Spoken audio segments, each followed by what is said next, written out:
আলাদা বিল্ডিং তো এখনো আমরা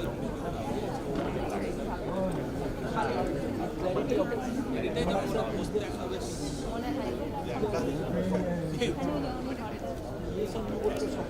হ্যাঁ লাল বিল্ডিংয়ে দিক দিয়ে উঠেই ঘোরাঘরটা বসতে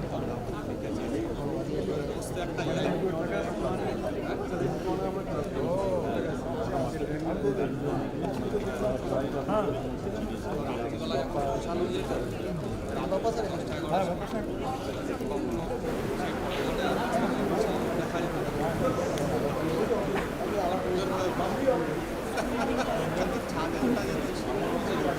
Hello. Good morning, everyone. I request the audience to please be seated. Please occupy the front seats and leave the back open.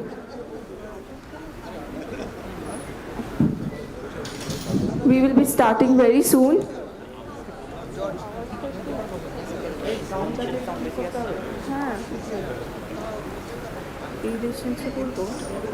Hello.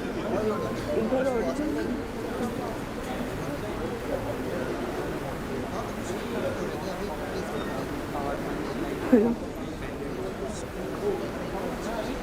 উৎসব সবাইকে বসাও স্যার একবার চেক করুন তো এই স্লাইডটা ঠিক আছে কিনা এই স্লাইডটা দিয়েছিলেন তো মানে যেটা কারেকশন হ্যাঁ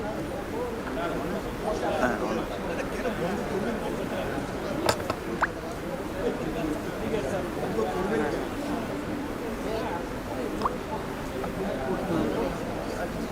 গ্রুপ লাগবে না আমার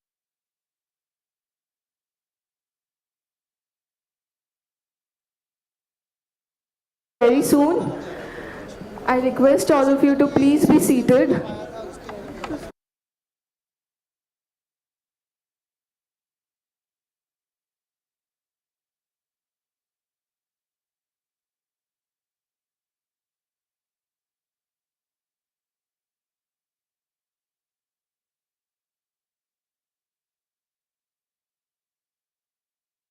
In a short while. Those who are at the back standing, I request them all to kindly take their respective seats.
এই Jatin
A very good morning to you all. My name is Angona Chamunto and I am an undergraduate third year student at the Department of Geology. Today, I welcome you all to this city of joy and to our iconic institution, Presidency University, erstwhile Presidency College. We gather here today for a two-day national seminar on dynamic processes of the earth from deep interior to surface, an event we organized to commemorate the birth centenary of our revered teacher, Professor Ajit Kumar Saha. Today, we are honored to have with us our Honorable Vice Chancellor, Professor Nirmallu Narayan Chakraborty, today's guest-in-chief, Shri Ashit Saha, Director General of the Geological Survey of India, Professor Dhrubajyoti Mukhopadhyay, Dr. Shapon Kumar Haldar, Professor Gautam Ghosh, and Professor Shankar Bose. I will now request our esteemed dignitaries to please come up on the stage and take your respective seats. Hey, Ankush, Shapon Babuke niye eসো ওই দিক দিয়ে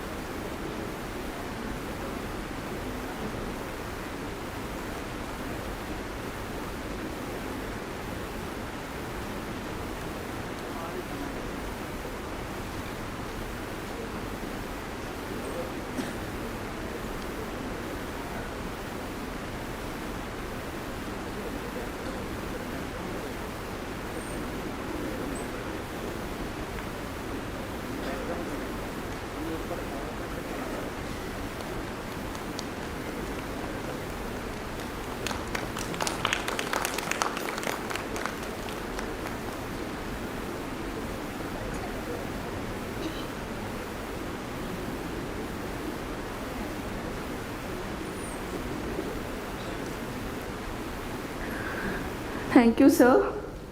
I request my fellow classmates to please welcome the dignitaries on the dais with flower bouquets.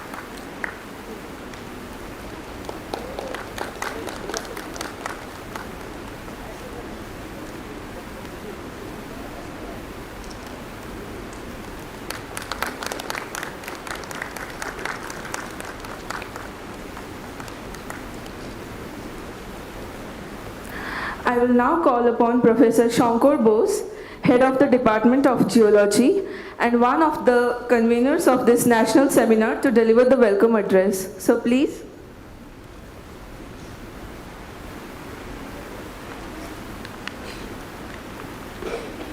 Thank you, Angona. Guest on dais, Professor Nirmallu Narayan Chakraborty, Honorable Vice Chancellor, Presidency University, Sri Ashit Saha, Director General, Geological Survey of India, Professor Dhrubajyoti Mukhopadhyay, Dr. Shapon Kumar Haldar, Professor Gautam Ghosh, dignitaries and delegates, alumni of the department, my colleagues and students present in this auditorium, I welcome you here in this iconic De Rosier Hall for the national seminar called Dynamic Processes of the Earth, or in short, DPE 2025. We are witnessing a historic moment here while celebrating the birth centenary of a teacher, a visionary who has inspired generations. Professor Ajit Kumar Saha, or Dr. Saha as many of us fondly remember him, has dedicated his life in teaching and research. So one may wonder what could be a fitting tribute to such a person. After several rounds of discussions with the alumni, we have chalked out a plan for year-long events and created the A.K. Saha Memorial Fund to accept donations. This money has provided the necessary financial support to fulfill our aspirations. It also will help us to provide support to students for research endeavors like attending seminars and conferences in a regular way. The celebration started with a student symposium in November 2024, and it will end with the A.K. Saha Memorial Lecture in May 2025. With the prolific development in experimentation, computational and analytical techniques, the dynamic processes of the earth have been quantified, which have never been possible before. We felt that this should be transmitted to the future generations who will be the principal stakeholders. Our motto was to bring the experts from different knowledge domains and indulge the young generations to spend time with them, debating, arguing, and learning from them. And we are fortunate that the plan has worked. People from different corners of India and a few eminent scientists from abroad have generously accepted our call. This is a very heartening news indeed. We have meticulously planned the research papers for different focal themes, but few overlaps still exist. We couldn't accommodate all who opted for oral presentations, but we assure that their interactions with the peers during poster session will be quite eventful and positive. We have kept a good number of oral presentations by early career scientists side by side with the experienced and seasoned speaker to ensure diffusion of knowledge. The coming 2 days will be filled with academic discourses over a cup of tea and plate of food. We will part our ways, but the memories will remain. That's what Dr. Ajit Kumar Shah would have wanted, to keep the flame of knowledge burning, we sincerely believe. For all your good wishes and support, let me appreciate you again to be part of this historic moment. You are here, the oldest geology teaching department in India. Gyanam Jayatu, which means let knowledge prevail. Thank you very much.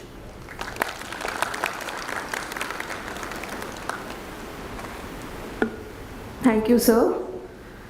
I will now call upon our Honorable Vice Chancellor, Professor Nirmallo Narayan Chakraborty, to unveil the abstract volume of the National Seminar as a mark of the official opening of the event. I request our dignitaries to please join him.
The gathering, so please.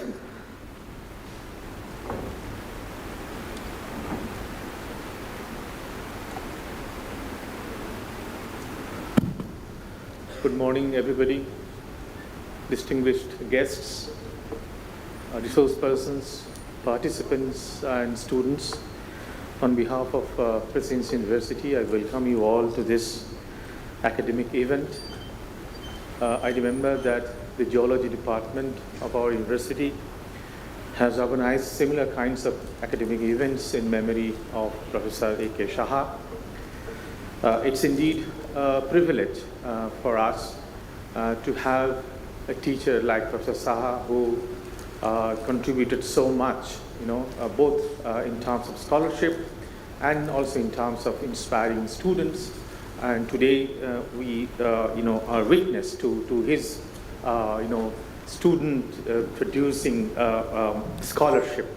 So it's indeed a fitting tribute on behalf of the Geology Department of Presidency University to organize these kinds of events.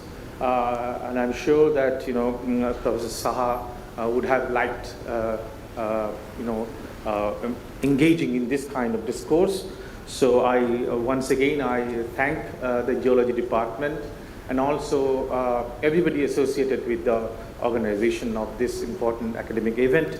And with you all, I also pay tribute to the memory of Professor Saha for his immense contribution to teaching and research. And as mentioned by my colleague, this geology department is one of the oldest departments in our country. And I hope that it will, surge ahead with flying colors in future. Thank you very much again for joining us today.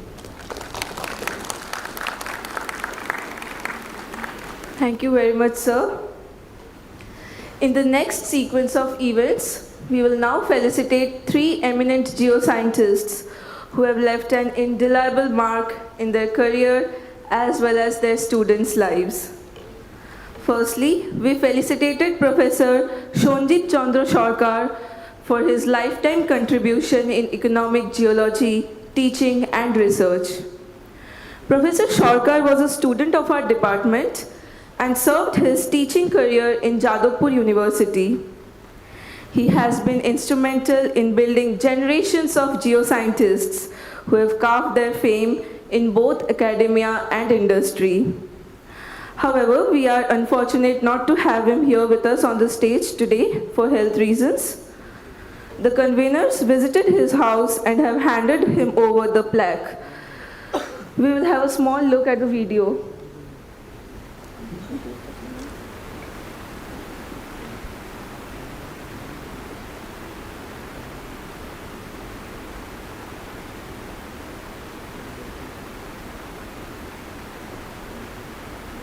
আমরা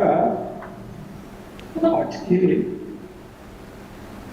একটা বিশেষ উপলক্ষে এখানে জড়ো হয়েছি। আমার সামনে আস্তানা আর এর সঙ্গে রয়েছেন আমার স্ত্রী আর আমার 2টি প্রাক্তন ছাত্রবন্ধু, এরা যাদবপুর প্রেসিডেন্সি ইউনিভার্সিটি জিওলজি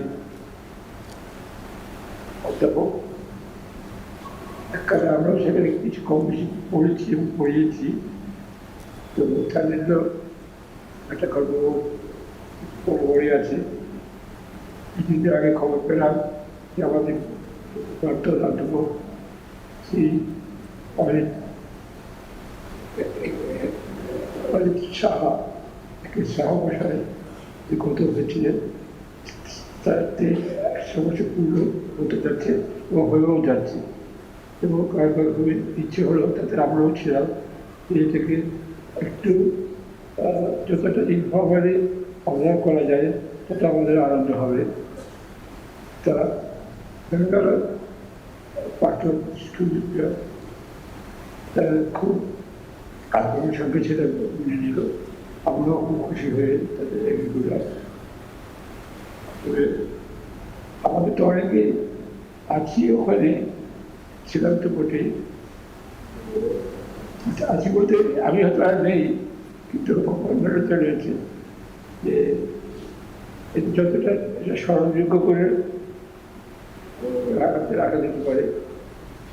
হয়তো দেখেছি ওরা তো সবসময় আমাদের প্রেসিডেন্সি প্রাক্তন ছাত্ররা এবং এখানে এসে যাদবপুরটা দেখতে পারবে, সেই কালচারটা রয়েছে, এখানে রয়েছে, আমরা সেটাকে ধরে রাখতে চেষ্টা করি। এরা অনেকেই আমাকে শুধু আমি 6 বছরের মধ্যে 4 বছর পড়েছিলাম প্রেসিডেন্সিতে, আর বাকিটা আবার ক্যালকুলেশন পড়ছি। তবে যাই হোক, আমার যেখানে পড়ে থাকি আমাদের সঙ্গে প্রেসিডেন্সির সম্পর্কটা কখনো ছিন্ন হয়নি। সেই জন্য যখন কত কিছুদিন আগে, মাসখানেক আগে, এই প্রফেসর শঙ্কর ঘোষ এবং প্রফেসর ঘোষ এরা বললেন যে আমরা করতে চাই, আপনি যদি জয়েন করতে পারেন, আমি খুব সাগ্রহে রাজি হয়েছিলাম। তো কত অসুবিধা, আমার ব্যক্তিগত অসুবিধা ছিল, সেই সময় সব আমার অ্যাসেস করে আমি বলবো। তারপর মোটামুটি আমার একটা হলো, মনে হলো পারবো হয়তো, কিন্তু শেষ মুহূর্তে আর আমার পক্ষে আর এই প্রোগ্রামটা জয়েন করা সম্ভব হলো না। তখন এইভাবে আমার ছাত্র বন্ধুরা তারা কিছুতে করবে, ওরা এসে বললো যে ঠিক আছে, আপনি যদি পারবেন না আমরাই আসবো। এটা যে ওদের পক্ষে একটা কত বড় একটা আগ্রহের মুখে আছে পরে পাওয়া গেল। ওরা আজকে এসছেন আমার বাড়ি দেখে বলে একটা বইপত্র বাদ দেওয়া হয়ে থাকে, শিক্ষকের বাড়িতে সেরকম রয়েছে, ওরা সমস্ত এসব রয়েছে। আমার খুব ভালো লাগছে যে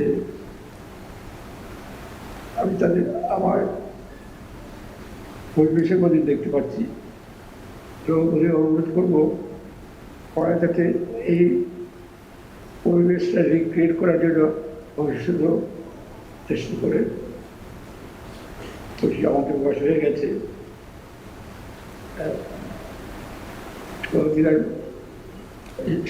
আমরা সাহায্য জানি না পাবো, সেটা আমাদের আনন্দ ওগুলো নিশ্চয় করবে। তারপর যাদবপুরের দেখেছি, যাদবপুরেও দুটোই দেখেছি একটা সম্পর্ক আমাদের। যাদবপুর যখন প্রেসিডেন্সি পড়তাম তখন যেমনটা ফিল করেছি, তারপরে যখন যাদবপুর পড়েছি তখন একই রকম ফিল করেছি। আমাদের এই যে একটা কি বলবো পার্সোনাল সম্পর্ক গড়ে ওঠে, এটা ইনস্টিটিউটটা বড় কথা নয়, সম্পর্কটি বড় কথা, সম্পর্কটা বড় কথা। হ্যাঁ, তো এটা একটা হিউম্যানিটির একটা বড় দিক, যেটা আমি তো শিক্ষক হিসেবে খুবই গর্বিত। তো wish you all the best, all the best.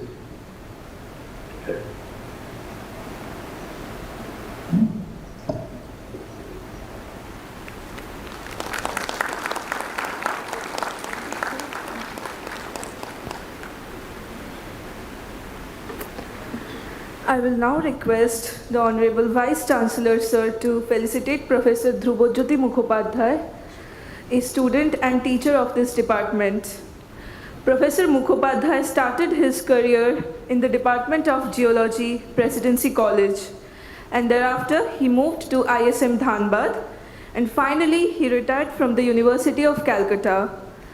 His association with this department spans almost 6 decades, and he still continues to inspire us.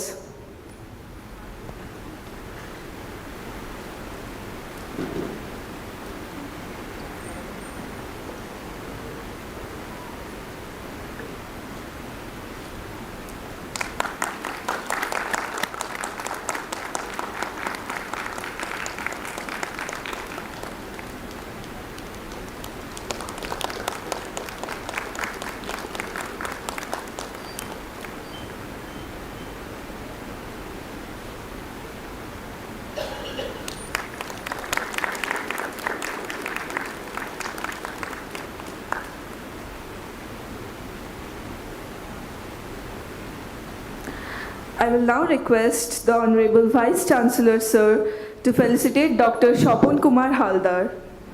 Dr. Haldar joined Presidency College after his retirement from Hindustan Zinc Limited and taught the students of the Geology Department for over a decade. He has seen through the transition of the institute from college to university. His services to Hindustan Zinc is still remembered by his colleagues, and so is his teaching by his students. He has been instrumental in setting up of the academia-industry bonding of this department. He has authored 4 books during his stay at Presidency College, which are invaluable to the scholars of geology.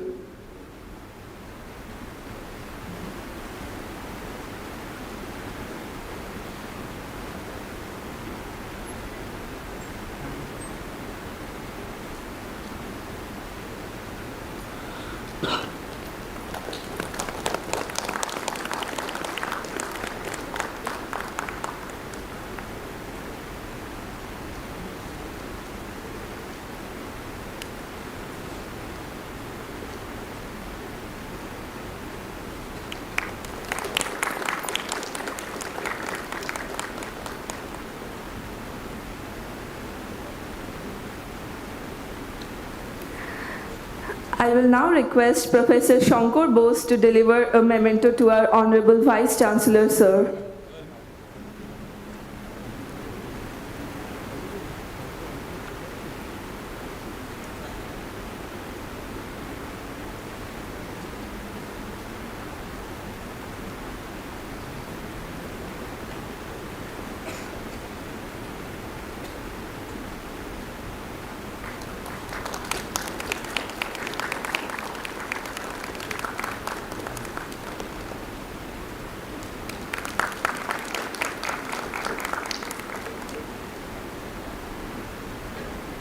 I now request Professor Gautam Ghosh to hand over the memento to Shri Ashit Saha, Director General of Geological Survey of India.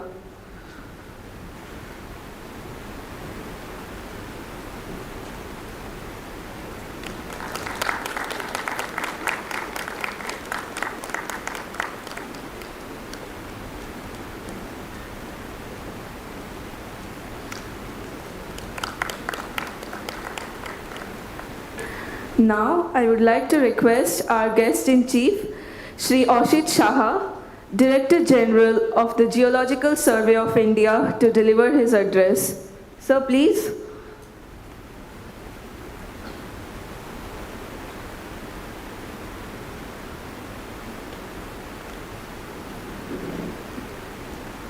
Professor Dhrubajyoti Mukhopadhyay,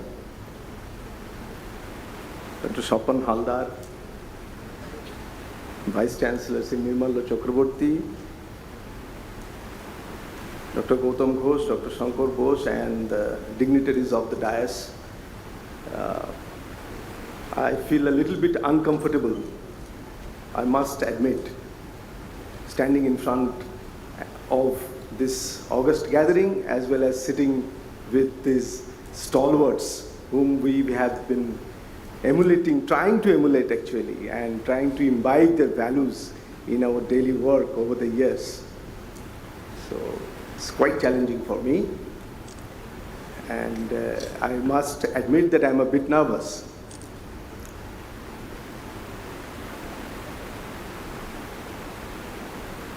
The topic of today's discourses is dynamic earth and its processes from the deep interior to the surface, if I'm not mistaken. Yes, that is what is written. So, from a perspective of Geological Survey of India, which I represent, this appears to be very academic. And when I went through the list of speakers, I found that there is an excellent representation from all the bright minds which are there at this moment in the country, as well as some from abroad who will be delivering lectures and their insights during this 2-day program. And I also found some people from GSI also, Now, you all know, I mean, what GSI is. I need not say that in front of you. But the basic tenet or the basic framework difference which GSI and an academic or research institution has is that the amount of flexibility which you have to pursue research in one sector of your choice is absolutely absent in Geological Survey of India, sadly so. Because we have some other priorities. Priorities as a government organization, priorities as a government mapping and survey organization. Well, that gives us some advantages also, because we can step into anything which we like, but pursuing a subject for years together, trying to get deep into it, that becomes a challenge for us, because there are goals set for us, and these goals change in an ad hoc manner with regime changes. But even then, there are people in GSI who, apart from these constraints and roadblocks, they pursue their passion. Some of them will be presenting their work in front of you. That will give an idea about what we are doing apart from our regular work. Having said that, what is our main passion? What actually we want to do at this moment? As always, we are still searching for natural resources. Whatever we do, the ultimate aim is to find natural resources and give it to the country so that those resources can be utilized optimally, sustainably for the development of the country. Very simply said, if there is no mineral exploration, there cannot be down the line industries, there cannot be manufacturing industry, there cannot be infrastructure industry, there cannot be actually anything if you think so. So basically geologists, geoscience in that way is a mother of everything for any development, for any country. Now day by day, this natural resource study, exploration, augmentation, whatever word you say, it is becoming more and more difficult. There was a time when people used to just roam around and see something on the surface of the earth, get interested, start digging and find deposits. And all of you are field geologists, you know there are numerous old workings still present, and all those old workings has given us idea there must be something here, and we have followed that up. Those days are actually gone. Outcropping features, surface features, which we would like to have in front of us, which would lead the way to a major deposit, those days are gone. The basket term which we use today in GSI is that we are trying to find out deep concealed deposits. So how do we do that? I mean, it's a given that we need to understand the subsurface more. More, when I say, it's a very simple term, but so very complex to understand the subsurface. I mean, how do we get information about the subsurface? There are certain geophysical methods and there are certain direct methods like drilling. But at how many places you can drill? These are all, do you think the amount of data which we derive from drilling is statistically sound? We can understand the subsurface in a way which we want to?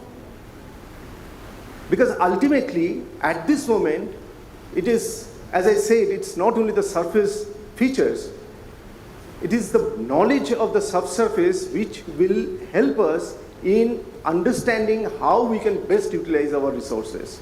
But not only extracting, but also think of carbon sequestration, We are working with Bombay IIT in that respect, and we are thinking of to utilizing vast thickness of basalt as one of the medium to store carbon. We are also thinking of the coal beneath the Rajmahal trap as a source of, as a position where we can store carbon, sequester carbon. So even for that, we need to understand the subsurface. Water is gradually becoming a scarce commodity. Let's not think about minerals. There are countries, there are towns in the world nowadays which are having severe scarcity of water.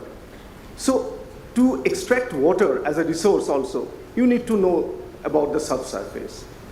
And what better way to understand how these processes, art processes, they work under the surface, how they are creating these deposits or aquifers or formations. Actually, this is what we have been doing all together since when we have stepped into this realm of geology or geoscience. Our main work is to understand how this earth evolved, how the crust evolved. And we will be doing that once again, over and over again, to understand it better and better.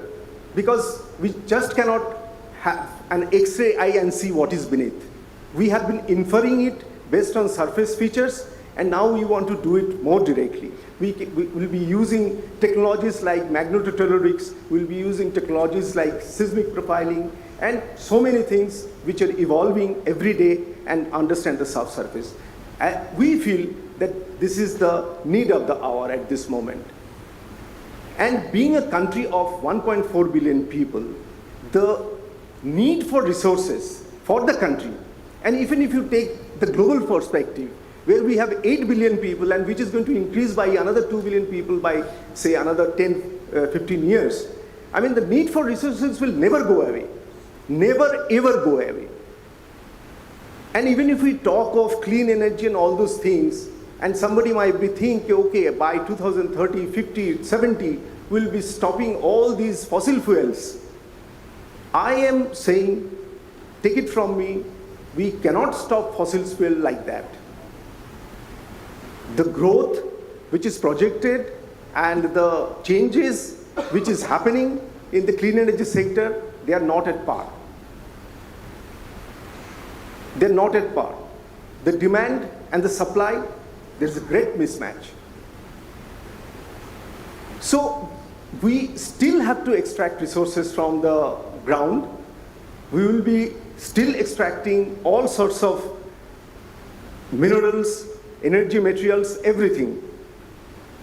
And so this understanding of this dynamic earth, its processes, from deep interior to the surface or from surface to the deep interior, this is going to continue. So this topic of today's discussion is absolutely relevant, and I hope all of you must be deliberating with animated vigor and finding out new vistas, new knowledges amongst yourselves. And not only about the art, you must dig deep into your mind and your psyche, understand your processes, your insights, and contribute to this today's program. Thank you very much.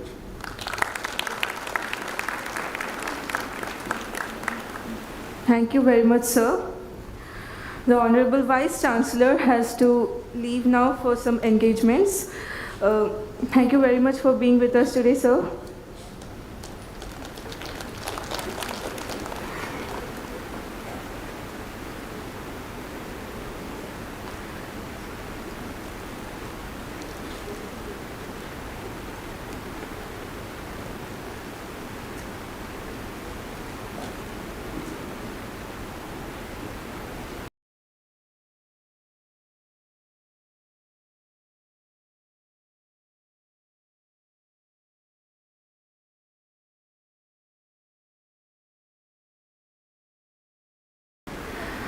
Now, I would like to request Professor Dhrubajyoti Mukhopadhyay, who was a student and also a colleague of Dr. Ajit Kumar Saha, to say a few words about Dr. Saha and his work. So please.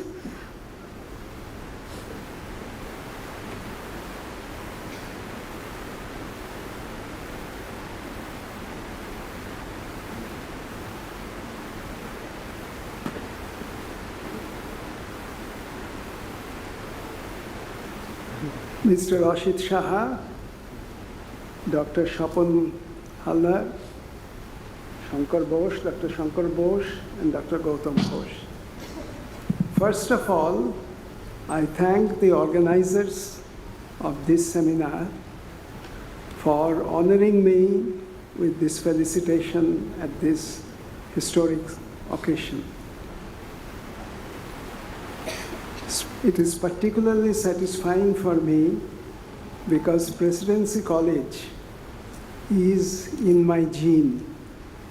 What I am today is crafted by my years at the Presidency College as a student and as a teacher. So, Presidency College, my link with the Presidency College can never be broken. And it is particularly, I again express my thanks to the organizers for this signal honor. Professor Saha was our teacher in more sense than one. Actually, in our undergraduate course, when we started our course, Dr. Saha took a few classes on mineralogy with us, and then he left for Toronto for his PhD degree. So we missed his teaching in the honors courses. And he came back at the time when we were almost at the final stages of our MSc course. So in that way, we were not directly had much classroom teaching by Professor Saha. But Professor Saha was a teacher because we learned from the notes of our seniors about the classes that Dr. Saha taught them. So his class lecture notes on petrogenesis, on the origin of anorthosites, on the origin of nepheline cyanides. These were very treasured documents for us. And so in that way, we learned a lot from Dr. Saha. And then when I joined Presidency College, I got him, I was fortunate to have him as a colleague.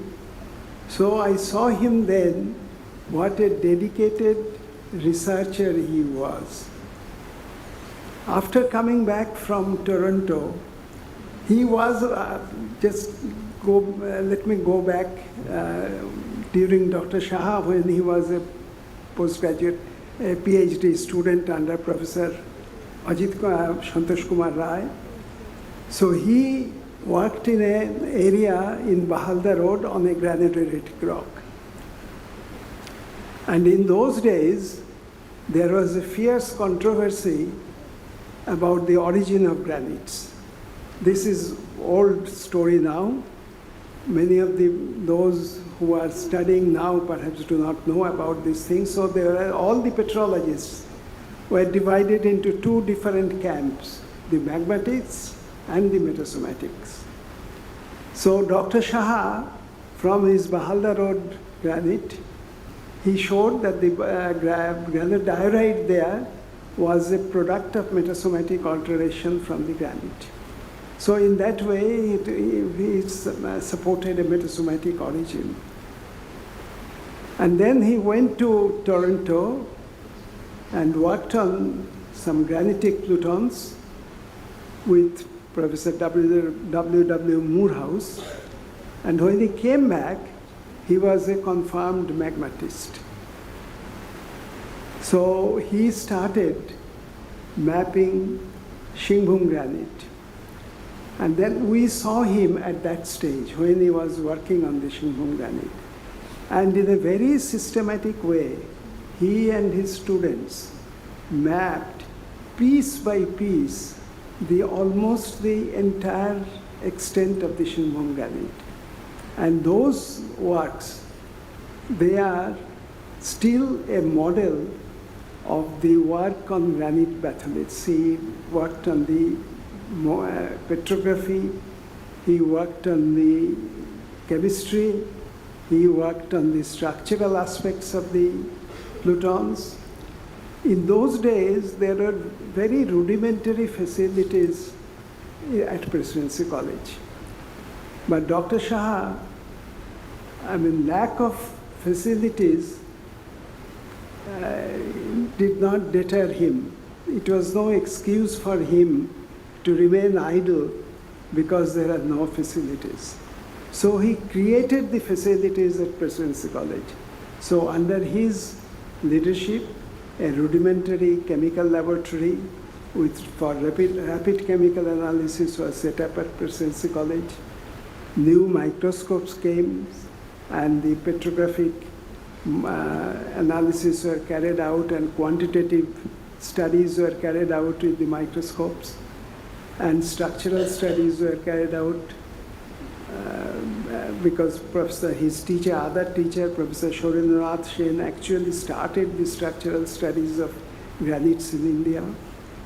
So gradually he worked on this Shingbhum granite, and then he was a student of Tuzo Wilson also in Canada.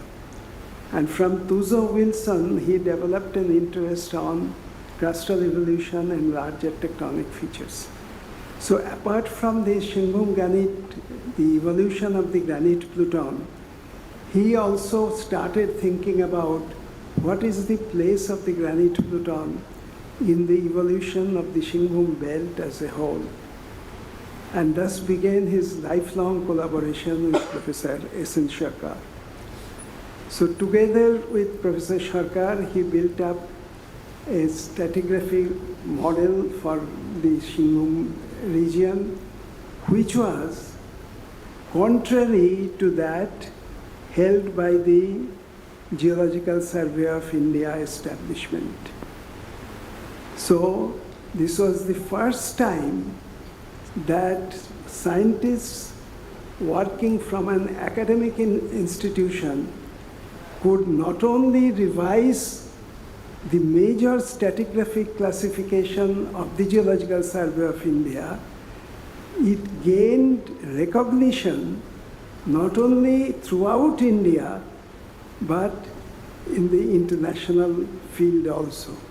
So you will find that all books on Precambrian geology that are published, when they discuss the Shingbhum Craton, they refer to the classification and findings of Saha and Sarkar. So that is a unique achievement of Professor Saha. And then that is after this work, towards the last 2 decades of his career, he was very interested in environmental sciences, because I asked him that you are a hard rock petrologist and you have introduced geochemical studies and petrological studies of granites in this department. So why are you going on to environment? He said that chemistry must serve the mankind. So his incursion to environmental sciences was to serve the humanity through his studies. And afterwards also you will see if the work that is carried out at the Center of Studies for Man and Environment, which is set up, the projects he took up, they all referred to the particular environmental problems which the people of this country, particularly the people of West Bengal, faced. The arsenic problem, the air pollution problem. These were the topics on which were the projects which were handled by Professor Saha. So he is a model of a teacher, a scholar extraordinaire, and a very kind, human person. So very seldom we find a combination of all these aspects in one person. So Dr. Saha was unique in that respect, and he has earned universal respect from all geoscientists of India. So I pay my deepest respect to Professor Saha, and it is fitting that the Presidency College Geology Department is holding this national seminar in honor of a multifaceted, remarkable personality that Dr. Saha was. Thank you.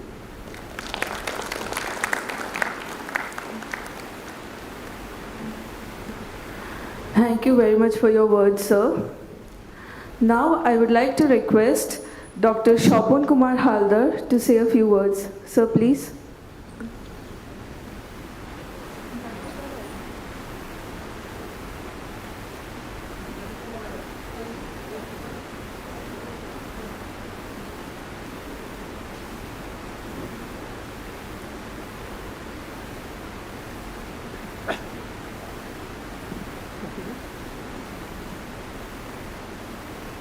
Gentlemen, I am extremely happy as if it is my homecoming. And I am enjoying in these things, all this. But giving a lectures I will not be able to do.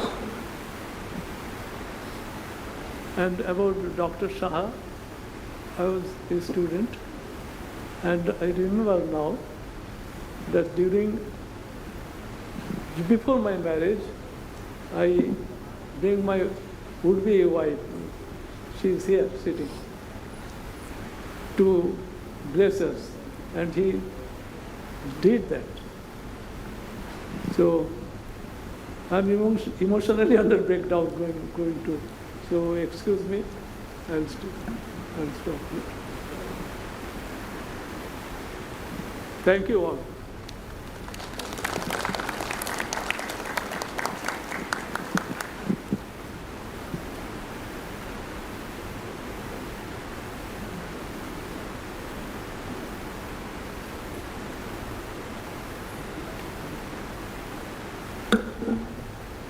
Thank you very much, sir. To conclude this inaugural function, I will request Professor Gautam Ghosh, convener of the National Seminar, to say a few words. Sir, please.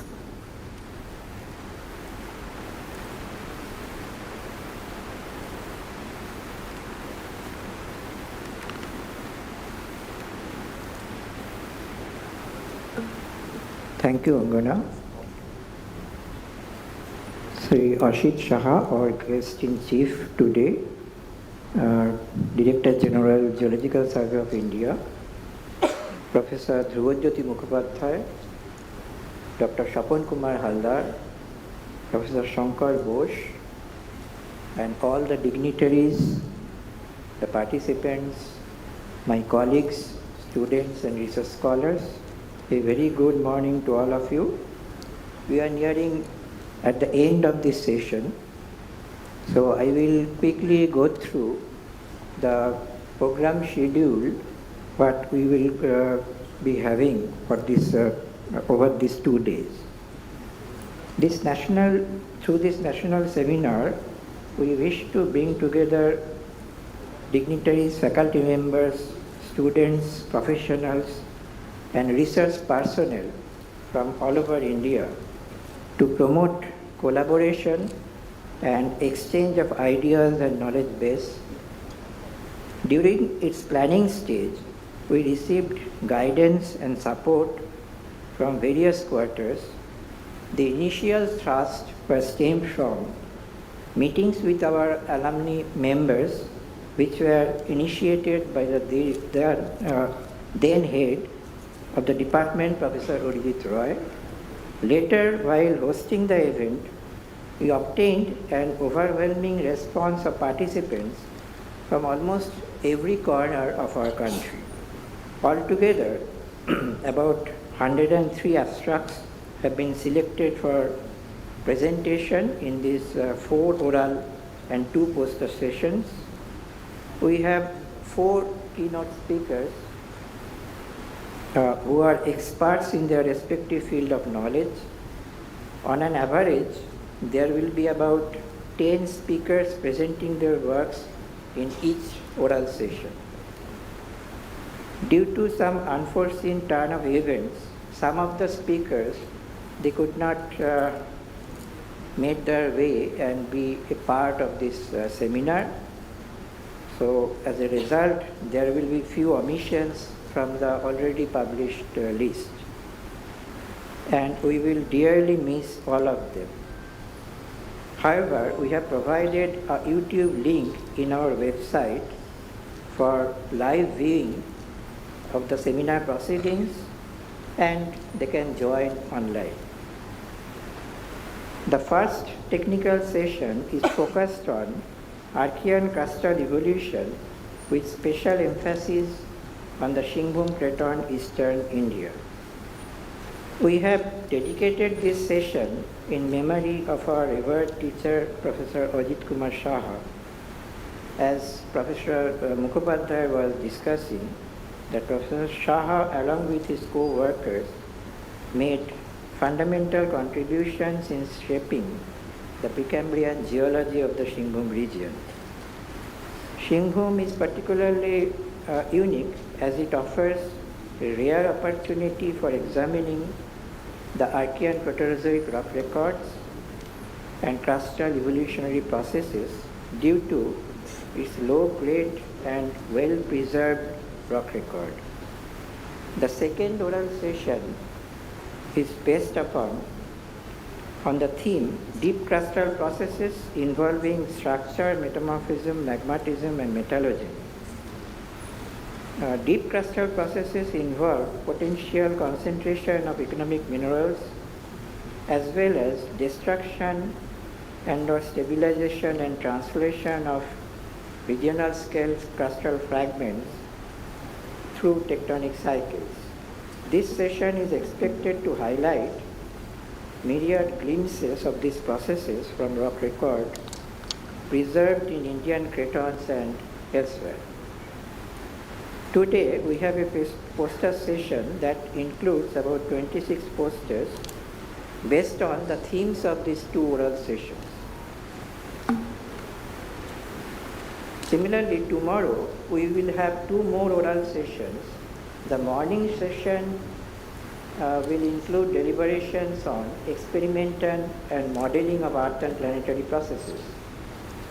It is widely accepted nowadays that analog and numerical modeling approaches bear profound impacts and largely complement traditional observational-based studies.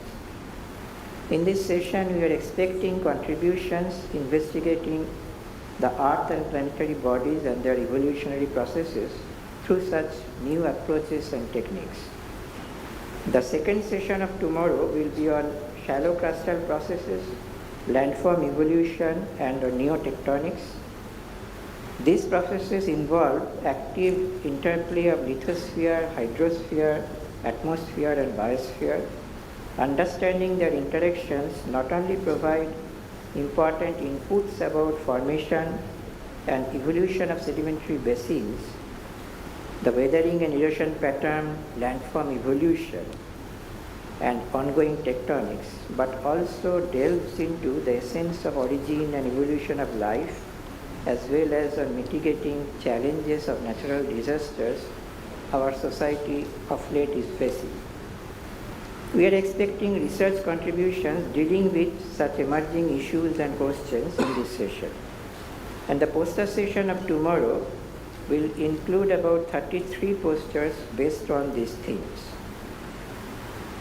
We have prizes for the best 2 posters of each session, which will be adjudged by our jury members, And the names of these participants will be declared in the valedictory session, which will be held at the end.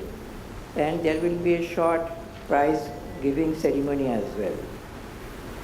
I must reiterate at the end that the encouragement and assistance received from our dedicated faculty members, research scholars, students, and alumni members remain the main driving force behind organizing this seminar.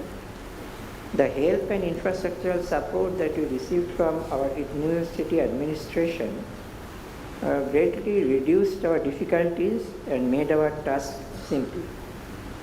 Generous financial support from family members, students, and well-wishers of Professor Saha, and patronage from various industries and organizations helped us to arrange this 2-day-long seminar as per our original plan. We firmly believe that though this seminar is planned for 2 days, the discussions that will be gone through these 2 days, its resonance will be felt within the geoscience fraternity for a long time to come. Thank you all.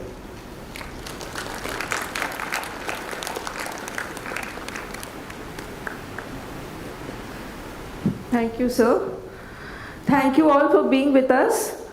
We will disperse for the moment to have a cup of coffee just outside the auditorium.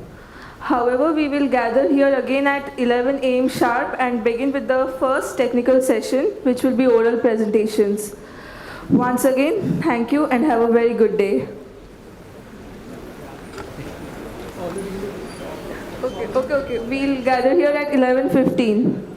Thank you.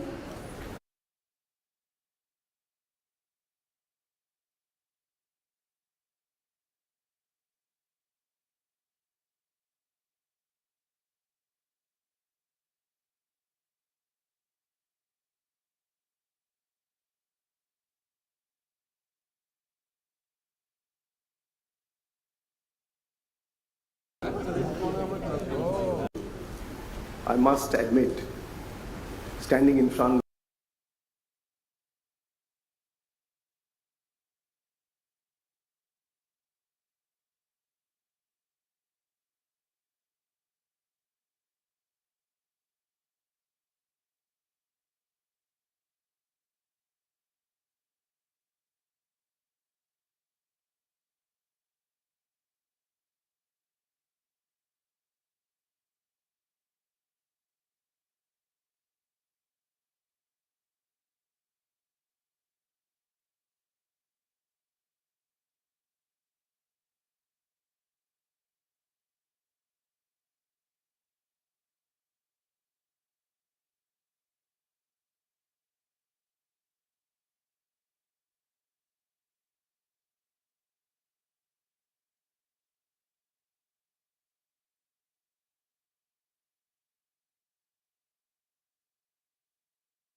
No.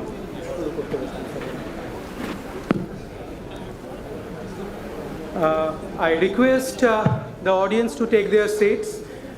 We'll be beginning our technical session 1 very soon. Kindly take your seats.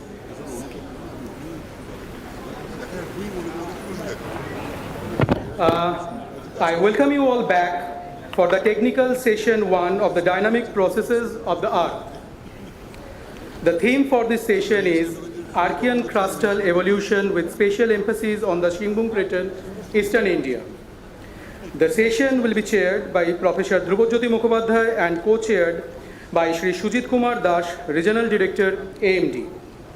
I would request the chairs to kindly take their seats on the dais.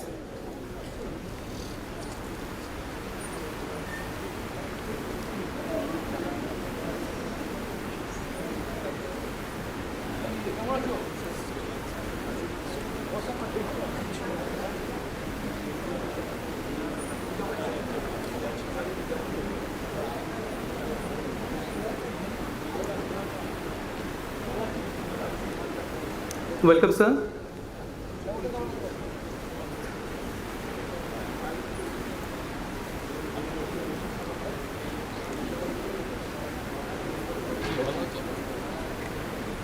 Now I will request our students to honor the chairs with flower bouquets.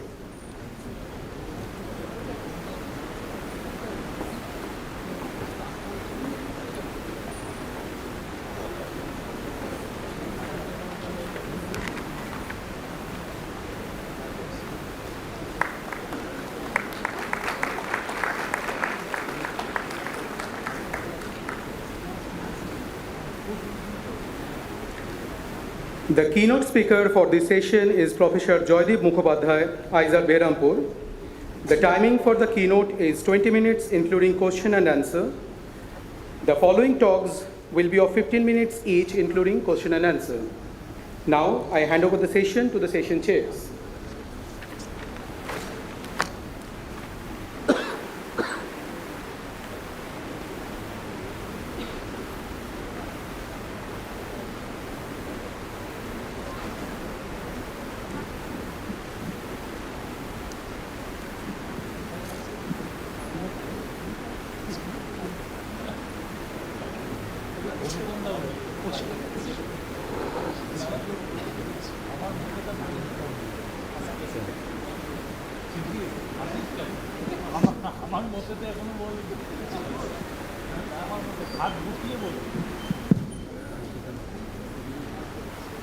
I welcome you all for this very interesting seminar.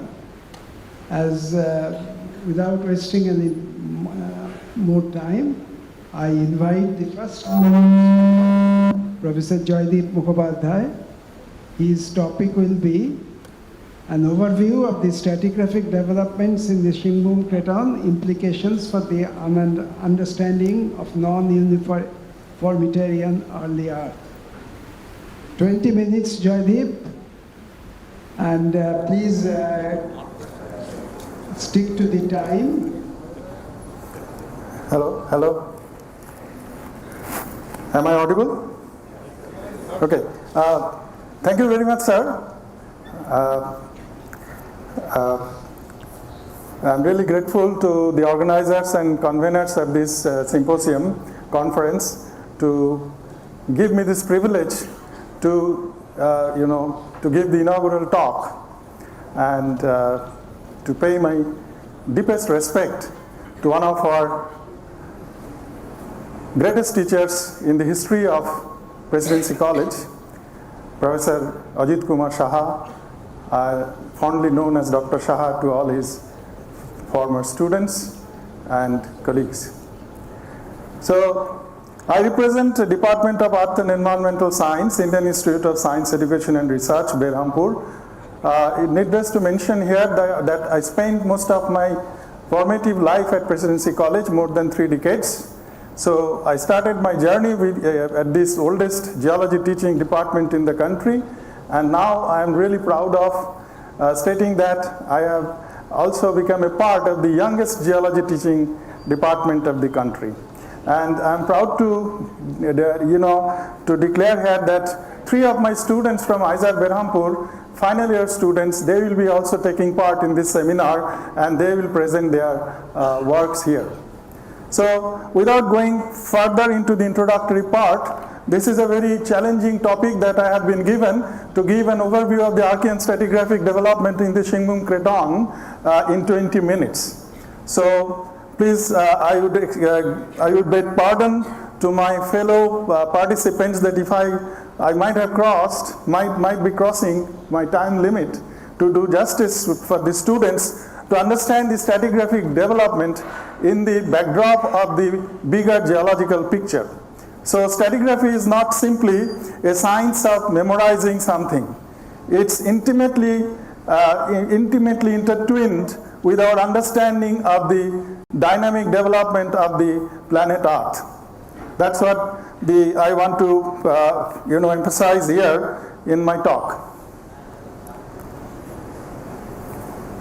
Okay, before going into the details of the talk, let me also recapitulate the contributions from the fellow alumni and the teachers of this department, none other than Professor S. Ray, Professor A.K. Banerjee, and of course Dr. Saha and Professor S.N. Sharkar, Professor Mihir Bosch, and I also tried to compile the contributions made in recent times by some of my younger colleagues and students. Notably, you know, other than our teachers like Saha and Sharkar, Professor Mukhopadhyay, Professor H.C. Sharkar, we should remember Professor, now he is a professor, Professor Misra, Soumitra Misra, he is now in South Africa. He is a person who started the detrital zircon or igneous zircon dating from this lab of Presidency College in the early years of 1990.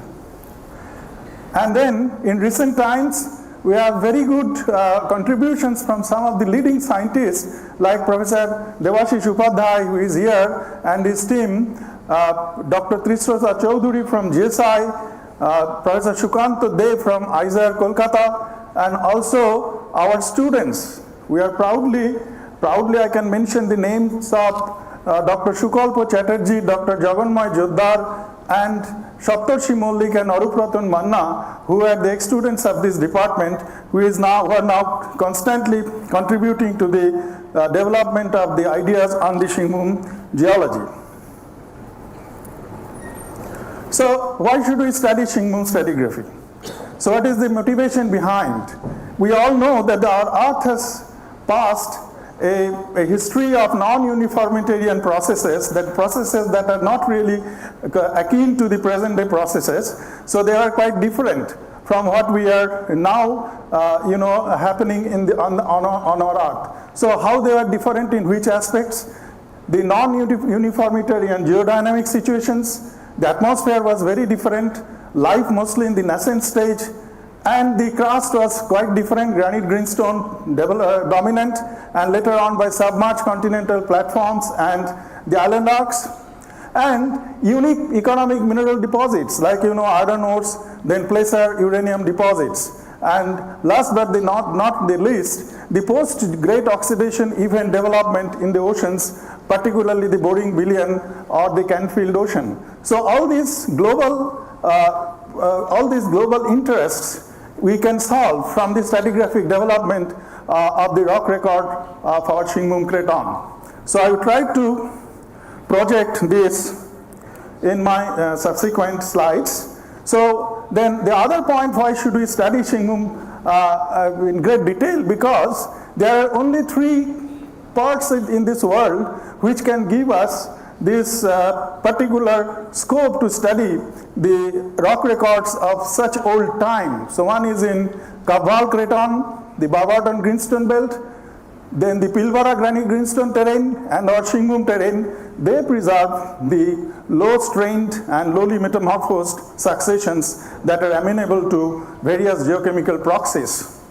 All others are either highly metamorphosed or mainly dominated by plutons.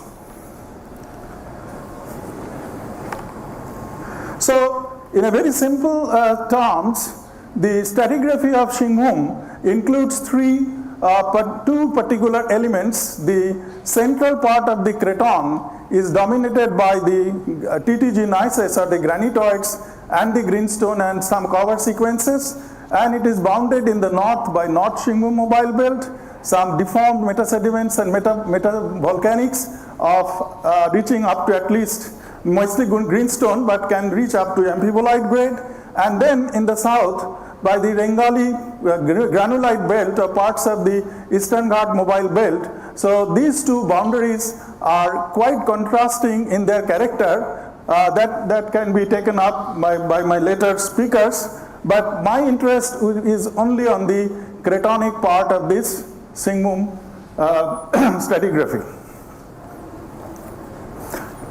So to begin with, the Archean cratonic nucleus is the most important component of the Shingmu stratigraphy. It covers more than 95% of the area of the Shingmu crust, and it includes TTG granitoids and greenstones ranging in age from 3.51 billion years to 3.1 billion years, then younger supracrustals of Meso-Neoarchean age and Mesoarchean granite. So this is more or less the Archean stratigraphy to sum up for the Shingmu Craton.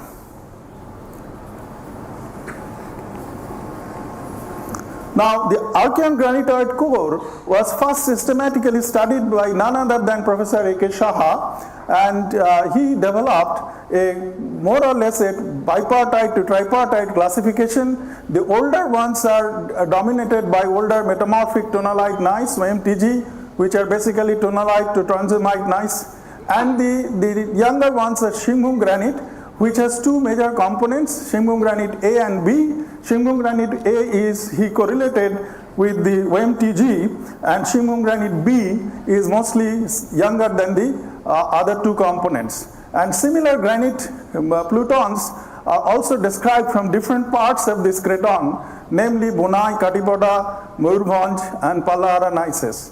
And compositionally, these granites range from tonalite transurmite to Monzo granite or adamelite to a high potash granite, from low potash to high potash granite. Dr. Shah also summarized the key differences between these granites to highlight a few, that this OMTG is really tonalitic in character with low K2O-Na2O ratio, whereas the youngest granite has higher K2O-Na2O ratio, so it is not classified as TTG. And also there is an important difference in europium anomaly from no europium anomaly to nearly negative europium anomaly, suggesting some differences in petrogenetic processes. I would like to attract your attention that as early as 1994 or 1980s, Professor Saha gave the idea that these TTGs and granites were products of partial melting of mafic amphibolite crust. The idea which we are still continuing with the current workers. So the story of the Craton formation can be summarized from this TTG and granite plutons.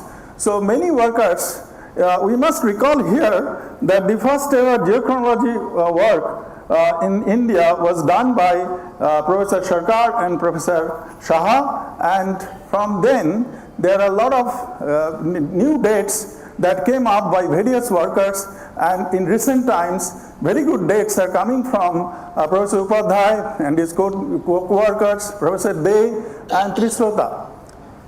And to summarize the development of the new dates and to match with the Dr. Saha's classification of the granites, it is now very difficult to distinguish the three different phases as separate phases of granite emplacement. It can be best described that these phases are actually pulses that took place in these short-lived, very close spaced time spans. And there can be a generalized demarcation of the characters of the granites at the time at around 3.3 billion years, when the tonalitic character is transformed into more potashic,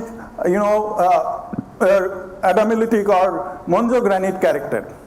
However, Trisrota suggested that there are four distinct phases of granite emplacement, and she has also compiled very nice the age data from different sources.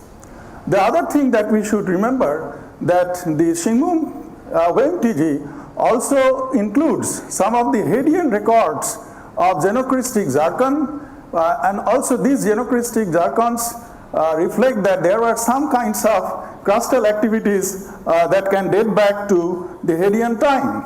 And some of these zircons are also coming from the detrital rock records. Now coming to the metasedimentaries and metavolcanics, that also forms very important part of the Craton core. They are represented by, the oldest of them are represented by Paleo-Mesoarchean greenstone belts, iron ore group that are now known as Southern and Eastern iron ore group, exposed in the southern periphery and eastern periphery of the Craton, and along with the smaller greenstone enclaves within the Shingbum Bonai granite that are also correlatable with this. So if we want to sum up some of these characters of these greenstone belts, so they include the pilolavas and massive metalavas and thick sequences of dacitic ignimbrites and cohesive volcanic clastic flows and ash flow turbidites and banded iron formations and some ultramafics at many places. So both the eastern and southern IOGs are actually having very similar kind of stratigraphy, and the southern IOG was dated at 3.51 billion years, and interestingly some of these sandstones that are capping unconformably over these greenstones contain the chromiferous sandstones like detrital chromite layers, and some of the chromite enclaves are also within the granites that intruded some parts of this greenstone belt. This is from southern IOG, that means diatheric greenstone belt.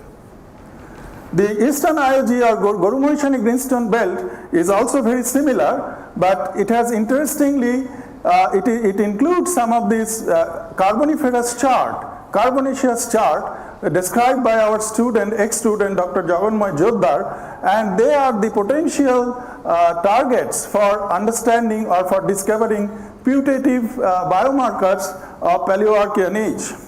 And I know that Dr. Joddar is on this particular topic, and he has also made considerable progress in understanding the Paleoarchean or the early life from the Shingbum record, particularly from the Eastern IOG.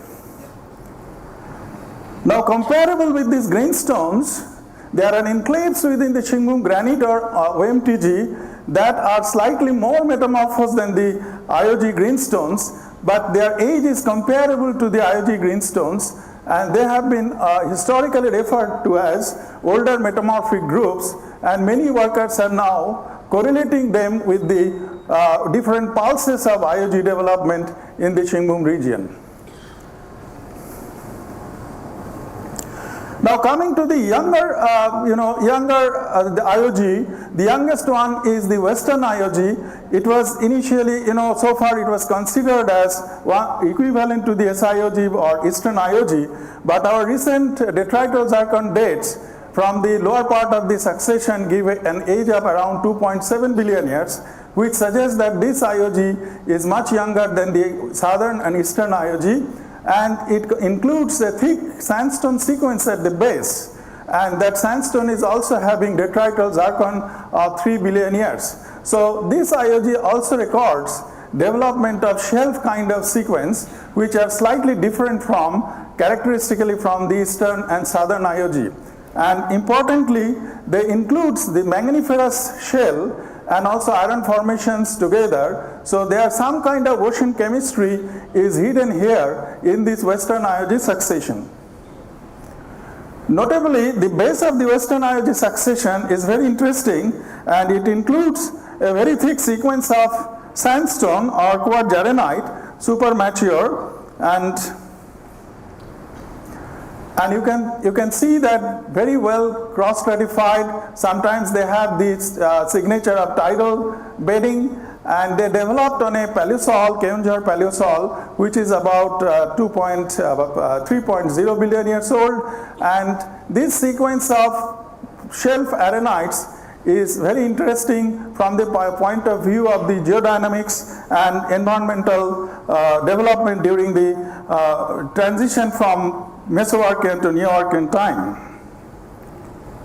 So, if you ask me to sum up the stratigraphy of the Craton core, then it would be, I like to go for this, that the detrital and genocristic zircon evidence from the Hadean and Eoarchean crust, then Paleoarchean greenstones, southern and eastern IOG, older metamorphic tonalite licenses, Shingbum Bonai granite and equivalents, then a major hiatus with Keonjhar Paleosol, then lower parts of the Dhanjari succession, Mohagiri, Keonjhar, Mankharchua siliciclastics and equivalents in Simlipal, a western iron group of the Koira, and unconformity, a profound unconformity, then comes the Mesoproterozoic Kolhan group. And if you want to go to the NSMB, there are other successions like Shimhum group, Dalma volcanics and Dhanjari group that will be part of another topic, not in the core of the Craton.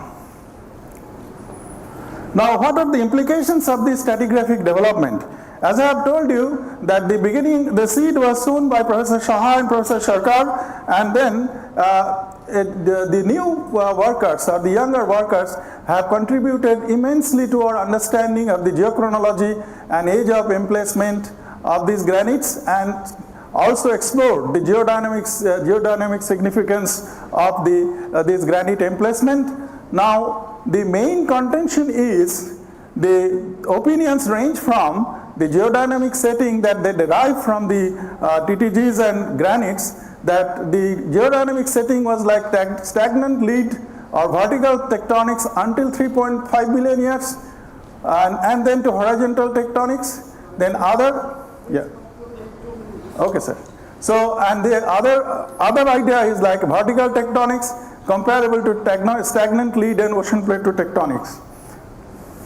So I would just like to mention some of the young workers that are those who are contributing in this, mainly based on the epsilon hafnium composition of the granitoid zircons, and the dilemma is between the subchondritic to superchondritic epsilon values, and based on this, Professor Upadhyay and his co-workers suggested mostly the horizontal tectonics, vertical tectonics to horizontal tectonics based on this zircon HF.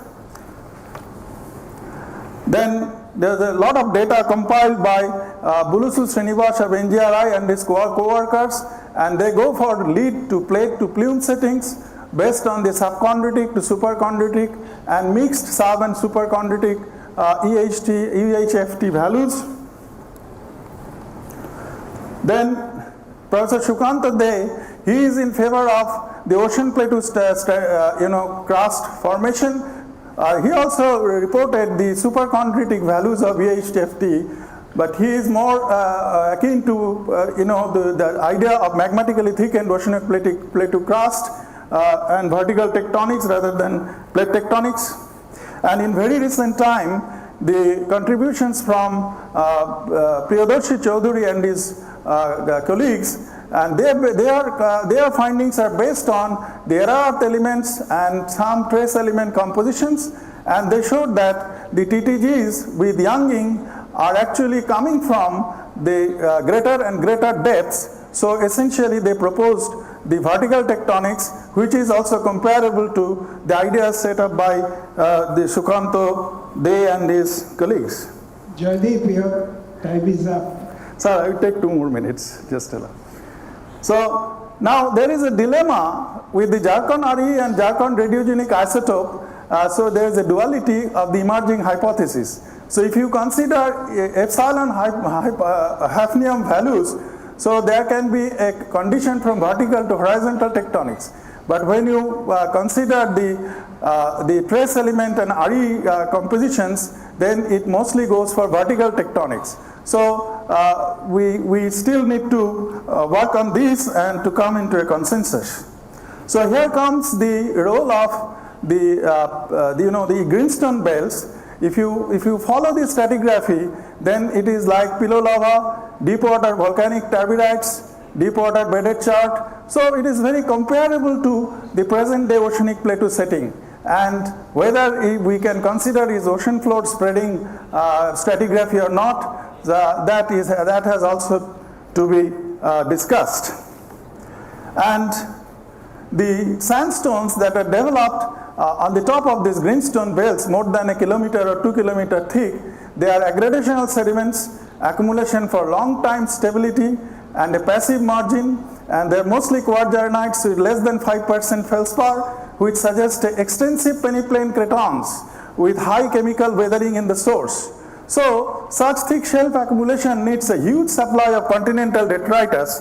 So how big was the first continent? That we have to think about. And the other very relevant point from the stratigraphy that comes is the story of oxygenation, both subaerial and oceanic. So in the western IOG, at the base, we have some evidence of whips of atmospheric oxygenation, and internally in the stratigraphy of the western IOG, there are evidences of pristine hematite within the chart that also says that some kind of ocean oxygenation at Neo-Archean. So this means that the oxygenation signals at the atmosphere and also in the ocean coming from the Neo-Archean age, so the atmospheric oxygenations cannot be far behind. So my concluding remarks, so we have this Neo-Archean Hadean geodynamic models, more or less we came to a consensus. Then we have oldest oceanic sedimentation in Qinghum, oldest record of oxic paleosol, oldest life, then Mesoarchean passive margin, extensive subaerial source, reduced paleoplacer, which we have not touched in this, manganese and iron deposition in Neo-Archean shelf, so evidence of autotropism, and largest ore deposits which are also quite non-uniformitarian in character.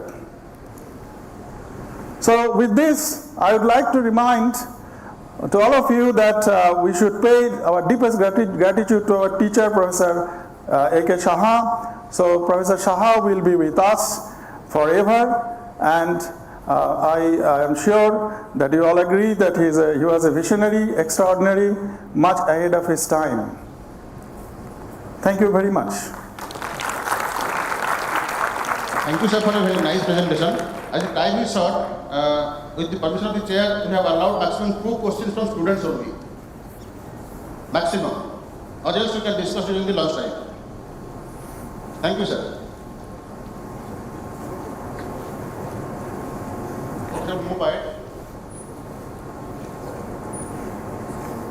So I think there is no questions as such. Thank you, sir.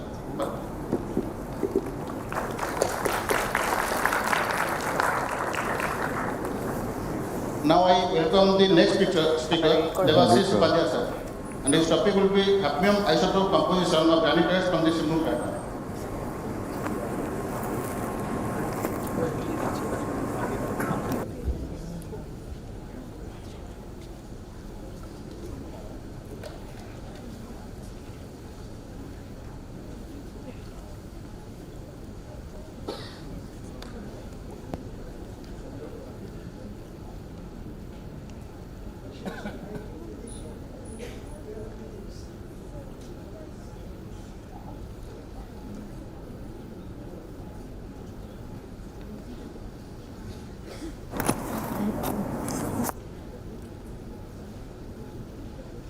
Hello, yeah. Okay, fine. Okay, then pointer left right और ये red तक ही point करता है, ठीक है? Okay, I'll start. Okay, so thank you. So first of all, I'd like to thank the organizers for giving me this invitation to present here. So Jaydeepda has already covered the geology of the Singhum Craton, but I still cannot help start with this map, which is a classic map made by Professor Saha. So we all use this with different versions, different colors, but ultimately this was a fantastic map of the Singhum Craton that he came up with. And I was introduced to his work on the Singhum Craton from his classic book in 1994, which summarized all decades and decades of work he had done in the Singhbum Craton. So in today's talk, I will primarily focus on the granitic crust, both the extant crust and the extinct crust, which is represented in the form of detrital zircons, and whatever little information we can extract from them. So I will not go into the details of the geology, etc., because that has already been very nicely summarized by Jadip Da. So primarily, if you look at the granitic crust of the Craton, if you look at the traditional geological units that have been classified, they comprise part of the older metamorphic tonalite gneisses, the Singhbum Bonai granite complexes, the younger Mayurbhanj granites, etc. So most of these are, they belong to the TTG suits and the potassic granites. So strongymites predominate and granites with some tonalites. And if you look at the sources, so both juvenile as well as the recycled components constitute their sources. So in this diagram, what I did was I compiled all the existing uranium lead age data. So just to emphasize a couple of points, the first is that the bulk of the crust that we have today, it's of Paleoarchean age, so primarily extracted somewhere between 3.5 and 3.2 GA. This is one. And the younger potassic granites, they were placed at roughly about 3.1 GA. Now the interesting thing is, and you have these younger ages from the southern part of the Craton, the Rengali, but the interesting thing about Singhbum is that nothing much has happened in the Craton after about 3.1 GA. In contrast, if you look at all the other Archean cratons, there is extensive Neo-Archean Paleoproterozoic reworking, 2.5, 2.4 in all the Archean cratons. Here, very little 2.5, 2.4 GA reworking is there, only in some marginal parts. So bulk, the core part of the Craton, nothing much has happened after about 3 GA. So that itself is something very special. The other thing is, if you look at, as Jadida already summarized, that you have the xenocrystic Hadean zircon cores. That's the work of Trishurata Chaudhary and co-workers. They have come up with the xenocrystic Hadean xenocrystic cores, so which definitely tells us that there was some felsic or continental crust in the Craton. So now if you look at the hafnium isotopic data of these granitoids, so we did some whole rock hafnium isotopic analysis. So we find that the older, the Paleoarchean granitoids, they have a range of hafnium isotopic compositions ranging from quite juvenile to lower values, and which can essentially be explained by juvenile crust, which was extracted at about 3.5, 3.6 GA, as well as a combination of more felsic crust, which could be a little older.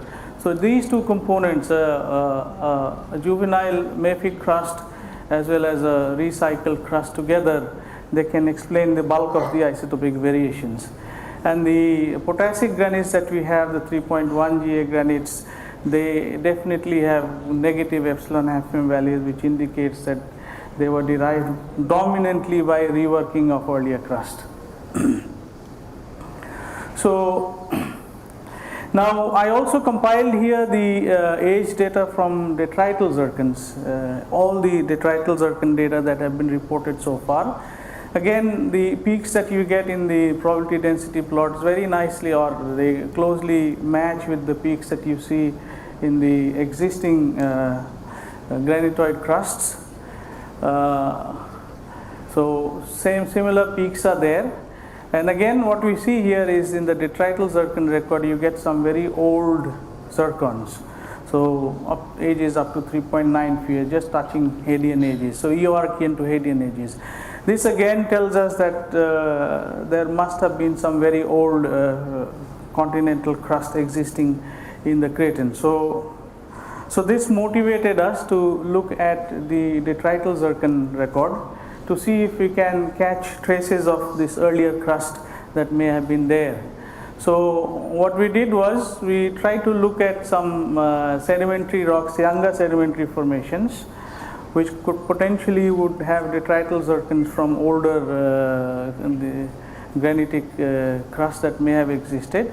So we looked at some chromite quartzites from the southern part of the Craton. They are part of the Tomkai Daiteri succession. So the samples actually are part of Mahagiri succession, which has been which is thought to have been deposited somewhere from 3 to 2.8 GA roughly. So the reason why we looked at these rocks is because they contain lots of detrital chromite, so which is a heavy mineral. So we thought that possibly they would also contain zircons. So luckily we found some zircons, and we could analyze a lot of zircons, actually more than 500, almost 600 grains from these quartzites.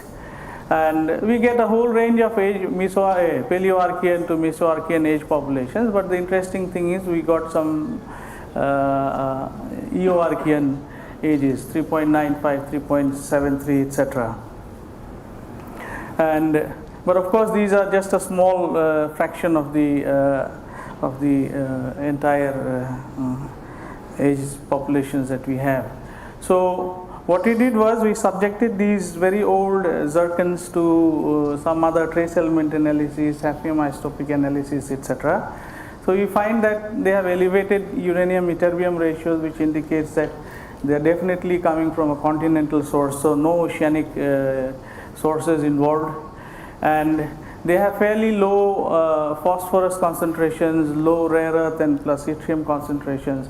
These are characteristics of I-type protoliths, so the sources were I-types. And the other thing is, we saw something very interesting. The oldest, the 3.95 GA zircons, they have high niobium by thorium ratios, and then all the younger ones have much lower niobium by thorium ratios. So you see some sort of a transition here, where these ones have much higher values, or it's almost half of the older ones. So we see a transition from higher niobium by thorium to lower niobium by thorium ratios, and that transition appears to have happened somewhere between 3.7, 3.8 GA. So the other thing is we measured the hafnium isotopic composition of all these zircons, both the Paleoarchean as well as the Eoarchean zircons. And if you look at the data for the Eoarchean, and if we take it together with the data published by Trishurata Chaudhary for the Hadean ones, if we regress a line through these points, so they define a trend with a slope along which exactly corresponding to a evolution of a mafic crust. So they define some sort of an epsilon hafnium versus time array, with the epsilon hafnium values decreasing with decreasing age, and then all of a sudden, roughly at about 3.6, 3.7 GA, you see a transition to more positive values or mixed positive and negative epsilon hafnium values. So positive values would mean a juvenile source, negative values would mean a significant contribution of crust. So the simplest way in which you can explain, or one of the ways in which you can explain such array, is that you extract a mafic crust from the mantle at about 4.4, 4.5 GA. This mafic crust evolves with time along a trajectory like this, and at different points of time you extract some granites from there. And as long as you do not have any interaction with juvenile material, you will maintain this kind of an array. As soon as you introduce juvenile components into it, then you see this transition happening to more positive values. So what we see is that we see a transition from crust-like hafnium isotopic composition to mixed crust and mantle-like values somewhere at about 3.6, 3.7 GA. So again, this is the same thing shown here, that you have this crustal reworking array here, starting from about 4.3, 4.4, and then somewhere at about 3.7, you have this transition. And the interesting thing is, when the time when you have this transition, this also roughly corresponds to the model age when the protoliths of the existing Paleoarchean granitoids were derived. So this one here, so they were extracted So these are the existing Paleoarchean TTGs, granites, etc., granitoids of the crater. So their protoliths were likely to have been extracted somewhere at this point of time when you had this transition. So the thing is now people are realizing that this kind of transition in the hafnium isotopic composition, it's not that we are seeing it only in the Singhbum Craton. This has now been found in many other Archean cratons. For example, in the Slave Craton, you have a crustal reworking array here, and then you have a transitioning to a more juvenile values, Jekyll zircons. This is the Singhbum Craton, Wyoming province, Pilbara Craton, and so on. If you look at this stacked probability density plot, you see that all the zircons which are older than about 3.8 Ga, they all have negative epsilon hafnium values. And after that, you clearly see a shift towards higher values of the epsilon 176 hafnium. So somewhere at about 3.8. So either shift towards higher, or there is a bimodality where you have both higher as well as lower values. This is exactly what we also see in case of the Singhbum Craton. So clearly this appears to be something that is not unique or localized to the Singhbum Craton. This appears to be something that has happened globally in major Archean cratons. So the point is, what we can understand from this is that if you look at the crust forming scenarios pre and post 3.6, 3.7 Ga, we see that prior to 3.7, 3.6 Ga, the granitoids at least appear to have been formed by remelting of Hadean crust, mafic crust, with little or no juvenile input. That is how you can explain this array. And by about 3.6, 3.7 Ga, you have new juvenile addition, and therefore you see this values between crust and mantle-like compositions.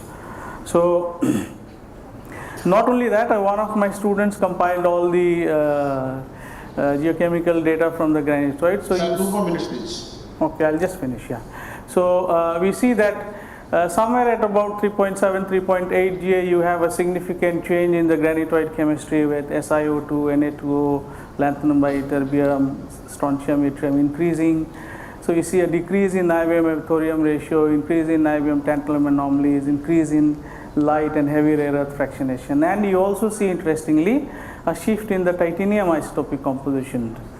So the granitoids older than 3.8 Ga, they have heavier del 49 titanium. So del 49 titanium variation is a reflection of nature of the source.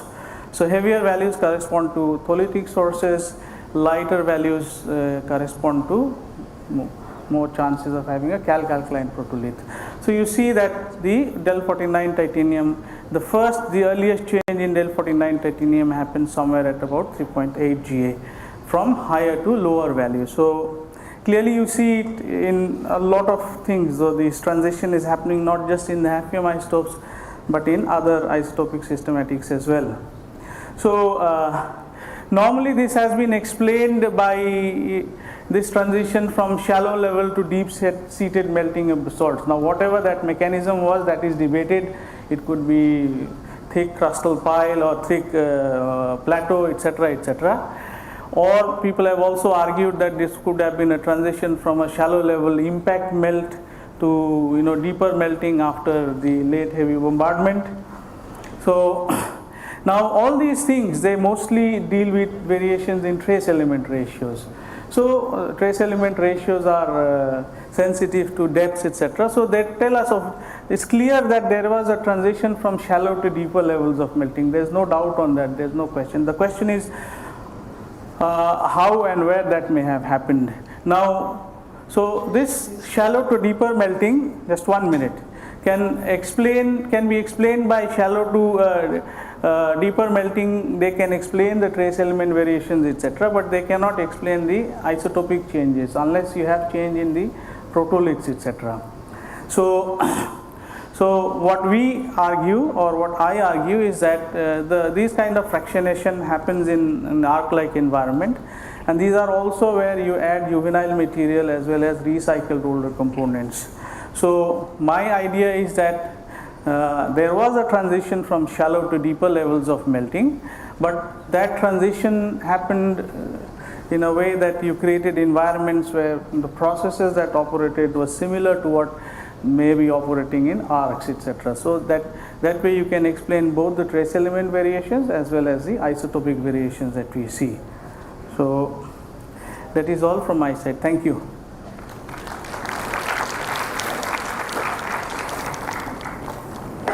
Time for brief questions, one or two. Any questions?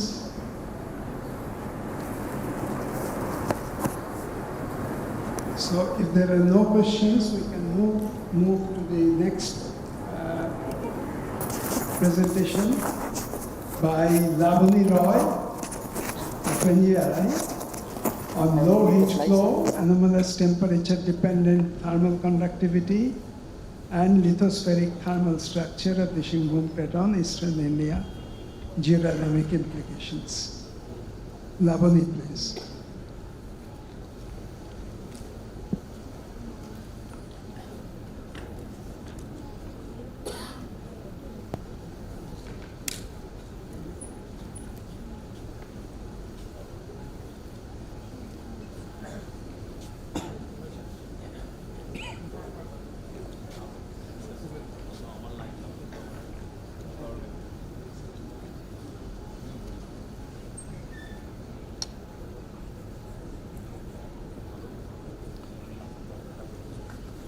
No, এটা তো লাল আচ্ছা ma'am একটা কাজ করতে পারেন, হাতে নিয়ে নিতে পারেন। কোনটা ওটা আসছে না তো? হ্যাঁ এবার আসছে, একটু জোরে বলতে হবে। So now, good afternoon everybody in the hall, Professor Mukhopadhyay. So I will tell mainly about that. From the morning we are listening many things, and in end of this session I will learn more about the Singhbum Craton. So my work in the Singhbum Craton is started in 2015. So when I was going through all the literature, so I contacted Professor Mukhopadhyay sir, and he told now actively working Sukanto De, so you talk with him and start working, because our study needs geological background and in the field also. So I worked with him few years, and here I will present mainly the how is the heat flow. So still now there was no data was heat flow was available in the Craton. So I will tell about the heat flow and the different thermal properties of the rocks, especially in the granitoids, how it is varying from the north to south in the different granitoids, and finally I will tell about the thermal structure. So my talk is slightly different from the morning what we are listening, but I will learn more from all of you, and I also want to take some suggestions where I am getting problem to interpretation of some data. So my outline of the talk is, the first I will tell the motivation, and then Singhbum Craton, a brief geology, then how I have done the sampling, and then thermophysical properties, mainly thermal conductivity, density, heat production of the rocks, and then we have measured thermal gradient in the boreholes, and we have calculated the heat flow, and then we have used that to make the 1D thermal structure, and I will tell about the implication. So when I started in 2015, there was no thermal data in terms of the thermal properties or heat flow, and we know the Singhbum Craton is the oldest craton in the Indian Seal. That is one thing, and it is surrounded by all the mineralized zone. So that was the main motivation for my study. So when I started study, so these are the data available at that time. So we have data from the Bundelkhand Craton, and also from the Western Dharwar, Eastern Dharwar, and Bastar Craton, a little data was there, and then in the Aravalli. So what we can see from this data that mainly Bundelkhand Craton and Dharwar Craton show low heat flow. Low heat flow means it is less than 50 milliwatt per meter square, whereas the Bastar and Aravalli shows more than 50 milliwatt per meter square. And Singhbum Craton, there was no data. So the objective of my study was that time the thermal properties of the rock. So this we have done, and we have reported in different journal also. Then this heat flow distribution, and then crustal thermal structure and implications. So just now Professor Mukhopadhyay and Dr. Devasis has explained the geology of the Craton. So my study area mainly is the core of the Craton, and I have concentrated in the Granitoids rocks. So there are different phases of the Granitoids when I started the work, and so I have given the name SBG 1, 2, 3 in the samples characterization. We have collected about 204 samples. This is the coverage. Left side figure shows the coverage of the samples. So 204 samples collected. And when I was collecting the sample, then we have given according to the geographical location, northern, central and southern region like that. And then when we analyzed the sample, we found that in the northern region what we have collected, those contain different types of the granite rock and OMTG also. In the central region we have covered OMTG and phase 3 samples, and in the southern region we covered phase 2 and phase 3 samples. And then we have collected the temperature data from the boreholes. So we have measured in for 52 boreholes initially, and then after analysis we got only 12 boreholes where we could do the heat flow calculation, and the borehole depth were 200 to 400 meter. And all the 200 samples we have done the geochemical analysis, and whatever I got from that result I have tabulated here. So because when I start studying, I have started in the region wise. So what I found here that from the all the phases of the rock as well as OMTG, they shows slightly different characteristics region wise also. So this is the data, chemical data, which shows that result, and that has been used afterwards for the characterizing the thermal properties. So this is the laboratory where we have measured the thermal conductivity at the ambient temperature 25 degrees centigrade and then up to 300 degrees centigrade at elevated temperature. So up to 300 means generally we took 50 degree differences, so 50, 100 like that, we go up to 300 degrees centigrade. And this is the sample I shown one. This is the sample size generally we used, so 2-inch dia and then 2-inch height approximately. So this is the thermal conductivity data. So what we found that this is the data of the ambient temperature, and this already we have published in Geothermics. So what we got, I will just tell in one line that from the north to south when we are going for the different phases of the rock, so what we got in the northern part we got the lowest thermal conductivity, and in the southern part we got the highest conductivity. And by the time we were working, then Sukanto days, the paper came in 2017 and 18, and then it is mostly told that it is not different phases, it is difficult to identify. So again we have analyzed the data considering all phases together. So in the red box I have shown if we take the samples together how it is changing. So I found that from the north to south still now that variation was there in the thermal conductivity, and that we have tried to explain. And then we studied the density of the rocks also for all the rocks, and we found the thermal conductivity is inversely proportional to the density. So in the southern part we got the lowest, and in the northern part we got the highest. So this we have tried to explain with the source rock composition. So we found that in the source rock also from the north to south there are variation, and we could explain the variation in terms of the source rock. And then from the subset of the rock we have studied thermal conductivity at high temperature.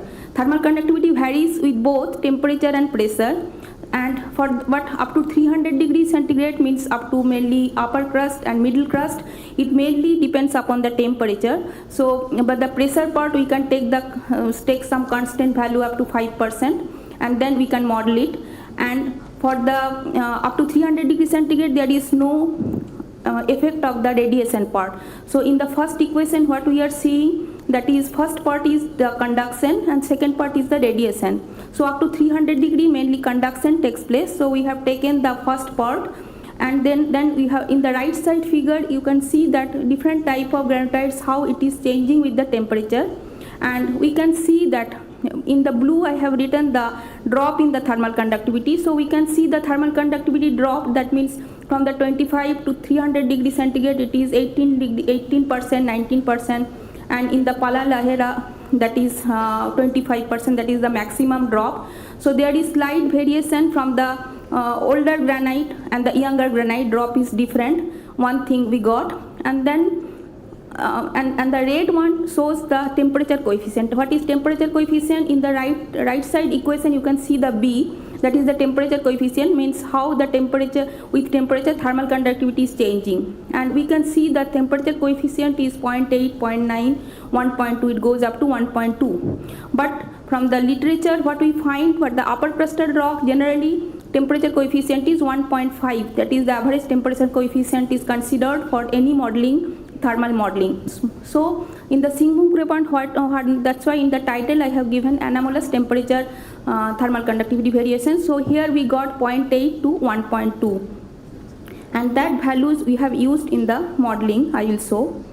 And another thing what we got, that in this temperature coefficient there is literature about 6 or 7 samples earlier reported, and then we have studied Indian granitoids also, and this is the total data. What shows that there is a distinct variation between the granitoids for the temperature coefficient. For the alkali granite to monzogranite it shows higher value, but if we go to the granodiorite, tonalite to quartz diorite, it shows lowest value. But although in the Singhbum Craton granitoids we found these are monzogranite to granitoid from our samples, but it is showing like in nature like granodiorite to tonalite rocks. Why? I don't have any answer, so I wanted to show you so that I can get some suggestion from you also. And then we have studied the rocks for the heat production. Heat production means what is the heat by the different long-lived radioisotope uranium, thorium and potassium, and we have studied those properties in our lab through gamma ray spectrometer. And what we found that all the granitoids which are the Paleoarchean granitoids, they are showing the lower value, it is less than 2 in unit is microwatt per meter cube, than the Neoarchean granitoid, early Neoarchean granitoids. Our sample in the Neoarchean granitoids is only from the Pala Lahera, but I have tried to see other granites also, older granitoids also, younger granitoids also, and those are also higher values. And then we have tried to explain why these two granitoids, that means older and younger granitoids, why it is different. So this is the model we have thought that first it was due to the partial melting, these lower heat production granitoids were formed, and then the higher heat producing granitoids were again partial melting of those TTGs, and then this is the present day crust, which is from the geophysical study also we have added. And what we found that up to 4 kilometer, that is one layer is there which we are telling as the upper crust, and then it is followed by the 14 kilometer middle crust, and then up to 40 kilometers, that is the 14 to 40 kilometers, that is the lower crust. So this is the present status of the Singhbum Craton crust from the geophysical as well as the geological data.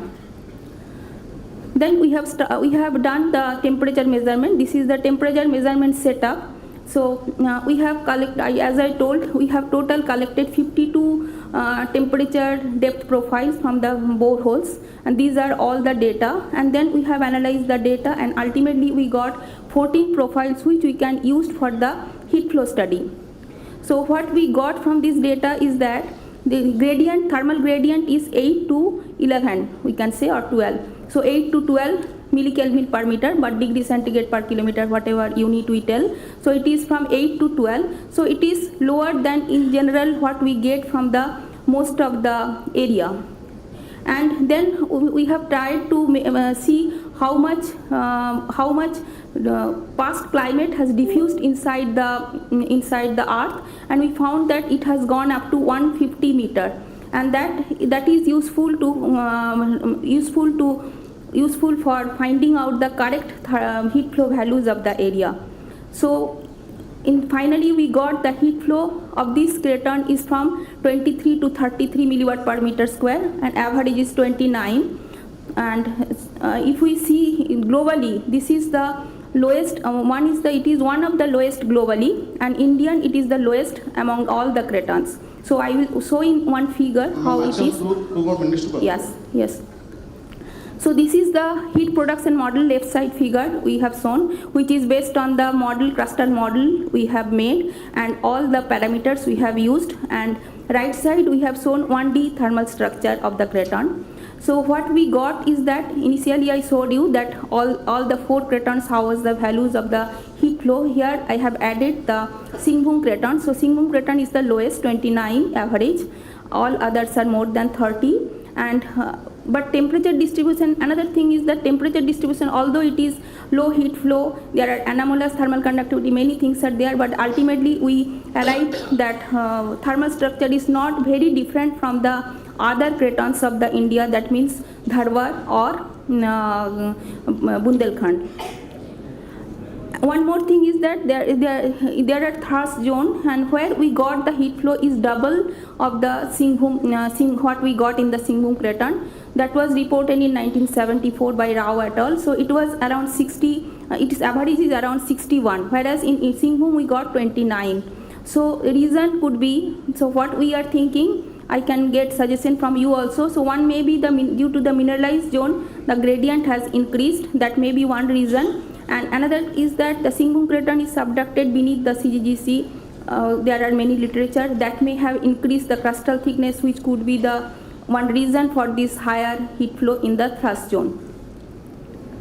So this is the total global data, and we can see that our Singhbum Craton in the first figure I am showing the distribution of the heat flow, and our is coming in the first, in the 29, that means in the second bar. And if we see the heat production, and there are 2 things: heat production, what is heat production of the rock, then heat production of the total crust, and one is total heat production, aerial heat production. So if we see those also, considering all Cratons, this is the lowest.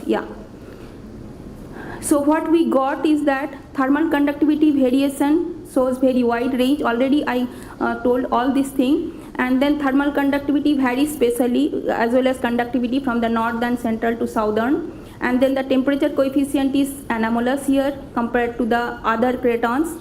And also heat flow is the lowest. And in spite of so much thing, what we got that the Moho temperature or crustal temperature variation is not much different than the other Craton. These are some field photographs. Thank you. Thank you. One question we can take from the students. Yeah. I want from students first. I'm a student now. Okay, sir. You can ask, sir. Okay, they know this first. So what is the reason for this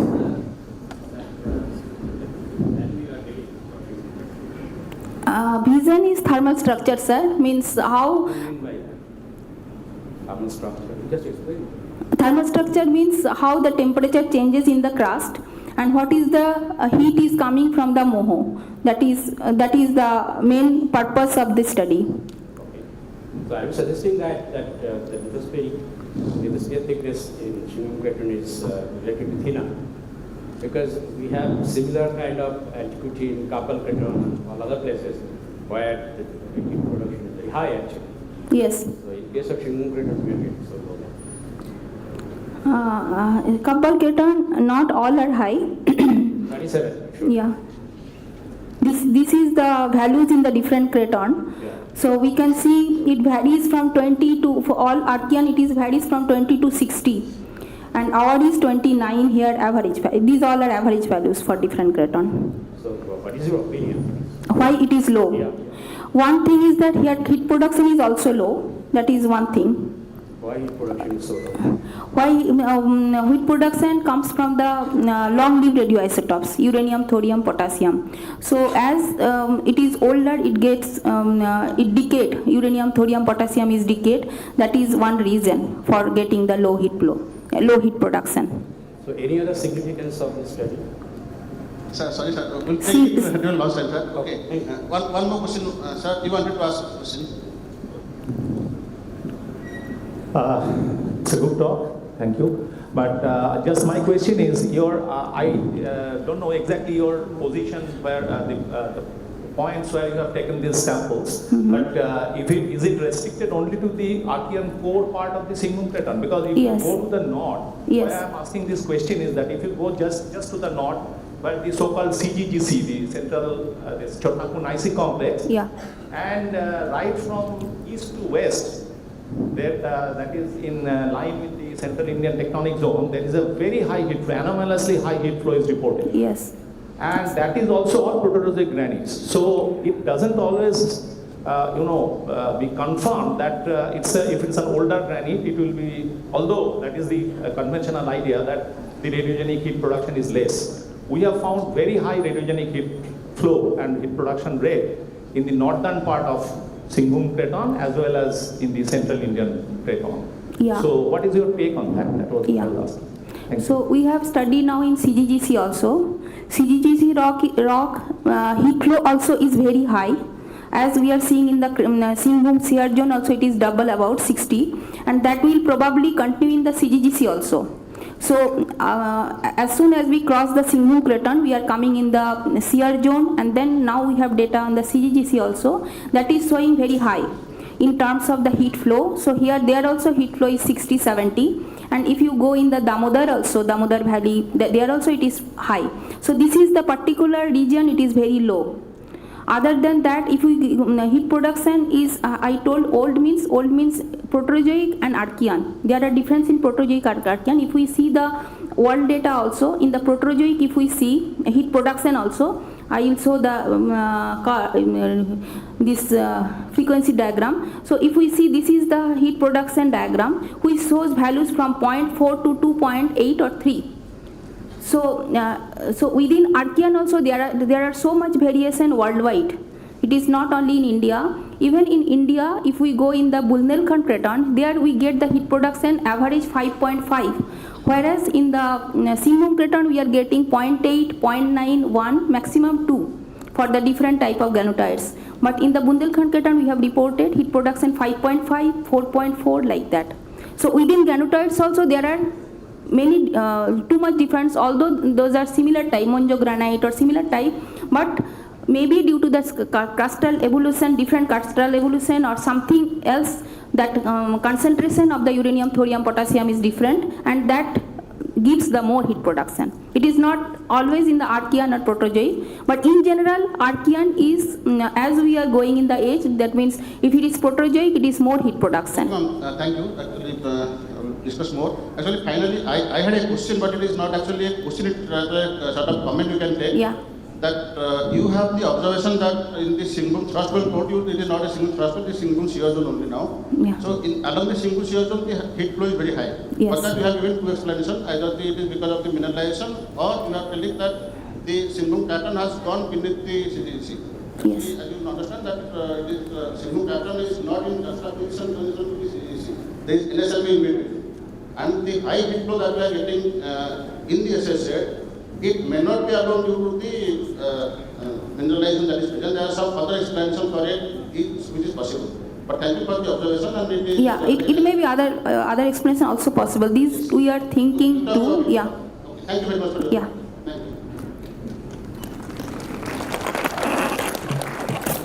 Thank you. I would like to invite the next speaker. Interest also, I would like to learn from that also. Manoj Kumar Ojha, he will be discussing about Uraninite geochemistry as a proxy to understand uranium metallurgy in Proterozoic India.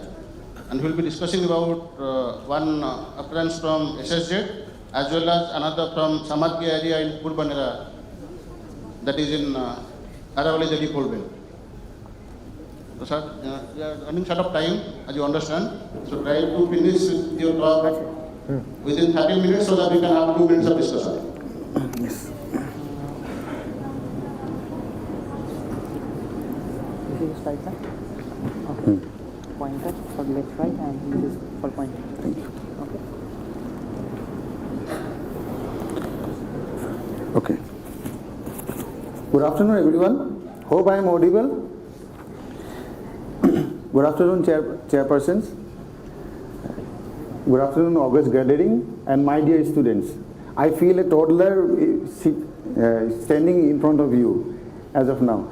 Okay, my topic for today is basically uranite geochemistry as a proxy to understand uranium metallurgy in the Proterozoic India, in which I am comparing two studies of mine which is published.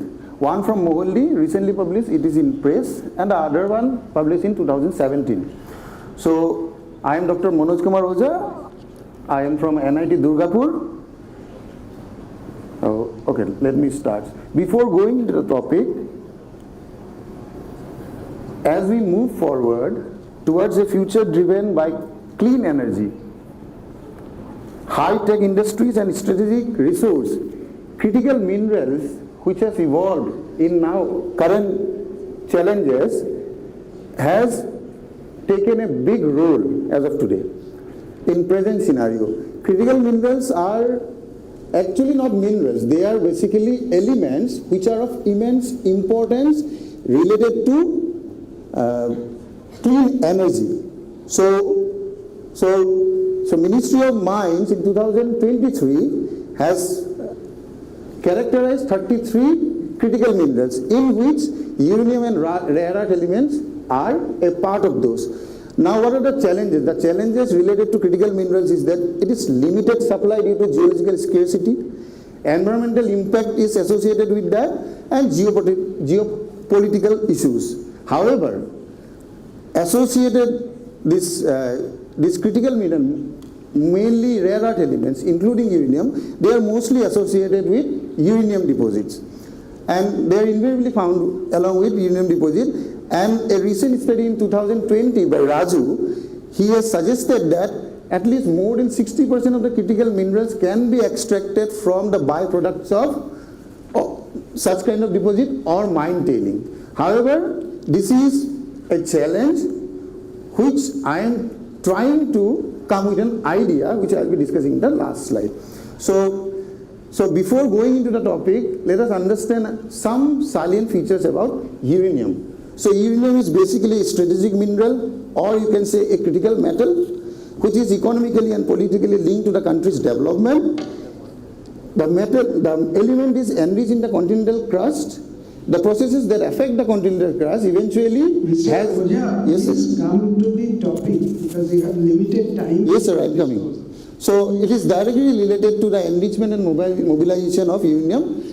Uranium has a time-bound characteristics, and most of the uranium deposits are basically concentrated in the Proterozoic era, which includes Athabasca, Olympic Dam, from Whitewater Ram, from the other part of the country, including India, Singhbum and Kudappa.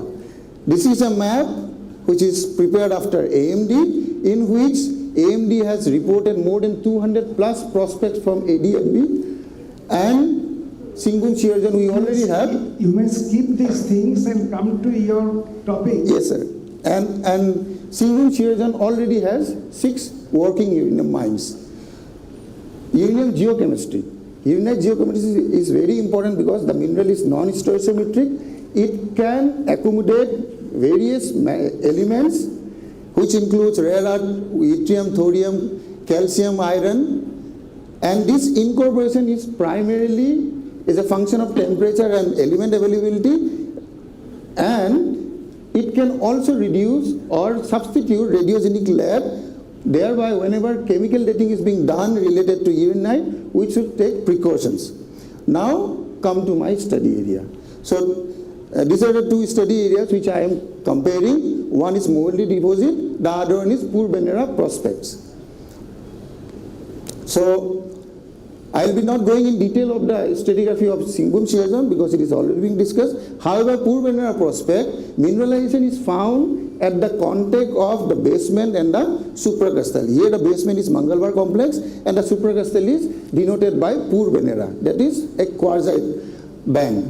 So mineralization is in the basement as well as in the supracrustal rocks. This is the textures related to Mohalli deposit. So in the Mohalli deposit, tourmaline bearing quartz schist and magnetite bearing quartzite were being studied, in which we were able to find pre-tectonic uranite and one more generation of uranite which is basically overgrowing the fluorescence, and last as inclusion. These are texturally denoted as UG1, UG2 and UG3. However, chemically these are some elemental plots which basically shows that the uranite are not having same composition. Accordingly, plots were being done, chemical plots were being executed, in which we were able to find 5 different type of chemically diverse uranite grains, in which both the UG1, which is texturally constrained, has 2 different classification. One is having, so for example, if you see in this particular U versus PV plot, both the UG1 are falling in 2 different parts. One is having depleted lead and the other one is having enriched lead, or vice versa like uranium. And whenever we try to see all these grains, what we are able to find is that there is an incorporation of different elements in the uranite grains. Those elements are mainly sodium, potassium, calcium, silicon, titanium and iron, in addition to rare earth elements. So following this, we have plotted, or we have tried plotting this in age diagram, where we are able to find that there are some grains which are primarily crystallizing, and there are some grains which are basically has altered. And this is a schematic which shows all the 3 classifications and their composition classification. 3 classifications of textural differences and 5 classifications of chemical composition differences. Followed by Purbanera. In Purbanera also, the rocks were collected from both Mangalwar and the quartzite band, and accordingly it was found that in both the quartzite, or that is the supracrustal and the basement, there are 3 different type of texturally constrained uranite, which indicates, which are basically one which is found as included phases at the grain boundary and associated with rare earth elements. On the contrary, in the supracrustal, within minerals at the grain boundary and associated with coffinite. So again we have plotted the chemical plots. In the chemical plots, we are again able to find that there are 2 distinct type of composition. One is showing alteration, the other one is showing no alteration. The grains which are not showing any alteration were further taken separately, probability plot was done, and accordingly we get 3 prominent edges. Similarly, the altered grains were taken, and accordingly a new different method was used, in which we have extrapolated all the points which are basically defined by the altered grains, and accordingly we are able to find such kind of trend which indicates again the same age. Similarly, we have done the same with the supracrustal rocks. Similar results we are getting, but this particular area we are not getting any older 1.88 age. Lastly, we have tried to plot to understand the nature of mineralization. In this plot, we are able to understand that these particular grains representing the moldy are formed at high temperature. On the contrary, the Purbanera grains, they are formed both at high and low temperature. The high temperature are basically defined by the basement rocks, and the low temperature is defined by the supracrustal rocks. Lastly, a comparison in between these 2 deposits. This is the aspect tectonic setting. This is basically shear hosted uranium deposit. On the contrary, Purbanera prospect is meta sedimentary hosted uranium deposit. Uranite fractures shows pre-tectonic scene and post and inclusions. On the contrary, the Aravalli Delhi fold well, Purbanera, it shows 3 distinct type of textures. Chemical dating shows 2 type of mineralization, 2 dates related to mineralization, 1.7 to 1.6. This is the primary mineralization, and followed by 0.93, which is basically a secondary mineralization. On the contrary, in the Purbanera, we are having a oldest event which is not exactly related to a mineralization. However, the main mineralization even is 2.2 and in between 2.24 and 2.20. There is one more mineralization event which is taking place at a later time, which is equal to 1.01 and 0.96. The mineralization process in the Singhbum shear zone or moldy is magmatic hydrothermal fluid, more than 350 degrees Celsius. On the contrary, the poor Venera, we are having high to low hydrothermal fluids controlling the uranium deposit, both in the basement and in the supracrustal. Element substitution, in the moldy we are having rare earth, yttrium, calcium, iron, replacing uranium and lead. Similar evidences we are also having from the poor Venera, but in poor Venera, the supracrustal being affected by more silica. Thereby they are associated with coffinite. Hydrothermal influence, strong fluid interaction leading to uranium and rare earth plus yttrium remobilization, multiple hydrothermal events altering uranium chemistry. Lastly, the significance, uranite preserves evidence of hydrothermal remobilization, rich hydrothermal fluids and multi-stage events related to uranium mineralization in the Proterozoic. Similar evidences we are also getting from ADFB, long metallogenic history, RE-enriched hydrothermal fluid, multi-stage uranium mineralization, refining this one. So lastly, what is the major takeaway? Uranite chemistry and textures basically reveals multi-uranium events. In this particular study, it is basically refining the Proterozoic uranium timeline, element substitution which includes rare earth, yttrium, calcium, iron to some, namely there are many others indicating hydrothermal activity and fluid evolutions. We can determine high to low temperature mineralization events during the chemistry of uranite, distinguishing both metamorphic magmatic versus hydrothermal uranium deposit. Both studies confirm the invariable presence of rare earth element in both the areas, primarily in form of rare earth minerals. Thus indicates that uranite can be potentially used to record mineralization history, fluid interaction, understand temperature conditions, serving as a key proxy to linking mineralization events to the Proterozoic tectonic, metamorphic, magmatic and hydrothermal episode, guiding to metallurgy and exploration. This is all about my topic. Now what is the major takeaway? What is the possible solution for CMS? From this study, what is indicated is that we have invariable amount of RE minerals associated with uranium deposit. So tailings from uranium deposit in the Singhbum shear zone can be significantly enriched in RE, offering a potential secondary source for critical minerals extracting through optimization and feasible metallurgical processes, in which collaboration among earth scientists, metallurgists, chemical engineers, biotech engineers and environmental scientists is essential for today. So which we are trying to do in NIT Durgapur. And lastly, I would like to thank my Presidency University for giving me this opportunity, AMDR and UCL for the logistics and the priceless samples, my beloved research team which basically supervise my guides, supervisor, Professor Mishra, Professor Pal, Professor Upadhyay and Professor Pused, my co-workers and my dear PhD students. And this is my last slide, which basically says that our geological community plays a crucial role in securing resources for future. Let's work together, innovate and push boundaries for exploration and extraction. With this, I wind up my slides. Thank you. Okay, sir. Thank you.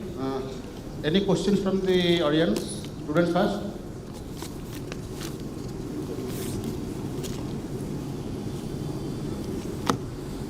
From experts? Yes, sir, please. Sir.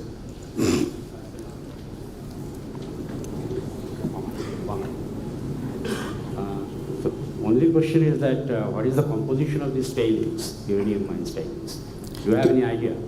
Till now, we are not studied the tailing. We have we have. Why are you saying that tailings may contain rare earth? Sir, from literature review, we are able to understand. From literature. So you have not analyzed that. And fortunately, if I remember, in Jadugura, in addition to the uranium extraction, there was a small plant which were basically extracting other elements from the tailing. But we are planning for that to understand. What kind of elements they are extracting? rare earth elements. Rare earth. In addition to that, molybdenum is there, copper is there. So you are suggesting that we should explore those tailings for... Yes, yes. Okay, thank you. Sir. Okay, thank you. Dr. Oja, it's just a curiosity. What made you choose these two areas? Because there are so many occurrences of uranium. Why to choose these two areas?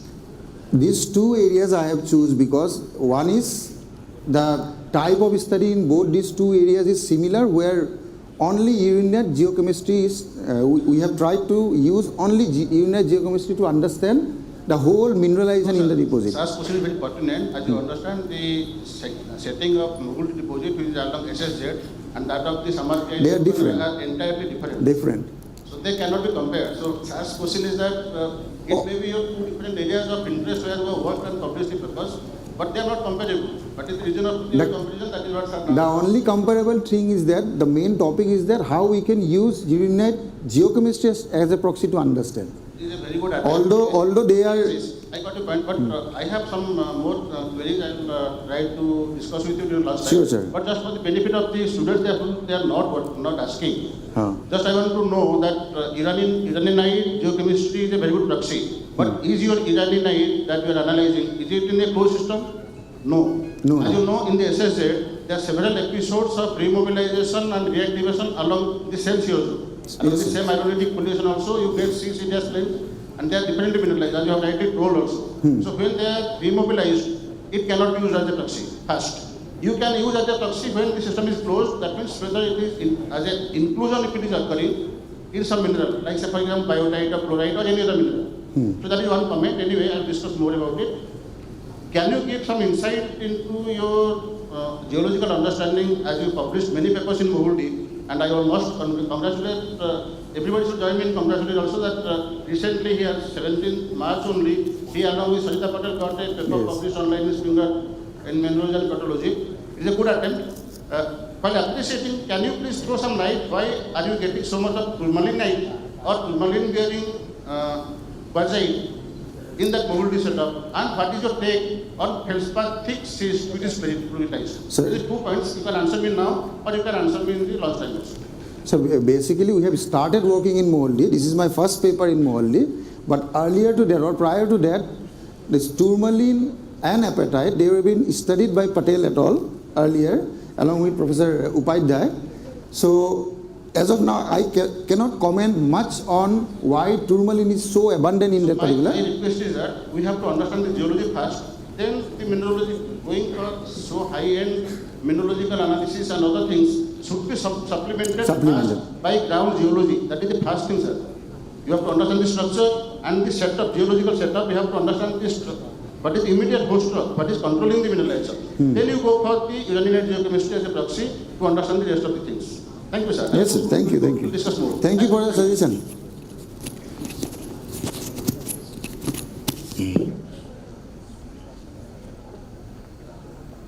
Sir, now I welcome our next speaker, Madam Mudita Tater, and she will be discussing about investigation of Mayurbhanj Gabro Anorthosite complex of Singhbhum Craton through petrography and geochemistry, states of evidence.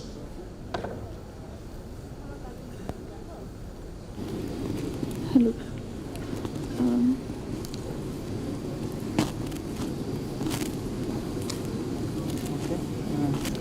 Use the pointer and you can change it from here, and this is if you have to point. Okay. Use the red switch and this for slide change. So good afternoon, everyone. I am showing the work which I am doing from last 1 year. So my topic is investigation of Mayurbhanj Gabro Anorthosite complex Singhbhum Craton through petrography and geochemistry shred of evidences. First I will be discussing about the geology of the Mayurbhanj Gabro Anorthosite rocks and its and I am comparing with the Bola Noshai Anorthosite complex, which is situated just in the southern of the Mayurbhanj Gabro Anorthosite complex. So Mayurban Gabbro-Anorthosite complex is included in the metavolcanics and meta-sedimentary sequences of the iron ore group, and it is included in the 3.1 gigaannum Mayurban rocks, and the major rock types are anorthosite, leucogabbro, leuconorites and gabbros. And the titanium and titanomagnetite phases which are found with the association of gabbros suggest that there is iron titanium rich thollitic basalts are there, and these are generated at the transitional depth from garnet to spinel to garnet regime. And the Bola-Noshai another my study area is Bola-Noshai anorthosite complex, where Shishir Mandal sir did a great job in this area. So my area is more towards the gabbroic rocks which is found in these areas. So there are basically two units. First is ultramafic unit, which is in the lower part, and the upper gabbroic unit.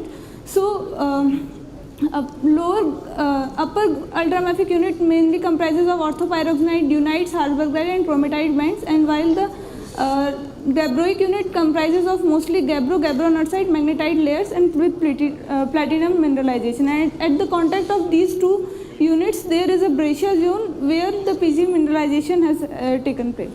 So the objective of my study is to understand the formation of Mayurban Gabbro-Anorthosite complex and its differentiation history, and then to understand the involvement of Paleo-Archean crust in the Gabbro-Anorthosite magma evolution, and to study my main objective is that since the Sitampundi anorthosite complex, which is located in the southern granulite terrain, is already reported as an analog for the lunar rocks. So I am looking for the older one, which is Mayurban Gabbro-Anorthosite rocks, which can be maybe another option for us for the analog studies of this analog for the lunar rocks, and also how the anorthosites are formed in the lunar as well as in the terrestrial rocks, bodies. So I went for the field and I collected samples from the Goru Maishami region, Saradghat, Kuliana, Jamudiha and Bola-Noshai area. These are some pictures from that, and then I did the petrography studies. Mostly the rocks which I found from the Bola area is dunite to dunite, Harzbergite, gabbros, and from the Goru Maisham region I found migmatite rocks, and one or two from the Gabbro-Anorthosite rocks I found, and then these are the rocks from the Jamudiya and Saradghat area. From the Jamudiya area, I got some considerable amount of samples from Gabbro-Anorthosite rocks, while the other I have not get so much. These are the major element plots for the different rocks from the different areas. These are ranging from gabbros to the monzonite and monzodiorites. And from the first I am understanding, till now I am understanding how these rocks are formed and how the crustal evolution has taken place in the Mesoarchean rocks. So based on AFM diagram, I found that the Mayurban gabbroic rocks are derived from calcalcanine to a thollitic magma series. And I tried to correlate the Mayurban anorthosite rock with the Bola-Noshai, and I found that there may be genetically correlated. I am not sure, because further isotopic studies will be needed in order to understand these things. Then I thought that Jamudiya samples are mostly Gabbro-Anorthosite rocks, so I did the EPMS study of these rocks, and these are found that mostly the plagioclase is in the Andesine in nature, and while the pyroxenes are ranging from diosite to the Heidenbergite. Now, from I plotted the RE patterns, and I found that the Bola-Noshai RE patterns and the other Mayurban Gabbro-Anorthosite rocks are showing similar patterns. So they have gone through a similar, they have been formed or they have undergone from the similar type of processes. Then based on the Europeum anomaly, positive Europeum anomaly suggested that there are plagioclase accumulation has happened in these region, and LRE enrichment and HRE depletion suggests that there are they has been gone to the mineral fractionation and the crystal contaminations.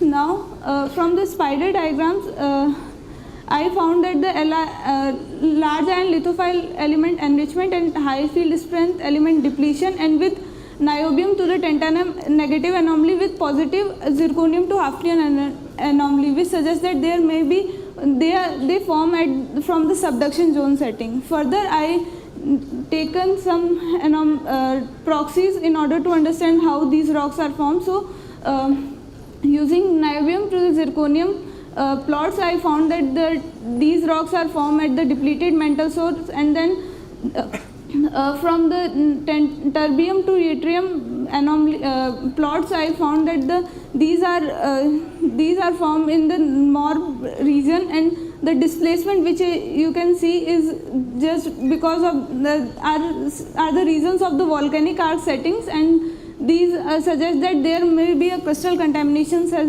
taken place, and these melt has been generated from the spinel to the garnet regime, and some sediments inputs have also been taken place. So the conclusion of my talk is Mayurban gabbro-anorthosite rocks were derived from the thollitic to the calc-alkaline magma. The parental magma of the Mayurbanj could have formed at the different depth with the significant crystal contamination, and from the variation diagram and the RE pattern, Mayurban gabbro-anorthosite rock and Bola-Nosai mafic rocks might be operated from the similar processes. Further isotopic study is needed for this. And also I want to tell that we are doing the spectroscopic analysis of the rocks, and I found that the pyroxenites from the Gauru Maishami region shows similar spectral pattern which we are found on the moon also. So that result I have not shown, but I am looking for the pure and gabbroic or anorthositic samples in these regions. So thank you. So thank you very much, madam, for finishing your talk well before time. So we have some time for discussion if anything is there. Yeah, I can see your raised hand. Can you please pass on the mic there?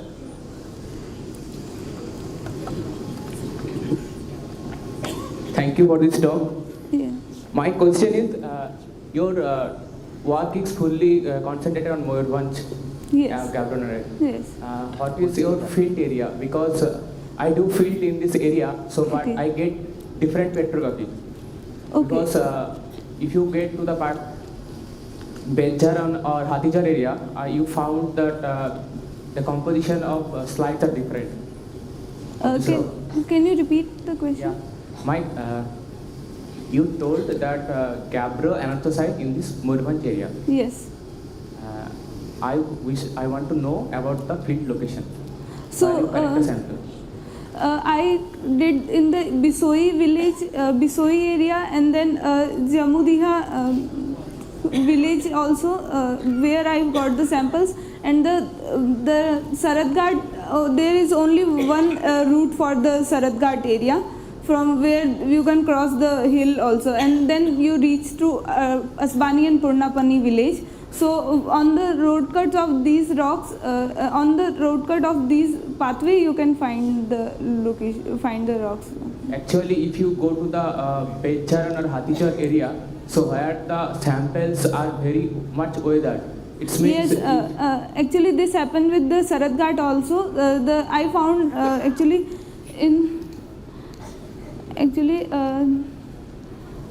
the first picture is the first picture I have taken from the Saratghat area, where the whole plagioclase is there, but it was already fully weathered. It was completely weathered actually. So I am looking for the samples for the anorthosite only. For that purpose I came here to know. For anorthosite, in my field area, it means the Benjaran or Hatijar zinc section. Okay. We get the cumulate texture is very prominent. Okay. It means that the 120-degree angle of this cumulate texture is. Okay, I will contact you for now. Okay. Or my another question is, this area is almost similar geological characterization of Scared Gut. Khiragarh. Scared Gut. Okay. Yes, Scared Gut. Yes, yeah. Yes. So, do you put some information about that? Actually, scare guard is something that I have not studied well. I will tell you in later. Okay. Thank you.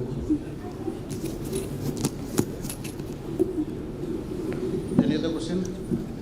Okay, just to supplement your talk, actually, if you see the diabetic Bugger anomaly map of GSI, in that also, in the Viso area and below the Moirban granite, there is high Bugger anomaly pattern. Almost 50 milligal anomaly is there.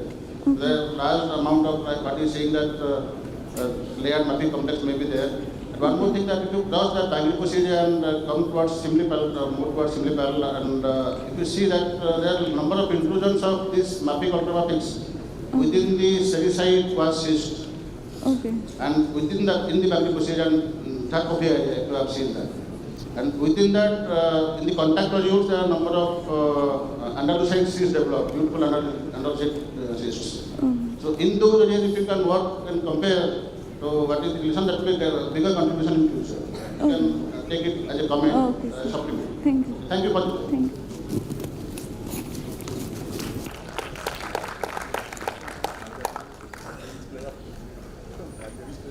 So the next speaker will be Paramita Das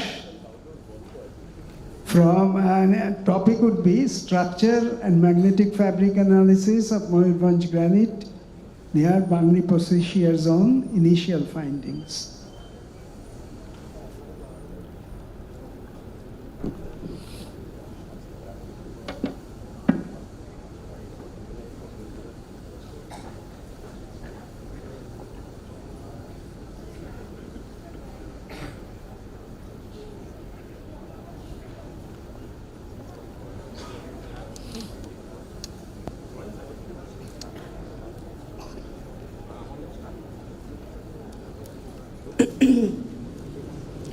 Thank you. This is for slide change and this is for pointer. Okay. Thank you. Good afternoon, everyone. I am Dr. Paramita Das, DST Vice Postdoctorate Fellow at the Department of Geology and Geophysics, IIT Kharagpur. Before I begin, I would like to mention that I am in the preliminary stages of my work. So here I will present the initial results that I get from the reconnaissance field work. And before I would like to start, I would also mention that I opt for the poster presentation, but I appreciate the opportunity to present my work on this platform. So this is my topic, the structural and magnetic fabric analysis of Mayurbhanj granite near the Bangli shear zone, initial findings. It's not changing. So the Shingbhum Craton is composed of several granitoid massives. One of them is the Mayurbhanj granite of 3.09 age and is situated at the eastern fringe of the Shingbhum Craton. So this is my study area.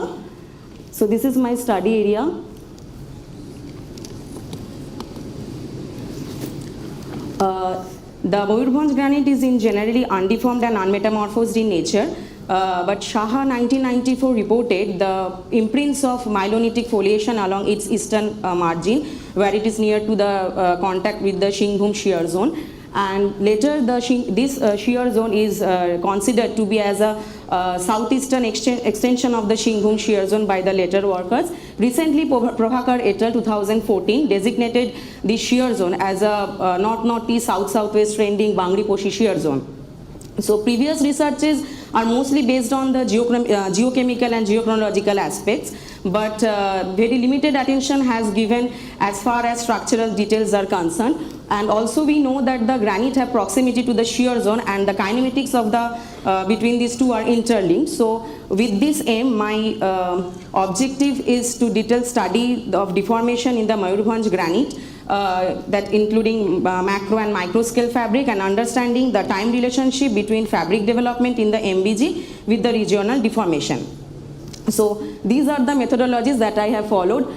Reconnaissance field work has been done and in the vicinity of the Bangli area. Systematic collections of the structural data from the study area, as well as I have oriented block samples of granite to do the AMS analysis, as well as microstructure analysis has been performed in the kinematic reference frame identified on the basis of the AMS. So here I have prepared the structural map. The structural study reveals that in most of the outcrop, basically the granite is massive in nature and varies between medium to fine grain. And in some parts of the area, I have found that there is in some parts of the area, I have found that the formation of easterly dipping, north-northeast, south-southwest ending myelonitic foliation, where it is close to the BHZ. And also both the massive and the foliated variety, I have found there is a traversed by the quartz vein as well as by the fractures of different orientations. So these are the field photographs. This is the massive variety of the medium grain massive granite, as well as the photograph B showing is the fine grain variety of the granite, and this is the north-northeast, south-southwest trending myelonitic foliation developed closer to the shear zone. And in the photograph D, basically it's closer to the shear zone where I have gauged the granite is intensely sheared. And also in just far from the shear zone, I have found a very weak foliation is developed, and the foliation is defined by the parallel alignment of the mafic minerals. And also in the massive variety, I found that the fractures are cross-cut the massive body and show offsets.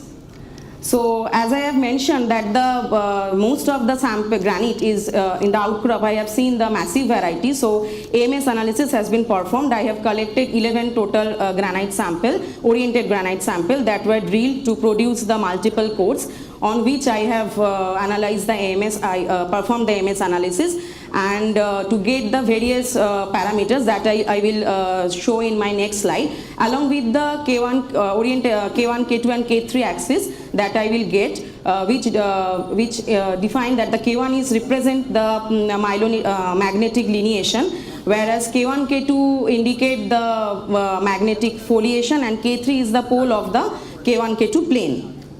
So here I have plotted the location-wise magnetic foliation data and the analysis I have done in the preliminary stages so far. From that I get that the mean magnetic foliation is north-northeast, south-southwest direction, dipping east-northeast. And these are the other parameters, that is Km in the table indicate that the mean bulk susceptibility, Pj is the strain intensity, T is defined the shape of the susceptibility ellipsoid. Here I have found that the most of the samples showing the mean bulk susceptibilities above than 10,000 into 10 to the power minus 6 SI unit, which indicate that the presence of ferromagnetic mineral contributing to the AMS. And here the Km versus Pj plot, which indicate that there is no one-to-one relationship between Km versus Pj. And the Pj versus T plot indicate that the susceptibility ellipsoid is basically indicate both the prolate and oblate shape. So the K1, K2 and K3 orientation we get from the AMS study, which is used to identify which is used to determine the orientation of the K1, K2 as well as the K1, K3 plane. And these orientation of the K1, K2 and the K1, K3 plane are marked on the oriented sample.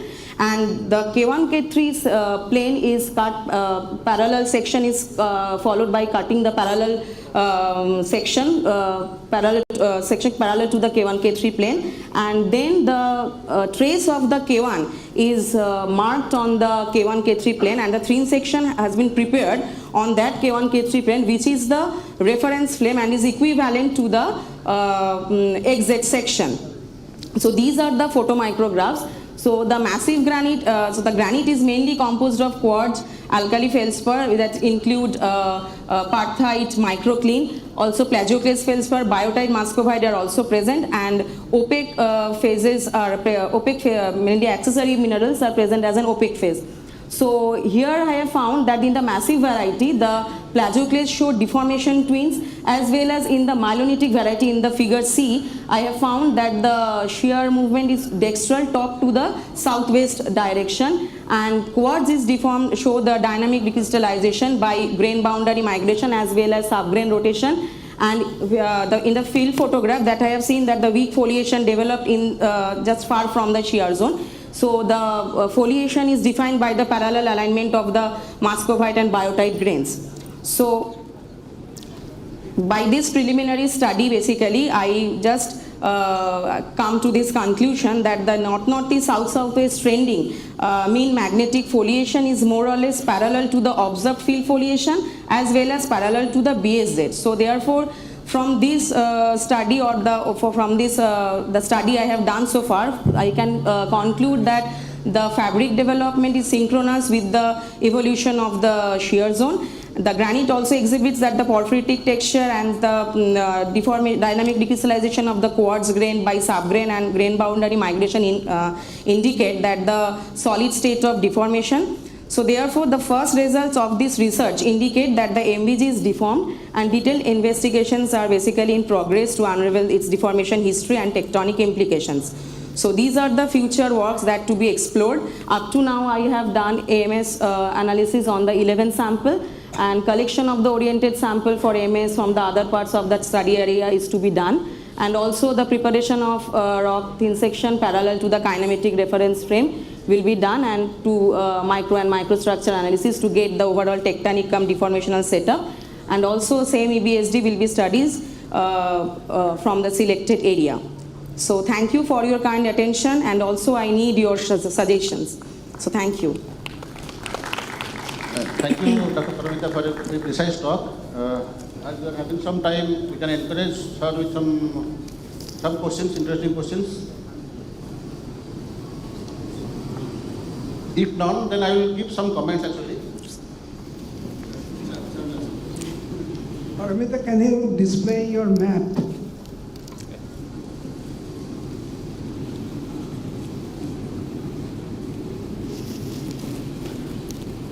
Not this one, where you showed the shear zone and the fault. Yes, this one. And you had a foliation there. It is not parallel to the boundary of the shear zone on your map. Sir, I have said that more or less parallel. It is not, it is very much oblique. Sir, with the... As per your plot, foliation is not at all parallel to the shear zone. You cannot formulate more or less parallel.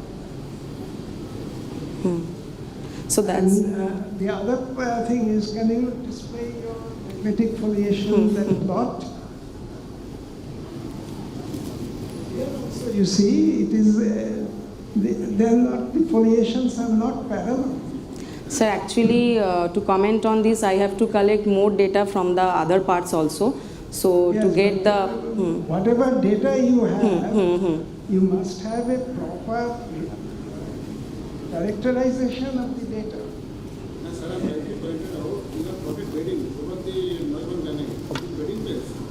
No, that is the foliation plan. Sir, these are the magnetic foliation. And but your magnetic foliations also, they are very high angle to the shear zone. So that's why I have to do also EBSD analysis. I happen to work in this area, sir. In this area, in Bangladesh, we are having three prominent structural features. One northwest, which is the contact between the Neumann granite and Bangladesh granite, which is called as the Bangladesh west shear zone. Sir, I have seen that paper basically, yes. Eastern part, which is in contact with the Singhum sediments. And within the Singhum sediments, there is a Gangua fault, which is almost north-south, which is a manifestation of the Eastern Indian tectonic zone. So while, and for your information, when you send your students for the next field trip, you told rightly that it is a preliminary field trip. The Neumann granite and the Bangladesh granite, they are not in physical contact with each other at most of the places. In between, you find at some places in some nala sections, presence of chloride plus cysts and talco cysts and feldspathic cysts, which are also prevalent there. So though the west Bangladesh shear zone, which is northwest trending, is a manifestation of the continuation of the single shear zone southeast possibly. And the latter events are our north-south ones, which is manifestation of Gangua faults. So you have to take into consideration all the three parameters. Sir, I will definitely consider, yes. Thank you, thank you. One more point. Please look at the literature which suggests that this northeast Bandiposi shear zone may be a later shear zone which is defining the eastern boundary of the Shingbum Craton. It has nothing to do with the Shingbum shear zone. There is some work on that. Please look at that. Yes, sure, sir. So thank you.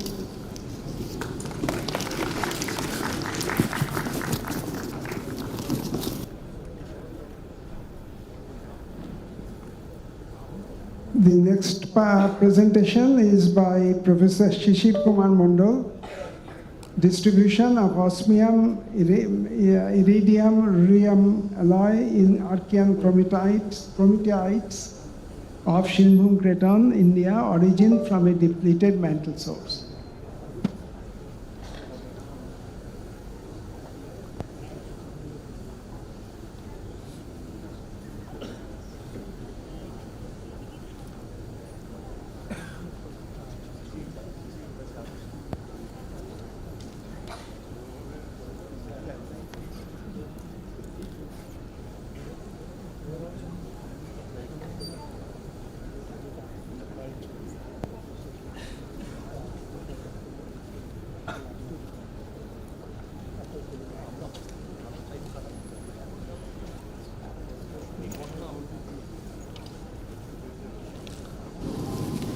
শোনা যাচ্ছে? ওকে, pointer আপনাকে দিয়ে দিচ্ছি।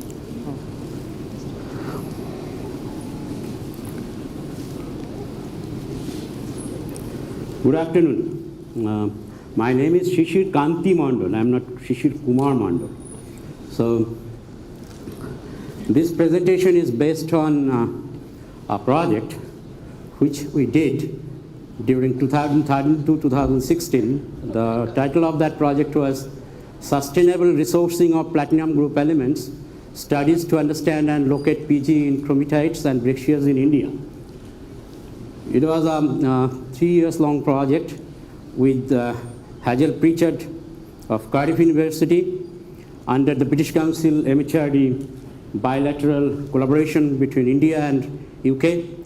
So I have 50% of the money and Hazel had 50% of the money, and it is a collaboration. Under that we have many visits of students from their side, faculty from their side, and a couple of students from this side. They visited Cardiff University for training. And this project was like ultimately after completing that project, it was assigned as one of the 10 best implemented project of British Council. So this is Nuashahi, this is Shukhinda. So I did my PhD on Nuashahi igneous complex, and I have my classmates here, Shankar and Shantanu Bose, Shankar Bose and Shukanto Dey, and myself. We are the last batch in 1992 visited this Nuashahi igneous complex together under Professor Kanailal Chakraborty and Professor Tapan Kumar Bodh for a master degree fieldwork. So that ignited the desire for doing a PhD in that area actually. So this project is based on distribution of platinum group minerals in chromatites from Nuashahi and Shukhinda. As we know that this is the Indian shield. We have some ancient cratons like Shingbum Craton, Dharwar Craton, Bhandara and Bundelkhand and Aravalli Craton. And in Shingbum Craton we have many early Archean to Mesoarchean granitic suite of rocks. We have early Archean to late Archean ultramafic volcanic rock that are intercalated with sediments, mostly metasediments. And we have some intrusive rocks, intrusive ultramafic rocks. Most of the scientists, they love to ignore these ultramafic intrusive rocks. They do not consider that these are part of the crustal evolution of Shingbum Craton actually.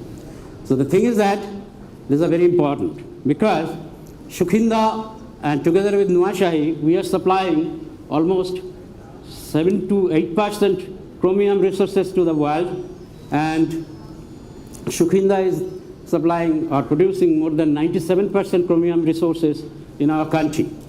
So these are very important. And Shukhinda and Nuashahi equivalent rocks are also there in the Craton, which is Mayurbhanj igneous complex. But the thing is that in Mayurbhanj igneous complex, we do not have any ultramafic lower portion. And in Shukhinda, we do not have upper gabbroic unit. But in Nuashahi, we have everything. So let us see.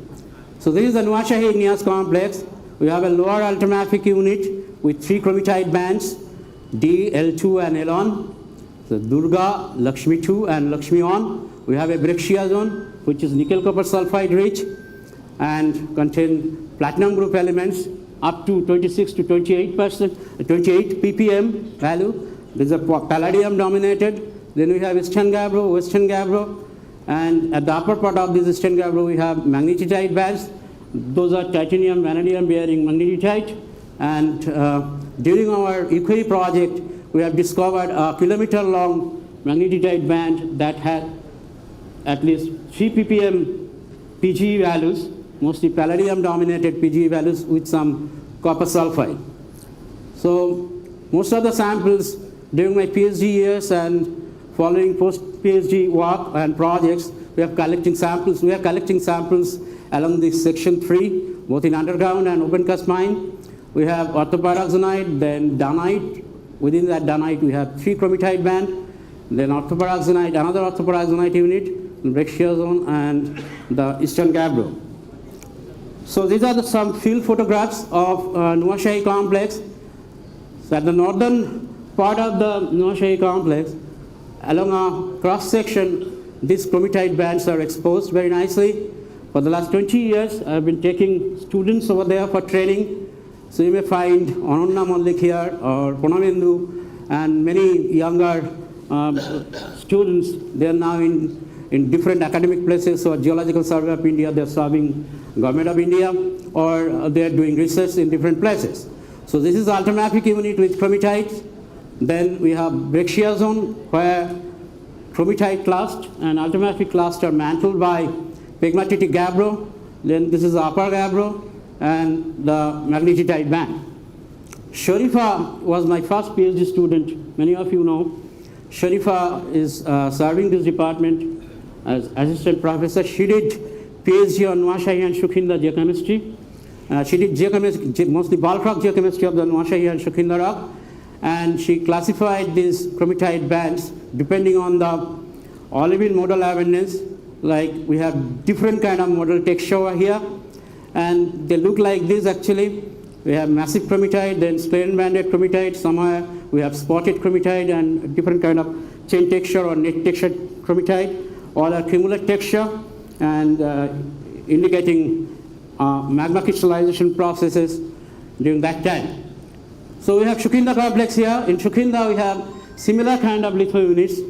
We have orthopyroxenite, then dunite with 2 chromitite band, then another orthopyroxenite unit and 4 chromitite band. In Shukhinda we have 4 chromitite bands, and this Shukhinda complex, important thing is that the whole ultramafic complex is capped by 40 meter, nearly 30 to 40 meter thick lateritic profile, weathered profile. And at this part we have a Brexia zone which is similar to Nuashahi Brexia, but the thing is that there is no significant PG in that Katpal Brexia. Our sulfides are also very less.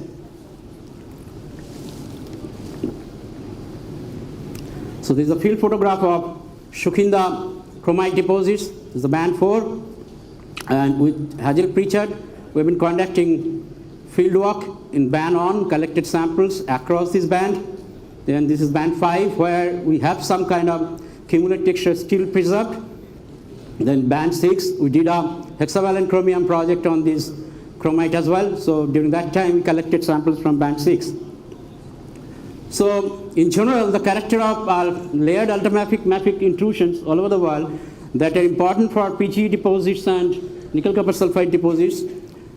In case of Great Dyke, we have a main sulfide zone within the peridotite unit. In case of Bushbelt and Stillwater complex, we have Marinsky Reef and JM Reef and UG2 chromitite layer where we have main platinum group element deposits along with minor sulfides. But the host rock is orthopyroxenite and norite. And the upper part, like in a layered intrusion, if we have magnetite within the anorthosite, gabbro-anorthosite diuretic rock, where we can find PGE deposit as well, depending on the sulfur saturation history of the magma. So, example is Stella complex in Brazil, Skagerrak in Greenland. So, Nuashahi shows very nice layering, beginning with orthopyroxenite, olivine orthopyroxenite, then we have dunite with 3 chromitite bands, non-orthopyroxenite, brachia zone with PGN sulfides, the norite gabbro, and gabbro, magnetite, and diuretic rock. This is the whole sequence. If you go through some old literature like by Shotomoy Mukherjee or Kanai Chakraborty, you will find that they have described this very nicely. So the target of this particular work is to collect samples across the chromitite band and to find the platinum group minerals, characterize them, and to understand their formation history. And the thing is that if the identified platinum group minerals are truly representing the bulk concentration of the PGE in chromitites, that is also important part of this study. So out of 42 samples we have analyzed, we have considered 21 samples where PGE is ranging from 200 ppb to 500 ppb. We collected 10 samples we have selected from Shukhinda, 11 from Nuashahi, conducted extensive bulk rock geochemistry and PGE geochemistry and scanning electron microscopy along with EDS analysis to identify the minerals. So these are the whole rock PGE character of the chromitite bands. As you can see that in Nuashahi and Shukhinda, the lower chromitite bands are basically showing they are moderately IPGE enriched. IPGE means osmium, iridium, ruthenium, IPGE enriched, and in a typical brachia hosted PGE deposit or typical sulfide-rich PGE deposit, the pattern should be like this, and enriched in terms of palladium group of elements like palladium, platinum, and rhodium. So you can compare that in chromitite we have osmium, iridium, ruthenium, and this pattern, and in case of a deposit we have palladium and this pattern. So these are the distribution of PGMs. We have identified 4 textural variety of occurrence, like well within the chromite grains as inclusion. Then within the chromite grains we have chrome dioxide inclusion, where most of the platinum group elements are associated, and then platinum group minerals are associated. Then within the chromite we have some altered platinum group minerals, and at the interstitial spaces of chromite grains we have platinum group minerals. So these are the morphological feature and textural feature of different platinum group elements. Among these, osmium, iridium, ruthenium alloys are dominating in chromite. In both Nuashahi and Shukhinda, you can see that these are osmium rich, and there are some other platinum group elements like orosite, fluorite, and edosite. So, and there are some secondary oxides of platinum group elements are also present, and important thing is that we have native platinum within the chromite grain, and also native ruthenium associated with the interstitial silicate minerals.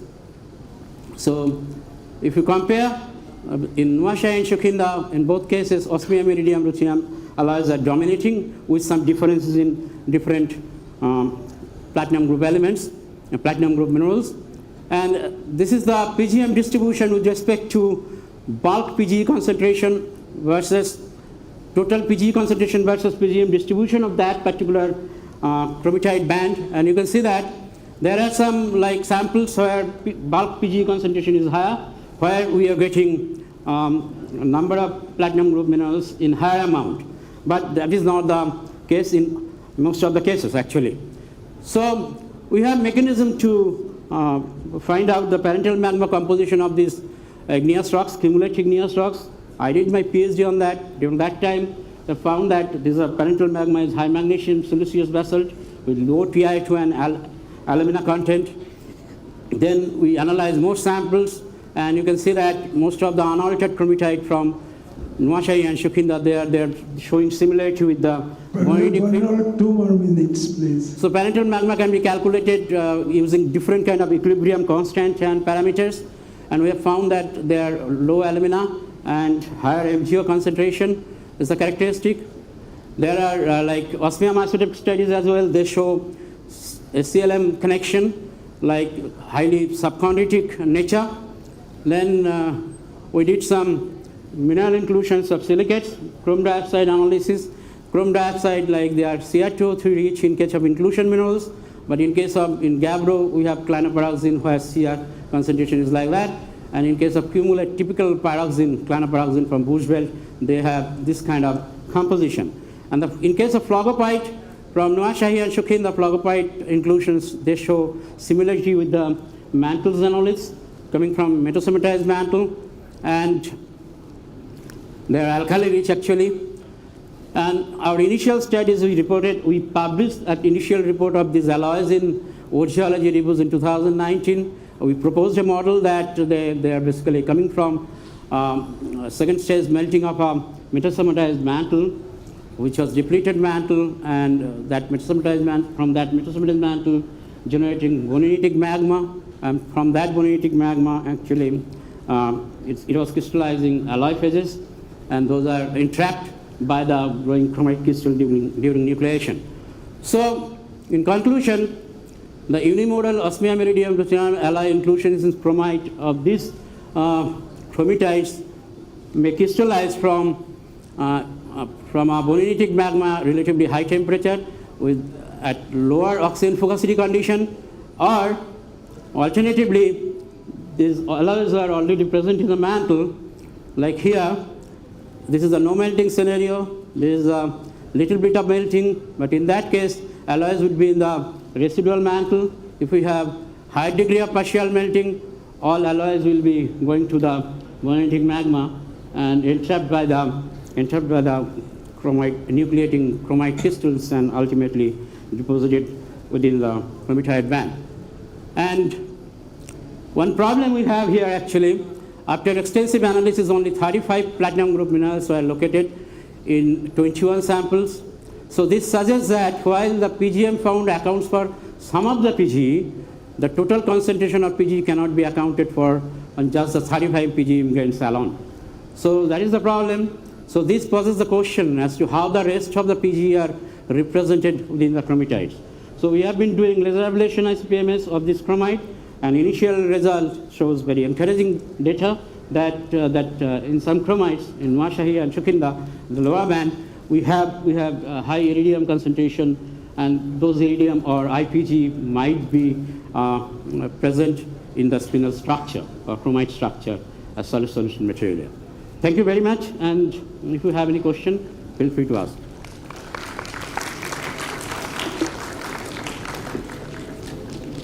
Yes. Any question? Professor Mundal, thank you very much for a very nice and illuminating talk. I have a general question not related to your Shingbum chromites. So I want to know what is the potential for the PGE and chromite in the Naga ophiolite chromites or Manipur ophiolite chromites? Yeah. Are they very similar or quite different? No, they are ophiolitic chromite. So if you see all over the world, in hemitropical countries, they have ophiolite, and those ophiolites are really important for laterite covered PGE deposit actually. New Caledonia and recently in Indonesia and different places actually. So the whole nickel market in the world is basically now controlled by China and Indonesia actually. The reason is that they have found that lateritized nickel deposit just that is present over the ultramafic rock actually. So we have Manipur ophiolite, we have Shukhinda, we have 40-meter thick lateritic profile. So if we have that kind of alloys and PGs in our protolith, so now one student is now in CSIR, she's from my lab, she's doing analysis of this lateritic rock over this chromitite band, and already we have located plenty of alloy phases within that laterite. So together with this laterite in Chromitite band and laterite and this PGM in laterite profile, so everything would be very much same, economically beneficial, I think I should say.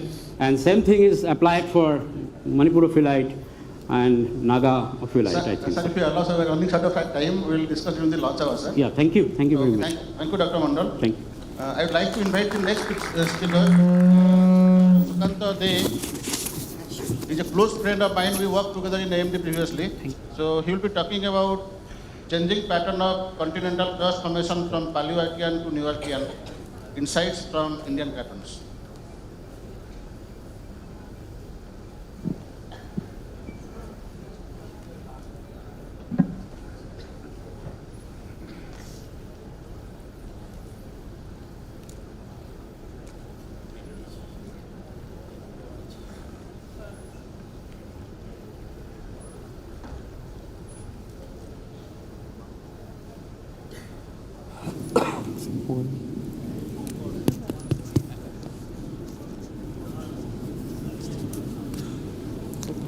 This was light change and the date 140.8. Yeah. Good afternoon.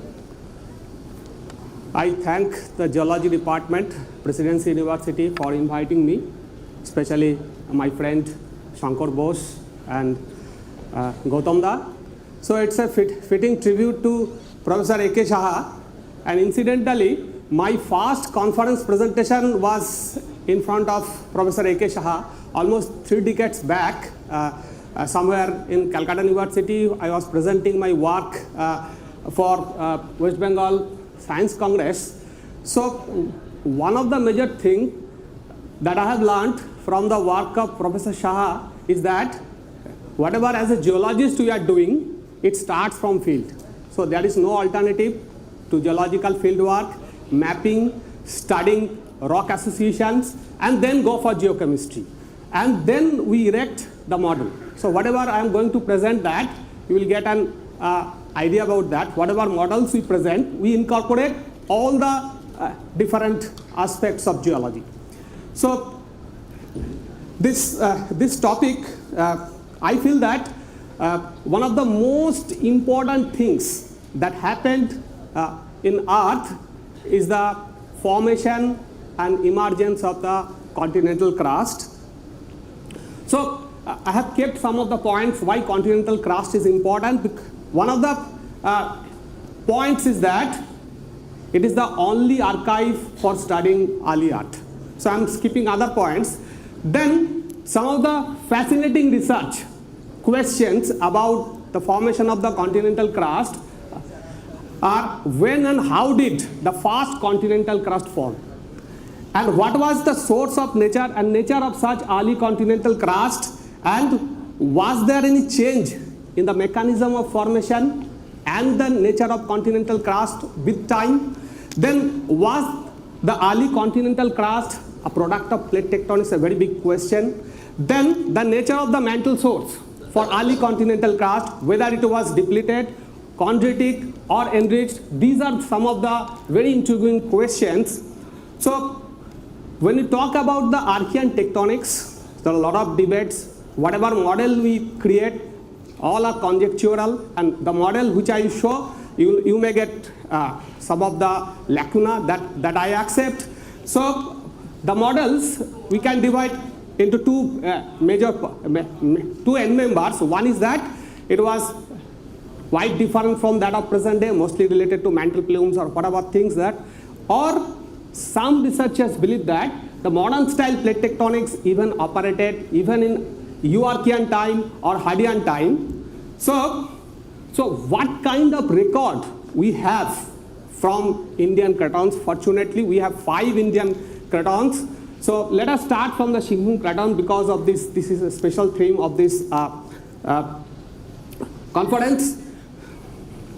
So this is the map of Shingbum Craton. The earlier speakers already discussed about the geology of the Shingbum Craton. This central part, we have different kinds of granitoids which are mostly divided into two types. One is this, the central part.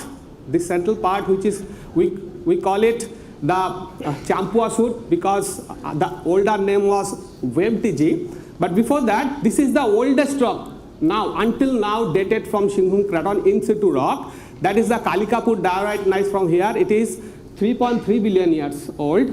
But the Champua shoot, the age is around this 3.45 to 3. And this is mostly tonalite and transhumanitic in composition. But the next generation of granitoids, the most voluminous, that's the Shinghum granite. This is the age, 3.38 to 3.25. And the composition, it moves towards the potash-rich end. So these are mostly transhumanites and granites.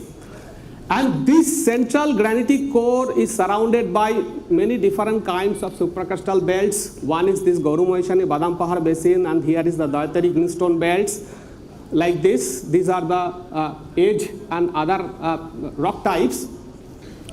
So this is the compilation of Jharkhand UPB edge, both Jharkhands from the in situ rock as well as the detrital Jharkhand. So I am not talking about the older Jharkhands, I will be talking mostly about the present rock record. So here the major crust formation events we can see, that is in the Shinghum Craton, that is of 3.45, another one is 3.3 billion years old. I am not talking about the 3 billion years old event. So here we can see the Jharkhand age, this is the compilation epsilon value. We can see that the Paleoarchean Jharkhands in Shinghum Craton, they are remarkably positive values. So that suggests that at least during Paleoarchean, the mantle was depleted below the Shinghum Craton. From that depleted mantle, we have a lot of juvenile crust which was produced. So some of the important features Paleoarchean rocks of the Shinghum Craton are just like we have, if you look from top, we have ovoid granitoid bodies, dome-shaped granitoid bodies already reported by Professor Saha, which are surrounded by synformal kills of greenstone belts, and we don't have linear lithotectonic belts, accretionary complexes, thrust-related duplications, which are typical of subduction zones. So we don't have this kind of volcanic rocks, which are typical of subduction zones. And another important feature is that we have both synchronous low pressure and high pressure TTGs. So situation is something similar to like Pilbara Craton. We can see the domes of granitoids surrounded by synformal kills of greenstone belts, the blue color, something like this. So if we look into the Shinghum Craton very closely, we'll get several such blocks. I'm calling it blocks rather than domes, because not everywhere structure is done. Something like this, if you can see that these are the greenstone belts, slivers, and the rounded granitoid bodies. Here also in Bonai block. If we follow this, we'll get a remnants of greenstone belts, something like that, which is surrounding these granitoid blocks. So these are some of the features. So our preferred model for Paleoarchean evolution of the Shinghum Craton is that the continental crust nucleated in a oceanic plateau environment, and here the transition of the granitoid composition is very important. The initial granitoids are mostly sodium rich, and the first potash-rich granitoid of the Shinghum Craton that appeared at around this point of time, and then we have potash-rich granites. So our preferred model is that the continental crust started nucleating at around in an oceanic plateau. Here it's a mantle plume-like thing, and which has supplied mafic, ultramafic magma into the crust, which triggered melting of the crust, and we get TTGs. With passage of time, the crust has become thicker, and the crust could melt at different depths. For example, at higher depths, at lower depths. So we get both high pressure and low pressure TTGs. And later on, this is the last phase, when the greenstone belts, which are denser, they could sink into the soft granitoid basement, and we get the granitoid domes. At this point of time also, the previous TTGs melted, so we get potash-rich granites, and this is the present day erosional level. So if you look from top, we get the granitoid domes surrounded by synformal kills of the greenstone belts. So if you go to the Dharwad Craton, the western part, the situation is similar. If you go in the Western Dhara Craton, we get at least two different kinds of greenstone belts. The earlier one, the Sargur greenstone belts, which are mostly Paleoarchean, Mesoarchean. I will take you to these two places. One is this Holenarsipur greenstone belts, and another one here is that is your Bundlupet area. So this is the map pattern of the Holenarsipur greenstone belt. You can see the granitoid domes surrounded by the slivers of greenstone belts, and if you make a cross section, we can see the foliation trajectory. Here at the center of the pluton, we have the flat foliation, but at the margin of the plutons, we have dipping foliation. So that suggests that uplifting of the granitoid domes and sinking of the greenstone belts. But so these are the features of the Paleoarchean, Mesoarchean of the Western Dhara Craton. It's stabilized at around 3 billion years ago. So we don't have these kind of features which are of subduction zones. So we feel that the similar kind of tectonic setting, the vertical tectonics operated within the Western Dhara Craton also. But the cratons which stabilized later on at the end of Neoarchean, one of the classical examples is the Eastern Dhara Craton. So if you go to the Eastern Dhara Craton, we get linear greenstone belts surrounded by the granitoids, a diverse kinds of granitoids. Initial TTG magmatism followed by many different kinds of granite. A-type granite, S-type granite, potash-rich granites, sanukitoids, and look at the nature, diverse types of volcanic rocks. So these are the features.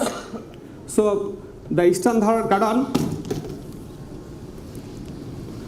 So most of the models of tectonic setting of the Eastern Dhara Craton, they have invoked subduction and operation of various plume-related features. So what we can conclude, the cratons which stabilized at the end of Neoarchean, those are characterized by both subduction and mantle plume-related tectonics, and many different kinds of geodynamic processes operated that has triggered formation of many diverse type of granitoids, diverse types of volcanic rocks. So this is a compilation of granitoid types from all the different Indian cratons.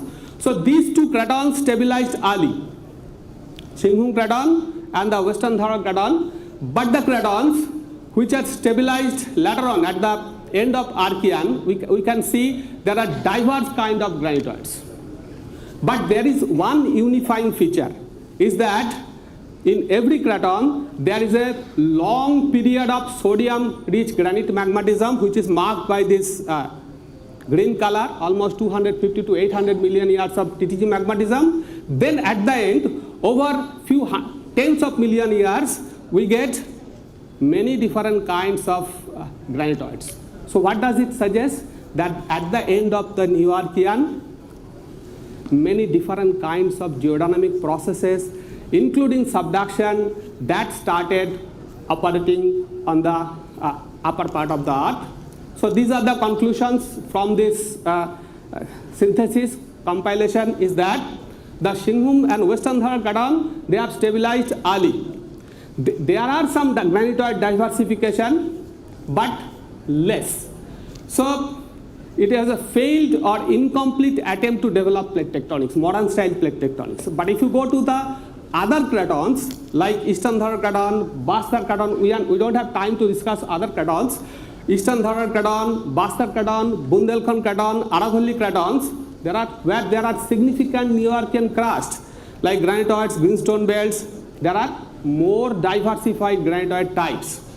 So the reason is, what is the reason? Possible reason that at the end of Neoarchean, there was emergence of variety of geodynamic processes which facilitated crust-mantle interactions. Many different kinds of processes like subduction, slab break-off, then flake tectonics, crustal thickening, crustal delamination, many different kinds of geodynamic processes operated.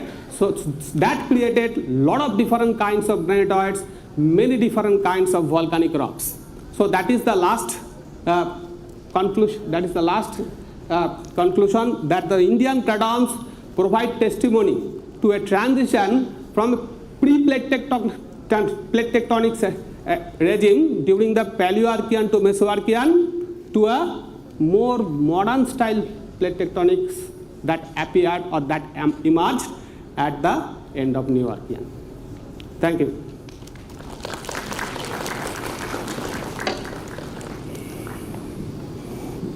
Any questions from the audience?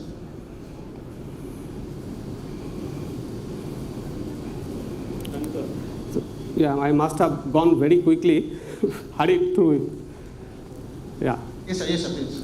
I asked this question before actually. Remember that your talk during in our department.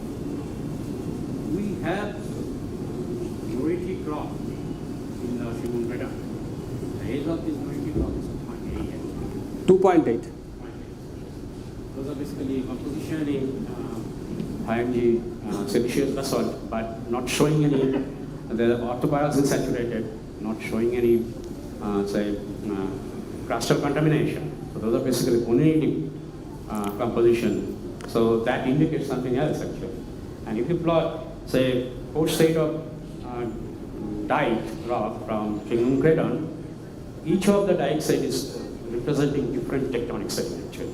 And 2.8 dike is basically indicating active continental margin set. So what is your take on that actually? So my take is that whenever we talk about a tectonic setting, we should consider a number of factors. Only getting a single rock type or getting a single geochemical feature, just like niobium tantalum anomaly, that will not indicate. It is very fatal.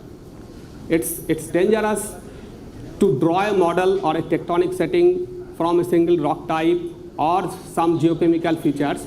So what I feel that we should take care of all the geological evidences, map pattern, structure, metamorphism, rock association, then only we should talk about the tectonic setting.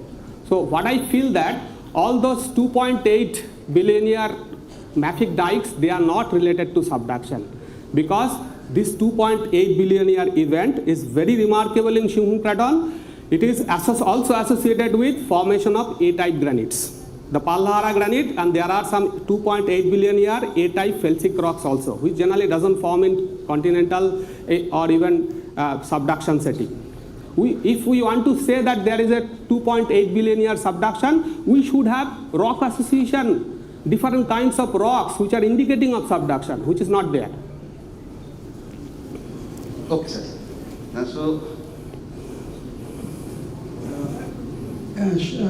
Shukanta, can you just display your last slide, last one slide, where you showed the different cratons of Shinglung, Bundelkhand, that area. Not this one. The composite slide where you showed the this one comparison of the different cratons. This one? This one. Yeah. Here I find that the Bundelkhand region, that has a TTG generation which is much later than most of the other, except for the Eastern Ghats. It's there in Aravalli also. So what could be the reason for this? Both for the Bundelkhand and for the Eastern Ghats. One of the reasons is that we don't have sufficient dates. Okay, for example, Bastar, we don't have sufficient dates. In Bastar, we have 2.8 billion year TTG, which we'll publish. Okay. Another reason is that all the different. You mean to say that it is an artifact? One of the reasons. Another thing is that they are different cratons. Their history, their evolutionary history is different.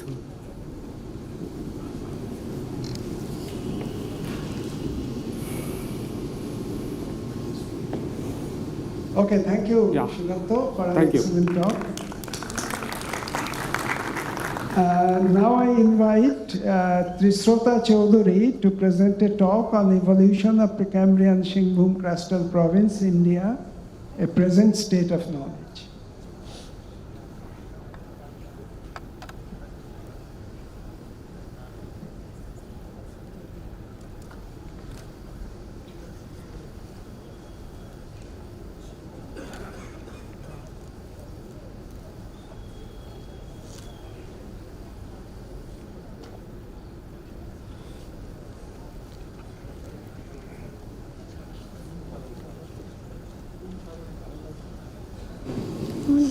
Hello.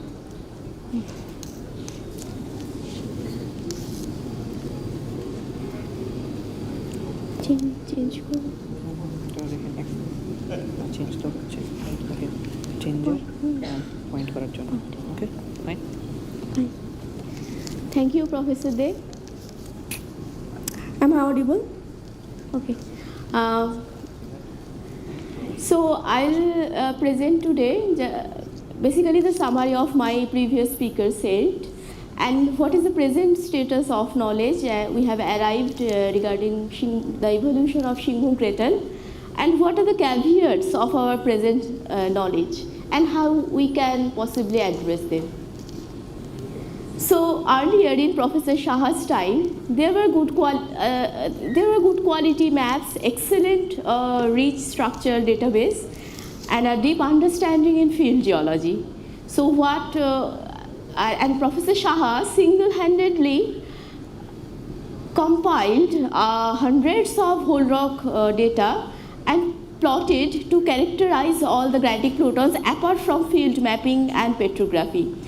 But today, after 2000, we are blessed with in situ geochronological data and associated with CL imaging, where after 2000 the number of data specifically shoot up, where we have the xenocrystic age. We can easily identify the xenocryst, the crystallization age. So we get the original rock or the precursor rock. We get our idea about the granites or the felsic volcanics.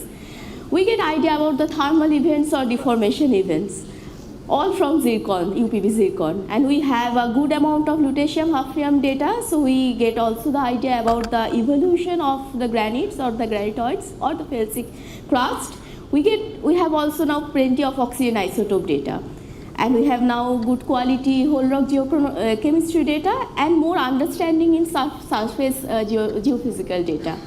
So all the new data combined with the previous understanding, they allow us to perform a more robust, more deterministic way or understanding of temporal evolution of this very old craton. So perhaps in the recent past, the most striking discovery from Shingbum Craton that drew attention of all the geoscientists across the world is the discovery of hidden zircons. So nowadays, hidden zircons are quite common in Shingbum. They have been extracted from TTGs as xenocryst. They have been extracted from ancient detrital zircons, Mesoarchean rocks, and modern sediments also as well. So during the Hadean, the environment or the earth was like a hell. So there were acid rains, there were magma, ocean convection, there were volcanisms, but zircons being very robust, mechanically, chemically, isotopically robust components, they were very determined to survive, and they survived. So that doesn't mean that the primordial crust was felsic in nature. Rather, the primordial crust was mafic, ultramafic in nature, which we cannot track because we don't have very good geochronometer like zircon in the mafic, ultramafic rocks. But we do have some traces of those old crust in form of Hadean zircons. So in the Eoarchean also, we also have a good amount of zircon data of Eoarchean now from the Shingbum Craton. Similarly, like Hadean, there are xenocryst from the TTGs and detrital zircons. So the right hand side, the upper diagram is the kernel density estimate of the igneous zircon ages and the detrital zircon ages. So now we have thousands of zircon age data from Shingbum Craton, which is very advantageous to us right now. So why all the Hadean and Paleo-Eoarchean zircon data, they show a apparent evolved in nature. So it is it appears that they are showing a reworked nature, or they are showing a enriched so-called enriched reservoir value. So why is that? It is also common for all the cratons. So the right hand side photograph is basically a global worldwide compilation of zircon data, where we see that before Eoarchean all the zircons are evolved in nature. So why is that? So in the Hadean and Neo-Archean, the major crust was mafic ultramafic in nature, but there are very small pools of differentiated felsic melt. What happened? There were magma ocean vigorously convecting, and the primordial crust, which is mafic ultramafic, were getting preserved, but again eaten up by very hot magma. So there was a very challenge. The preservation of crust was very challenging. But within them, some small pools of felsic melt got preserved, and because they are felsic, most of the incompatible elements got partitioned within them. So one is, in the lutetium hafnium systematics, the 177 hafnium is more incompatible than the lutetium. So the 176 hafnium, which is the daughter of the lutetium, is less abundant, and it apparently gives a reworked nature of the zircons within those small melt pools. Though the Hadean crust didn't survive, but the zircons got ultimately survived. So here that's why we get the so old crustal features. During the Paleoarchean, as our Professor Mukhopadhyay and Professor De said, in the Paleoarchean era, there was a boom in felsic crust formation. It started from 3.5 billion years. So before 3.5, none of the rock today survived. Only the zircon survived. But from 3.5 to 3.3, and the 3.3, there is the biggest. If we consider this zircon plots as a proxy of crust formation, so at 3.33 there is the biggest crust formation event in the Shinghum Craton. I mean the felsic crust formation. So what early workers and now also we do, we identify as the oldest crust as the gneissic ones, which have undergone 3 phases of deformation, which are engulfed or occur as xenoliths within younger granites, which have one pervasive set of foliation, and sometimes they are folded according to their age or the level of deformation they have suffered. So how the TTG factory was running at that time? It's not possible that only the most accepted consensus of TTG formation is the partial melting of hydrous metabasalt. But it's not possible that only the hydrous metabasalts were melting and nothing other was happening. In fact, the basaltic melt was getting partitioned, was differentiating, producing tonalitic melt, and the ultramafic magma was also differentiating to produce basaltic melt. So we are having basalts, we are having tonalites, so and we are also having parallelly partial melting events of older crusts. So all of the process could have generated subcumulates or melting residua. Like for melting, partial melting or anatexis, we would have obtained some garnet OPX CPX, and if the original tonalitic magma was melting, it would have produced some cumulate fractionates of hornblende, plagioclase. So we should get diorites, cyanides or hornblende cumulates, and we actually get them in the field. And what if the weathering was also parallelly operating, because during the Archean, the weathering and erosion process was very aggressive, so the primordial crust was also getting eroded and metamorphosed and was deformed and partially melted. So during this partial melting, also some heavy cumulates or residual minerals could have been generated, which we don't give much attention to. But now where the cumulate go? So we get the early crust, like in the first photograph we get amphibolite enclaves within the granites, we get the diorites, we get the diorites, we get the hornblende plagioclase cumulates, we get granite, younger finer grained granite dikes within crystal rich porphyritic granite, and we get also fantastic magmatic layering, crystal accumulation, crystal rich part, crystal poor part. So everything was happening within the magma chamber, and it is right there within the field, really visible, waiting for us to see. So there was partial melting, crystal liquid segregation, mafic felsic mingling, mixing, and granite dike injection, late granite dike injection. And no dating, no chemical analysis is required to see them because they are right there in the field, easily understandable, easily perceivable. So what if I say that the TTG in the Shingbum is basically partially myth? Because what if instead of separating all the TTGs, naming them as isolated plutons, according to our petrography or mineralogy or ages, or rather mineralogical compositions or places, we differentiate them using a singular parameter, which is time.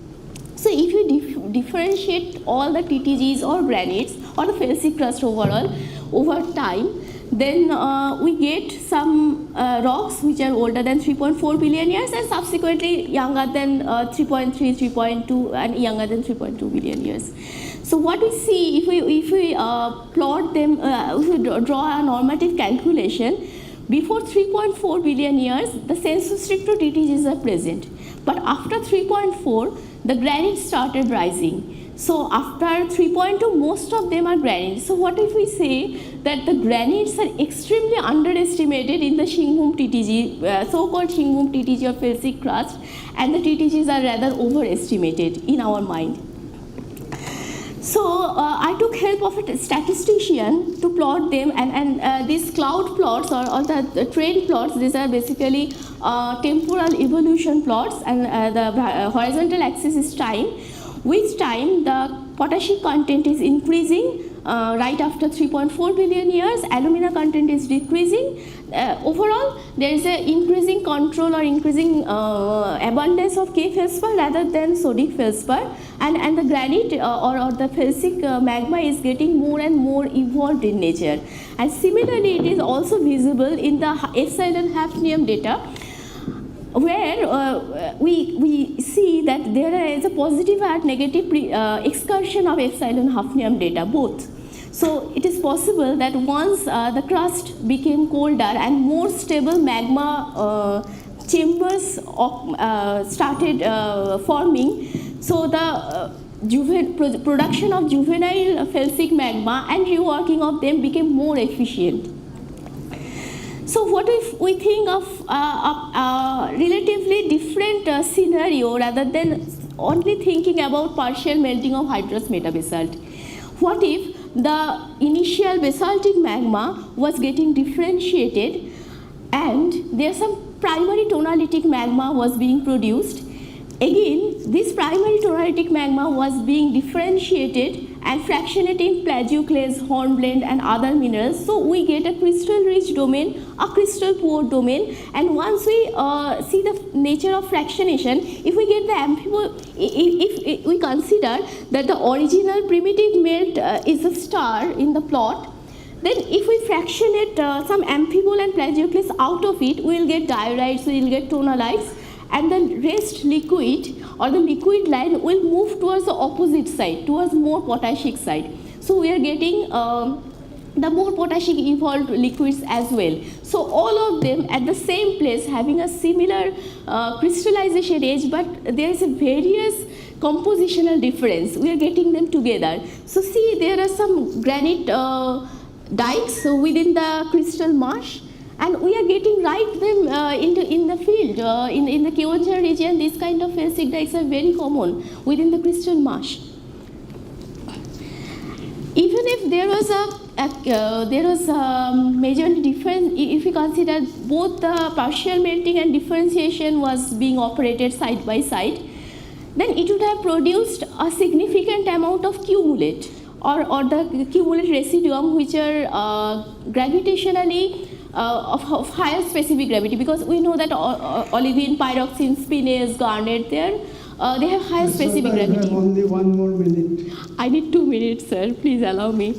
So, so they would have synced towards. They would have produced gravitational instability. They will sink towards downward. Like it's scientifically called Rayleigh-Taylor instability. So, which we present day see in the Sierra Nevada batholith in western coast of California, where the sea is subducting, oceanic plate is subducting, and there is a Cordilleran arc batholith, which is 35 kilometer thick, and it is calculated that if a 35 kilometer thick crust is there, it will also have a nearly 45 kilometer thick root. Now, where did root go? So, scientists have, over seismic study, they have shown that there is a V-shaped cone of this cumulate which is dripping inside the mantle, and it is doing so in so efficient way that we cannot differentiate or we cannot detect the moho inside over seismic processes. So we get a moho hole inside right in front of the Sierra Nevada batholith.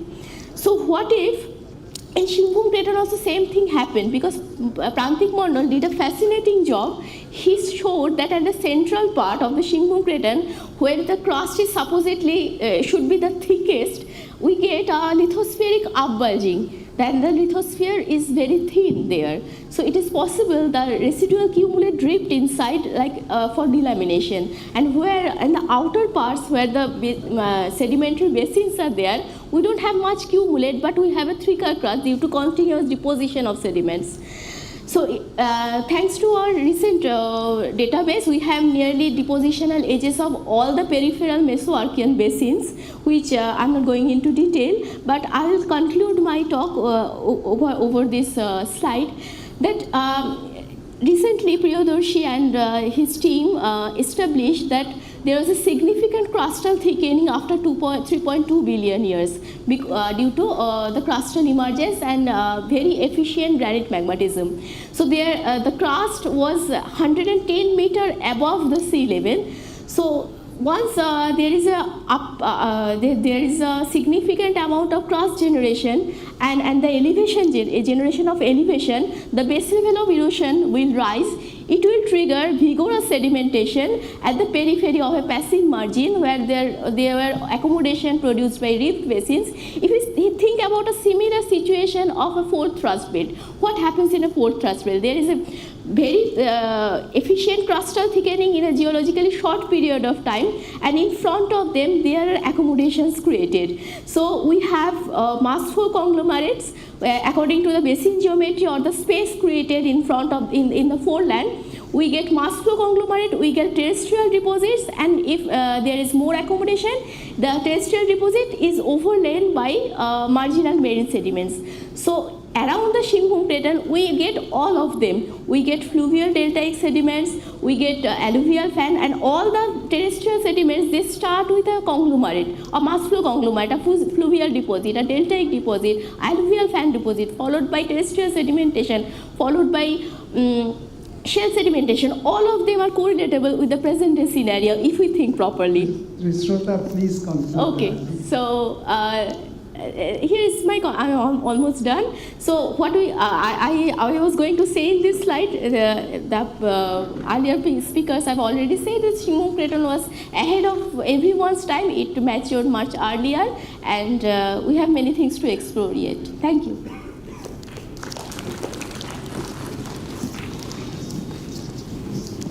Any questions? Is there any question on this presentation?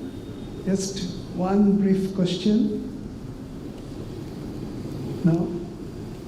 I have a question for all three of you, Shukanto, Devashish, and Trisrota. All of you have displayed a map coming from Professor Saha showing a boundary of the older metamorphic and the rest of it is Shingbum granite. You have presented geochronological data. So where does that boundary stand in the light of the new geochronological data? Would you obliterate the boundary? Would you say that the boundary does not exist?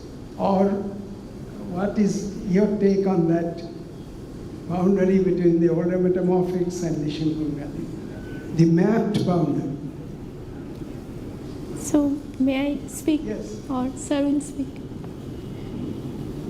Okay. According to this map, can the map be shown, please?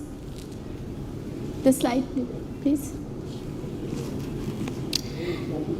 So the OMTG, or so-called the older xenoliths, which occur as small meter scale xenoliths within Shinghung granite, according to new geochronological data, the map is, in my opinion, whatever I have seen in field so far, the map is nearly accurate.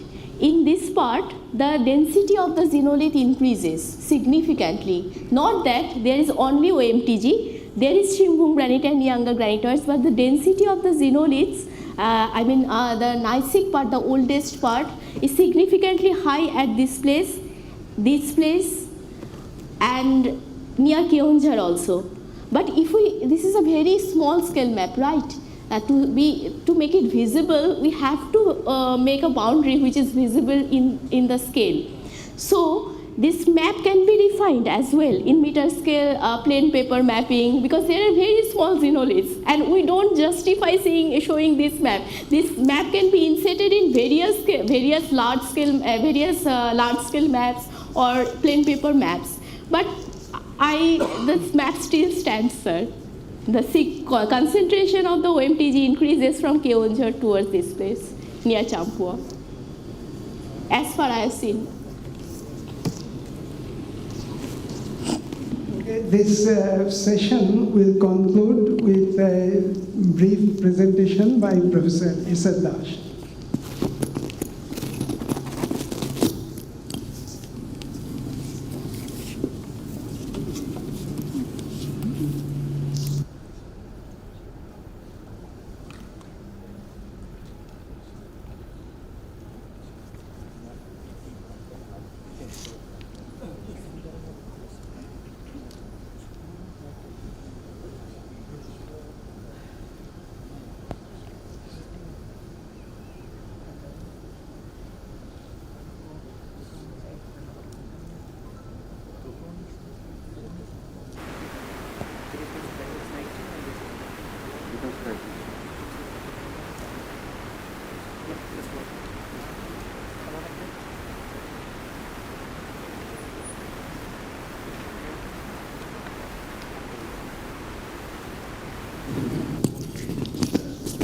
Anyway, good afternoon to all. Respected chairman of the session, my teachers, stalwarts of geology, professionals, friends. I just want to give you an overview of what actually we are doing now, right now. To start with that, I am a student of geology since last 40 years, I can roughly say, starting my geological career as a defensivian, and now I have become an Indian, and as a member of atomic energy, AMD has given me opportunity to work in almost all orbits or work in all orbitals of the atom. I have seen length and breadth of the country, and I am presently got the opportunity to work in a geological marvel, that is the Shinghung shear zone. I am quite telling it is a geological marvel. Many of the stalwarts they know, but for my young friends, I will give some slides. And this mineralization potential of the Shinghung shear zone, the present status and the future perspectives. In the inaugural section, our DGGSI Saha has rightly pointed out that everything that we study, that we country needs finally some deposits which can finally give us some development. Everything else is, every academics, every research is contributing finally to the development of our geological understanding and exploration, how best we can explore the concealed mineral deposits. As you all know, this Shinghung shear zone is explored by many people, even our ancestors for copper. And AMD is working since last 7 decades, 75 years I would precise, AMD is working in this area. And we are still getting wonders. As of today, almost 1.25 lakh tons of uranium oxide has been established by AMD from the Shinghung shear zone alone, which is almost 30% of the total uranium resource of the country. And the geological database that we have generated so far, and the geological understanding that we have got so far, and the results that we are getting based on those understanding, I am in a very sound position to say that we may get another 3 lakh tons, if not more, from the Shinghung shear zone alone. And the basis of that I am going to pass to my younger generation. So as you all know, these are the present day working mines of uranium deposit along the Singhbum Shear Zone, starting from Bagjata, Jaduguda, Bhatin, Narapar, and as I told that this is the Jaduguda oldest deposit of ACL, which is working since 1957, almost you can say 60 years were working in Jaduguda and are still getting the reserves there. And if I tell that besides uranium, HCl is also working for many years. So you know that the famous Mosavani mine, Rakharum, Kendadip, now Surda, all these deposits are also operational from HCl point of view for copper. And besides uranium and copper, this Singhbum Shear Zone, initially it was known for copper, later on uranium was known, and as I know today, it is a storehouse of many minerals apart from uranium and copper. Apatite, magnetite are known, but now we are getting many RE minerals like allanite, monazite, genotime, and heavy rare earth particularly. Then we are getting lot of tourmaline, lot of fluorine, and besides nickel, chromium, molybdenum, all these cobalt, all these strategic minerals and critical minerals, they are also present in the system. And you must be knowing that recently there is a deposit called Kudada where we are getting platinoids, and gold is also known throughout the Singhbum Shear Zone at most of the places. So it is a storehouse of minerals. We are working only for uranium sensu stricto, but with that also we are trying to recover the critical minerals as well as the copper that as a byproduct. These are the working mines as on today, and these are the developments that we have got. These are the prospects, brownfield prospects, the extension area of the known deposits or the down dip of the known deposits. There are 14 different new deposits that are coming up now. And I will just pass through one or two. This is the famous Jaduguda deposit that everybody knows this part, which ACL is mining since 1967. And this is the Bhatin deposit. This stretch is about 4 kilometers. There is a Tirukota fault separating the two. Now, with our more understanding and recent Heliban geophysical survey data that we have got multiparametric data, we got the evidences that these high magnetic zones are continuing below also. With that, we continued our exploration, and what we have established now, initially it was 8,000 ton deposit of uranium oxide for Jaduguda. Now we have added another 30,000 tons, four-fold addition in the recent years. So that is the status of our Jaduguda deposit. And if you come to the western part, Bhatin, in the Bhatin deeper side also, the similar geological continuity of the uranium lodes along with copper and rare earth elements, they are continuing. So these are the recent contributions from AMD. I am not going in detail, and these are the loads, that is the type, the Hangwal load and the footwall load in the diverse geological type of lithology. Except here it is we say it is a conglomerate or the granular rock. So somewhere it is felspathic schist, somewhere it is chloritized schist or biotite bearing schist. Like that, they are the host rock in this particular domain.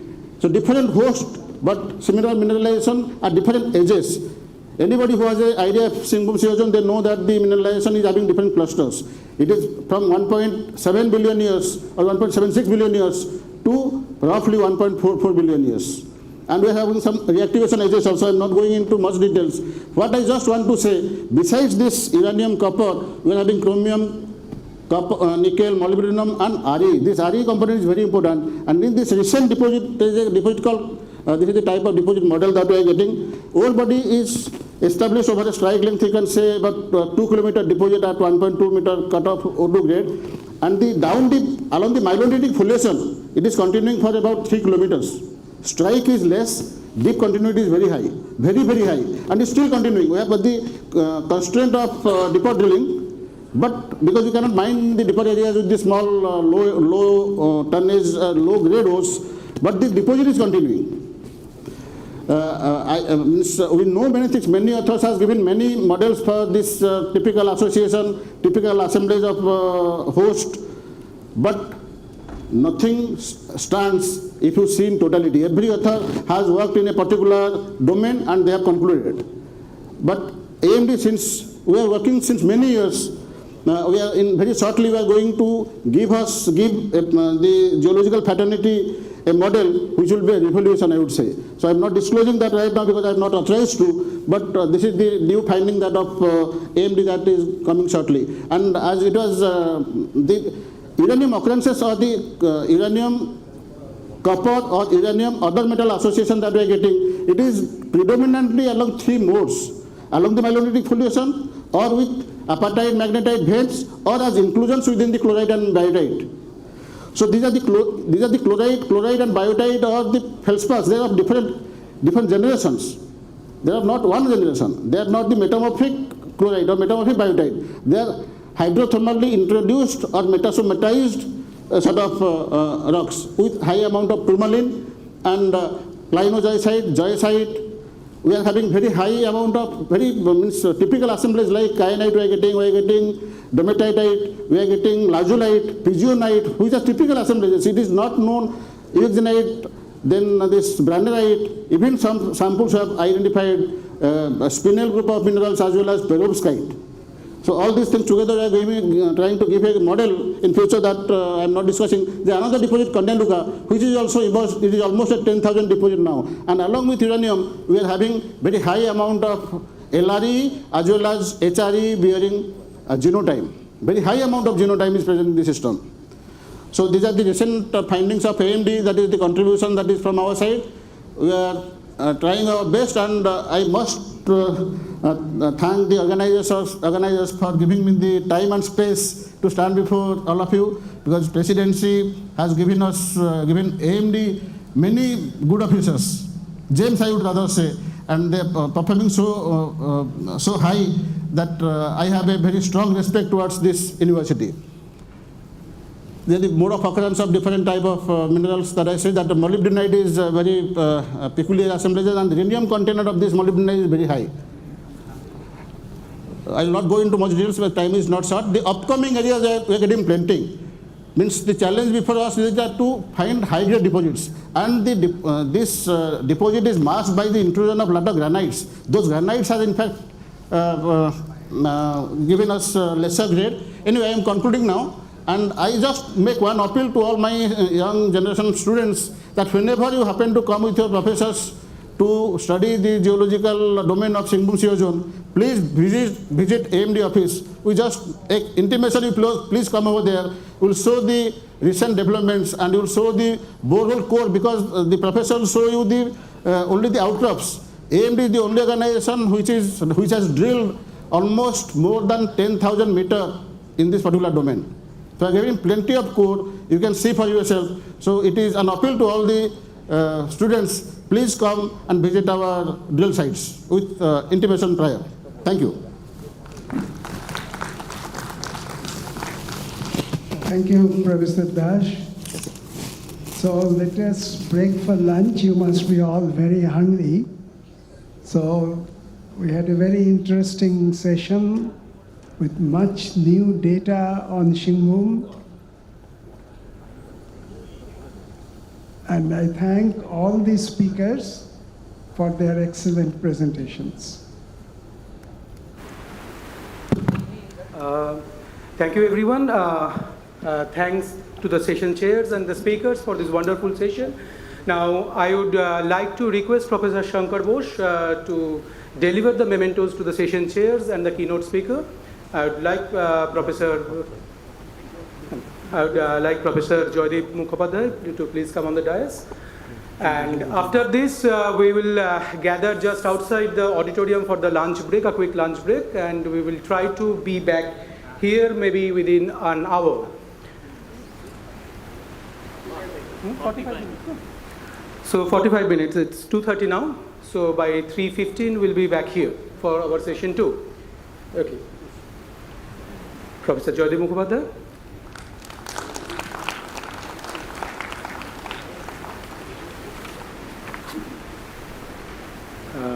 I would like to request to give the memento to Professor Dhruvajyoti Mukhopadhyay.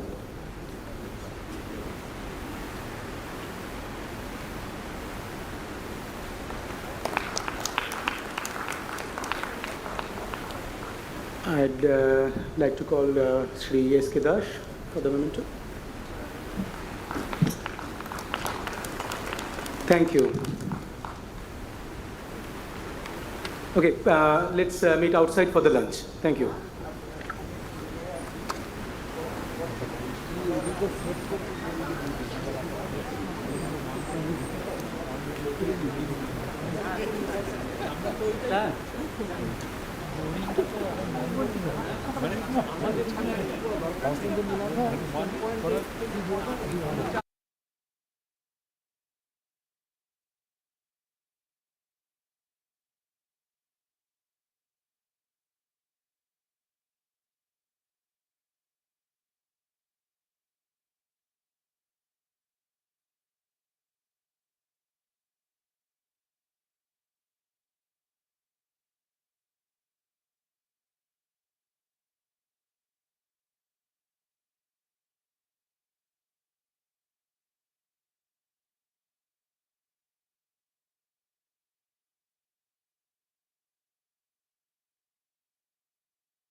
I welcome you back for the technical session 2 of the dynamic process of the art. The theme of the session is deep crustal processing involving structure, metamorphism, magnetism, and metallogeny. The session will be chaired by Professor Somnath Dasgupta and co-chaired by Professor Debashish Upadhyay. I request the chairs to kindly take their seats on the dais. Please, sir.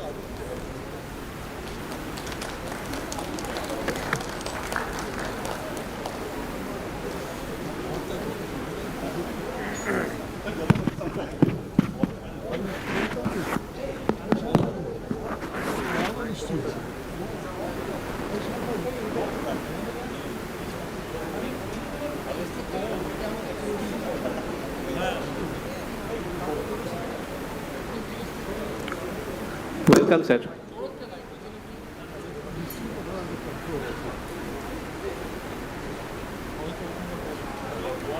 Now I request our students to honor the chair with flower bouquets.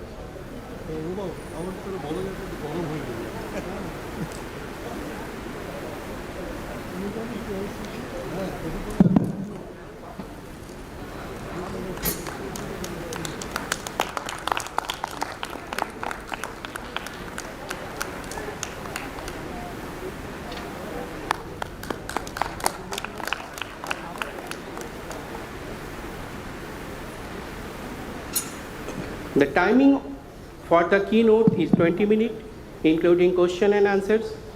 The following talk will be 12 minutes plus 3 minutes for question and answer. Now I hand over the session to the chair. Thank you very much and good afternoon everybody. With me is Professor Debashish Upadhyay. Debashish is with me. And we start this session and we are already running, I think, nearly 90 minutes behind schedule. So let's not waste any time and let me invite Professor Anupam Chattopadhyay for his keynote lecture on middle to lower crustal deformation, metamorphic magmatic processes in the Proterozoic terrain boundary shear zone of central and western India. Professor Chattopadhyay, please. Your time is 20 minutes, but please try to finish within 17 so that we can have 3 minutes of discussion.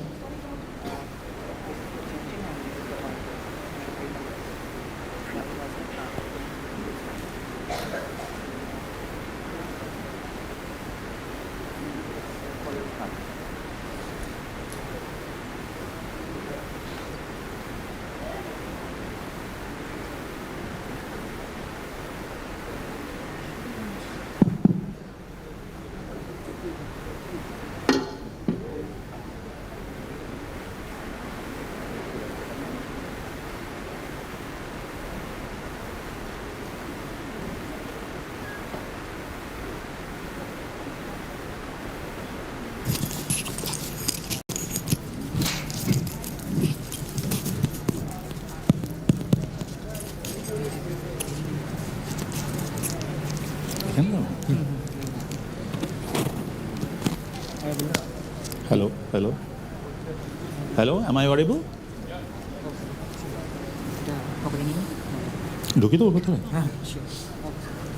Thank you.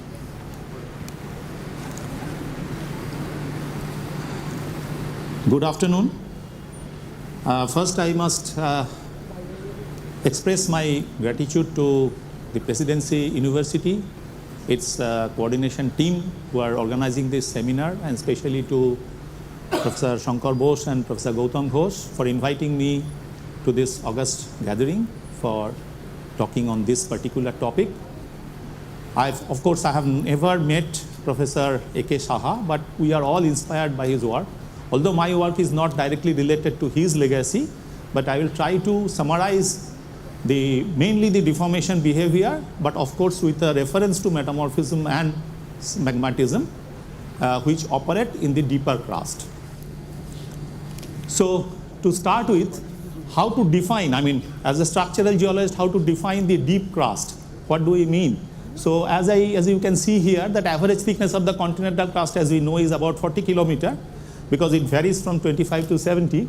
So upper 10 kilometer is fully brittle, where the lithostatic pressure is less than 0.3 GPa, and the temperature is less than 300 degrees Celsius. Quartz does not yield by plasticity, so it is because quartzo-feldspathic rocks dominate the crust, so naturally bulk rocks are mostly all brittle. At a depth of about 10 to 15 kilometer, it doesn't directly change to plastic behavior, but there is a brittle plastic or viscous plastic transition at about 10 to 15 kilometer, which is shown here. It is about 300 degrees Celsius or more, where feldspar becomes fully ductile, but feldspar is still brittle. So a quartz-rich rock like quartzite will behave in a ductile manner, whereas a granite will still behave in a partly brittle, partly ductile manner. Now at a depth of 15 kilometer or more, when the temperature goes above 450 degrees Celsius or more, then feldspar plasticity sets in, and by about 20 kilometer depth, granites also become fully ductile. So feldspar-rich granitic myelonites, which are key ingredients for structural studies in our case, they occur below the brittle ductile transition down to much greater depth of the crust. So generally we'll talk about this zone, and the metamorphic signatures is roughly in the amphibolite facies regime. And the lithospheric strength, again, as you see, this is the strength profile of the continental crust. Again, at the upper mantle, it rises to a very high strength because of the presence of olivine, which is not yet plastically yielding till this depth. So this is the so-called jelly sandwich model, where it is alternately tough, then weak, and then again hard kind of behavior. So we'll be concentrating in the jelly part, which is somewhere here. So in this talk, I shall use two examples of regional scale shear zones, which define major terrain boundaries. And I'll mostly talk about the deformation behavior of quartzo-feldspathic rocks in middle to lower crustal level within the shear zone and adjacent terrains, and through map scale to microstructural analysis, which elucidates the tectonic deformation processes and partitioning of strain especially. Metamorphic signatures will be briefly mentioned as and when applicable, especially for supracrustal rocks. And then geochemistry is not my subject, but I'll just briefly mention the geochemical character of the magmatic rocks, mostly granites, which are found in those shear zones. And then the related timing, some absolute timing is available about the shearing and associated magmatic activity, and the implication of these processes to the crustal collision accretion processes. And then we shall discuss this through these two shear zones, Gavilgod-Tan shear in central India and Phula-Dhanakpur shear zone in the western Indian Craton. So first start with Gavilgod-Tan shear. Actually, this is a part of the CITZ, Central Indian Tectonic Zone, which is shown here. You can see it is a transcrustal shear zone through the heart of India. And the central part of this in some parts of MP and Maharashtra has been studied in detail by myself and some of my other colleagues in recent years. So here we are seeing there are four major faults or shear zones. SNNF, Son-Narmada North Fault, South Fault in the north, which we call the Sonata zone. Then it just north of it, between SNSF and SNNF, there is the Mahakoshal supracrustal belt, and then there is a Betul belt south of the SNSF, and south of that we get the Gavilgod-Tan shear, which separates Betul belt from the Saucer belt. This is the manganiferous Saucer belt, and it is separated from the Balaghat-Bhandara side, Bhandara Craton, through by the line called CIS, Central Indian Shear or Suture. And this is laced with typical granulites, podiform granulites called Balaghat-Bhandara granulite. And just south of GTAZ, we have another set of granulites called RKG, the Ramakona-Katangi granulites. The CITZ in general records an evidence of more than 1,000 million years of tectonic history from Paleo to Neoproterozoic, 2.1 or 2.2, 2.9 GA. So, but the rest I have already mentioned. The northern part, if you see some dates, available dates I have also mentioned here, 2.2, here it is 2.2 to 1.7. So these parts are mostly dominated by Paleoproterozoic dates. Whereas in this part, south of the GTS, you can see the Saucer belt, RKG and other, these granulites, they are largely showing the Grenvillian age, 1 to 0.9, 1.1 to 0.9 billion years. and the Balaghat Bhandara granulites and the associated Tirodi biotitanites, they show a Mesoproterozoic age, which is about 1.6 to 1.54, like that. So there are two terrain boundary shear zones available here. One is the BVG, of course, which is the boundary between the easterly trending northeast or northeasterly trending CITZ and the more or less south-oriented structures of the Bhandara Craton, which is supposed to be part of the South Indian blocks. The South Indian block at SIB is a conglomeration of Dharwar, Bastar and Singhbhum Cratons, whereas the North Indian block is mostly comprises the Bundelkhand Craton as well as the Aravalli Craton. So these two are apparently joined somewhere along this zone.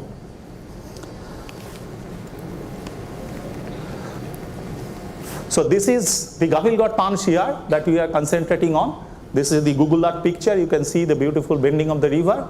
And when you do map, this is the map which is showing several types of myelonitic granites. And these are the different types of granites that have intruded sheet-like bodies along the shear zone. So these kind of almost planar sheet-like bodies, they are typically found when granites are seen tectonically if they intrude the shear zones. Different types of granites are available, at least 4 varieties. Some are shown here.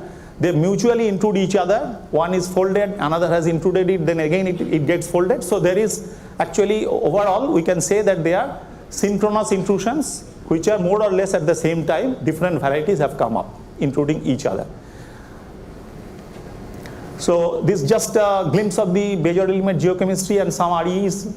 So here you can see that geochemically these granites mostly belong to the granite to quartz monzonite, some of them quartz granodiorite variety. They're mostly calc-alkaline in character, paraluminous. So people say that they are from a crustal melting source, possibly involving some metasediments. I'm not going to the depth of that. Now this is the structural map of the zone. You can see a very steep foliation everywhere, myelonitic foliation in the granite. And if you see the lineation, there are very shallow plunging stretching lineations in the central part, whereas outside you are seeing steeply plunging lineations. The cause of that I will elucidate later. So this is generally a strike-slip shear zone.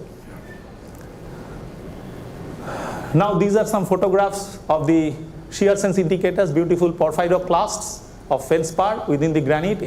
All of them are showing consistently sinistral sense of shear from the top, because this is the ideal exit section, because it is a laterally shifting shear zone, that is the strike-slip shear zone. Some of them are overturned. You can see in one single band, you can see the sigma type and delta type.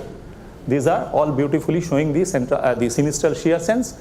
Now these are the microstructures which indicate core and mantle structure of feldspar. So it shows that feldspar has recrystallized, along with quartz has of course recrystallized. So they are forming ribbon-like structures. Within the ribbons we can see some of the quartz patches. We can see regime 3 grain boundary migration recrystallization. They indicate higher temperature, more than 550 degrees Celsius.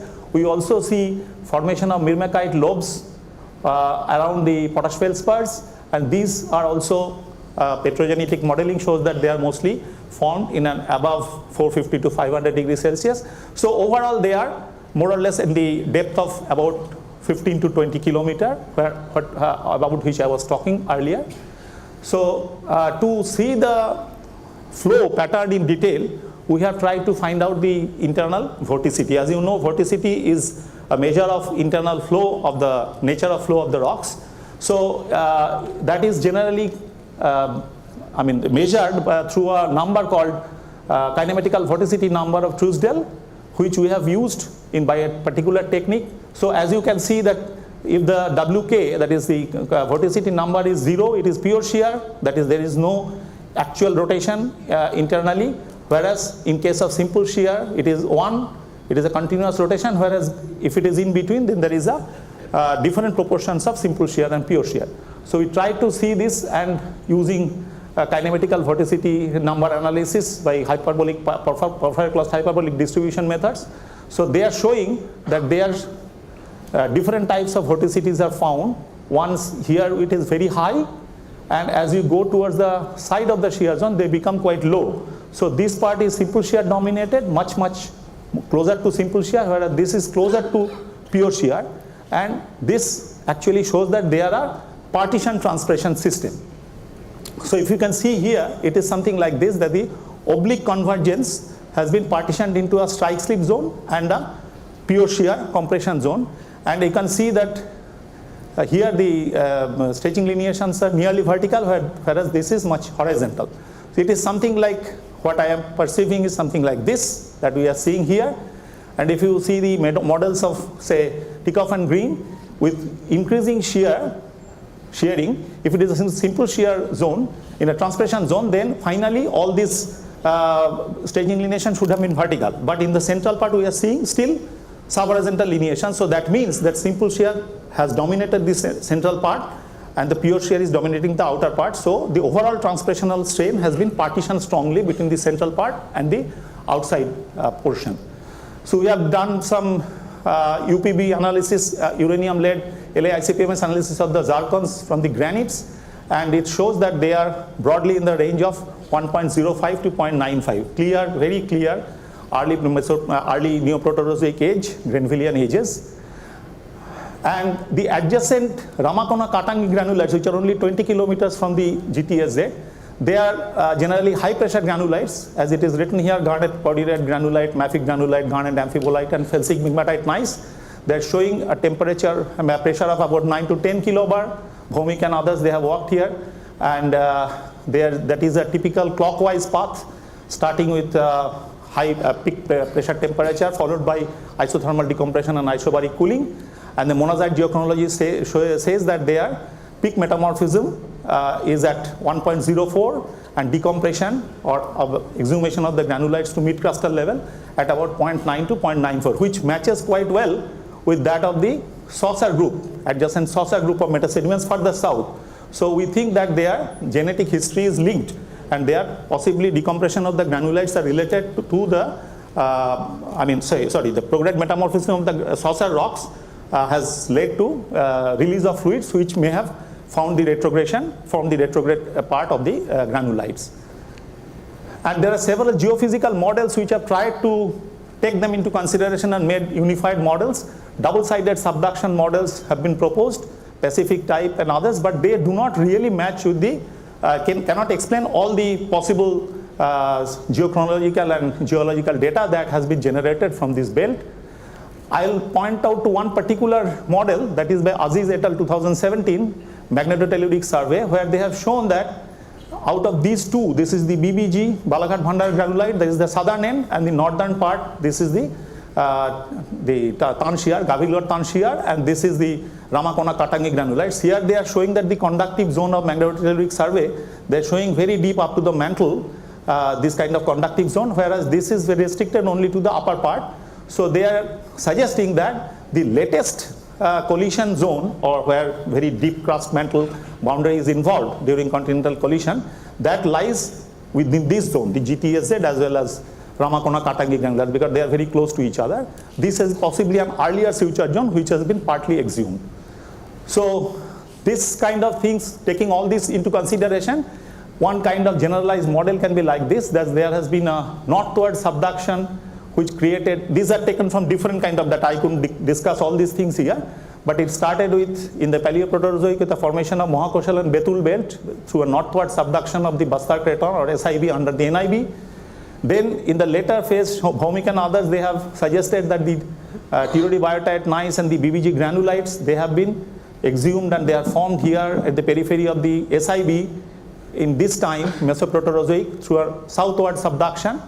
And again a renewed northward subduction led to the deformation of the saucer belt, the exhumation of the archaeologic granulites, and the final collision was along the GTSZ, where it is that transpirational strain has been accommodated, and possibly this is the last suture zone of the CITZ, where North Indian and South Indian blocks are finally stitched.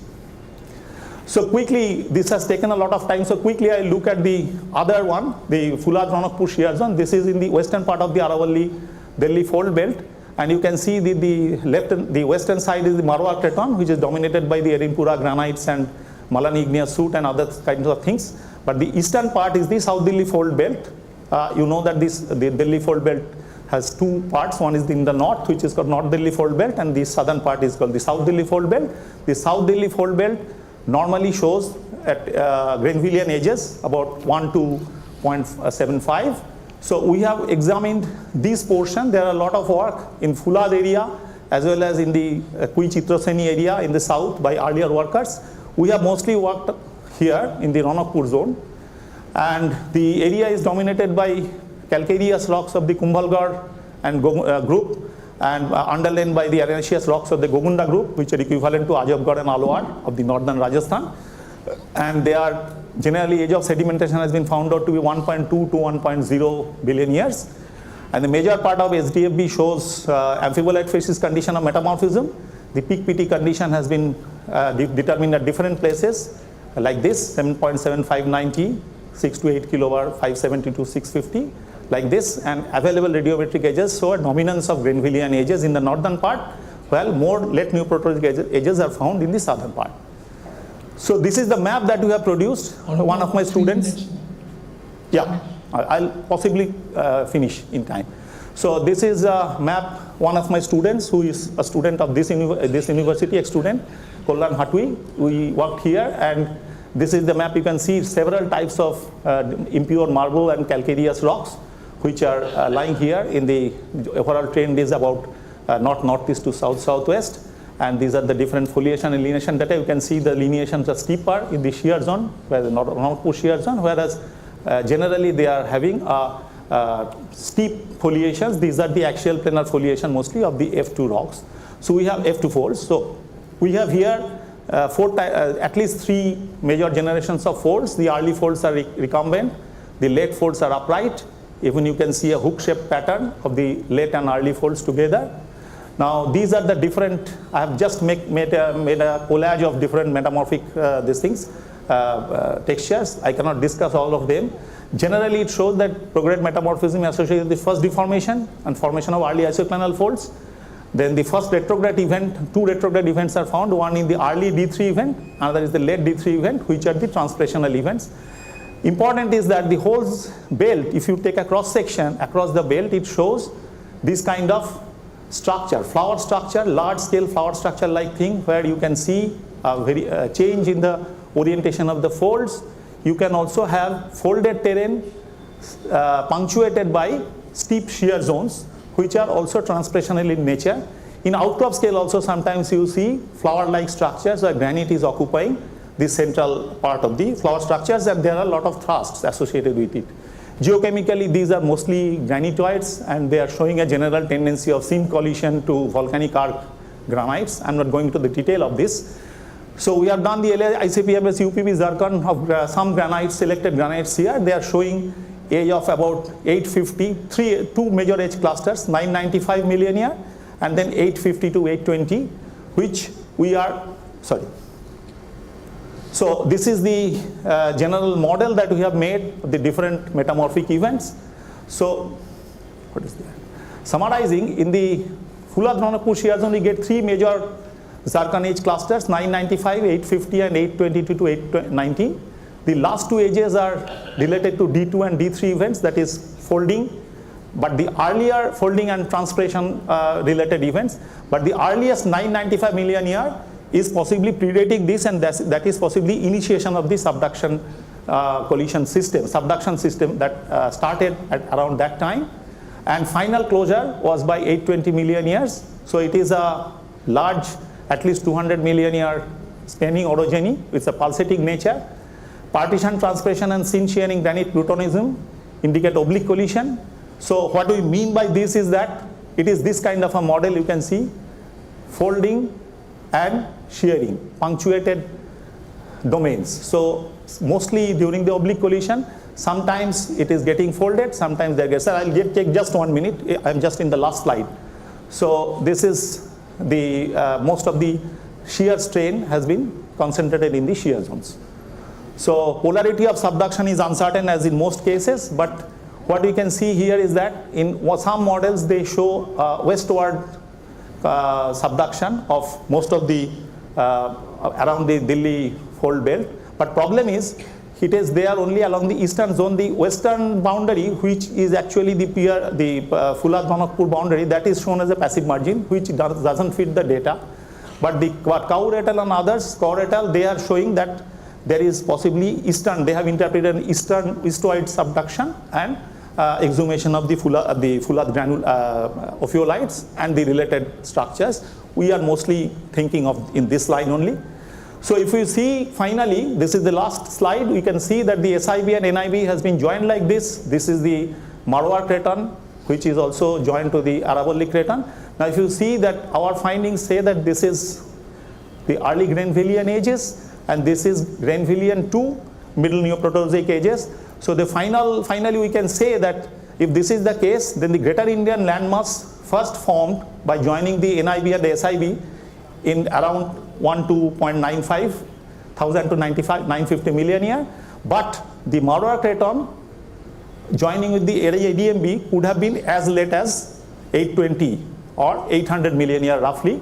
So the in Greater Indian landmass in its present form might have been existing only from 800 million year or so, not really from the Grenvillian or Rodinian time.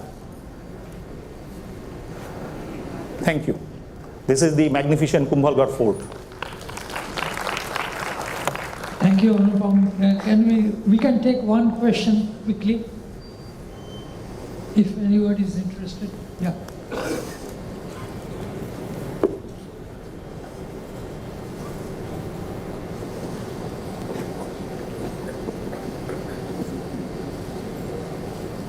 Excellent talk, sir. So I was just curious about the first part of your talk. So there you showed that strain is like heterogeneous. It is different. It is different in the core of the shear zone and different in the towards the wall rock.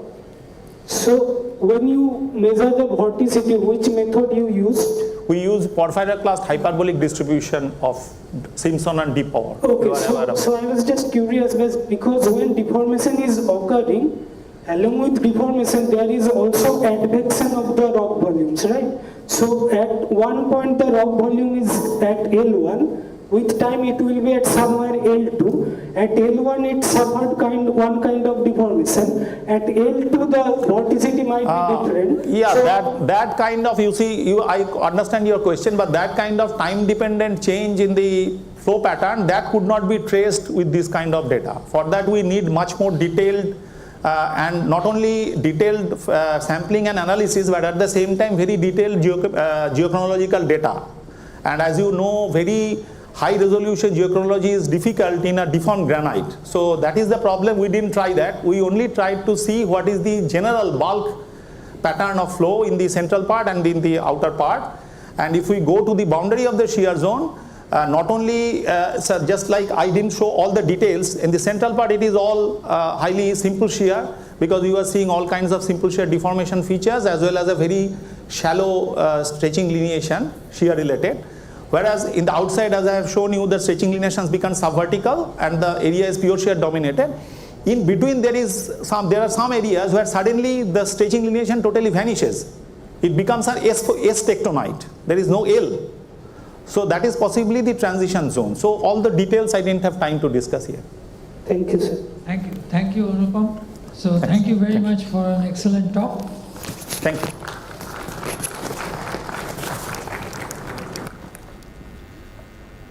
So our next speaker for today is Professor Sarajit Chancharma, and he'll be talking about the evolution of the Bundelkhand granitoids.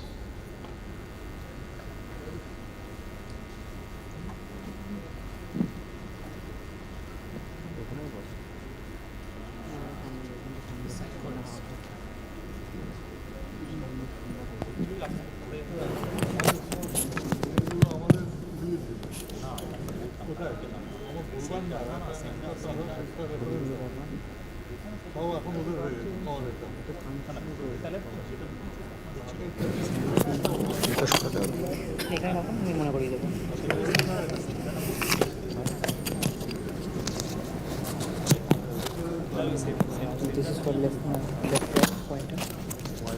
Slide change এর জন্য আর এটা হচ্ছে pointer, ঠিক আছে? কোনটা pointer বলো? এইটা pointer লালটা, আর স্লাইড চেঞ্জের জন্য এইটা। আচ্ছা ঠিক আছে। Professor Sharma, I would request you to try and finish in 12 Okay, minutes. I'll try. And so that we can have a few minutes for questions. Good afternoon, everyone. It's a great privilege for me to be invited in a commemorative seminar of Professor Saha. It is a very emotional thing for me. Over the years, being in the profession for some time, I have realized how difficult it is and how challenging it is to inspire generation of students and to make them that how to love the subject. Professor Saha will be remembered for that. Professor Saha, actually I may say, Professor Saha had an academic link with Lucknow,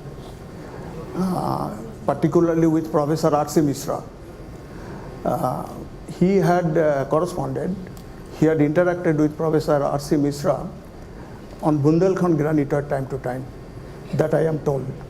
And today, I will be also presenting some aspect of our research in Bundelkhand Granitoid. I have a wonderful team with me. I am learning from them. Professor Motin is here, Devajyoti Paul, and my student currently working in the area in PhD, her PhD work, that is Devangshi. This is a simplified map of the crater, just a wide expanse of granitoid and traversed by northeast southwest trending quartz reefs, what sometimes also we call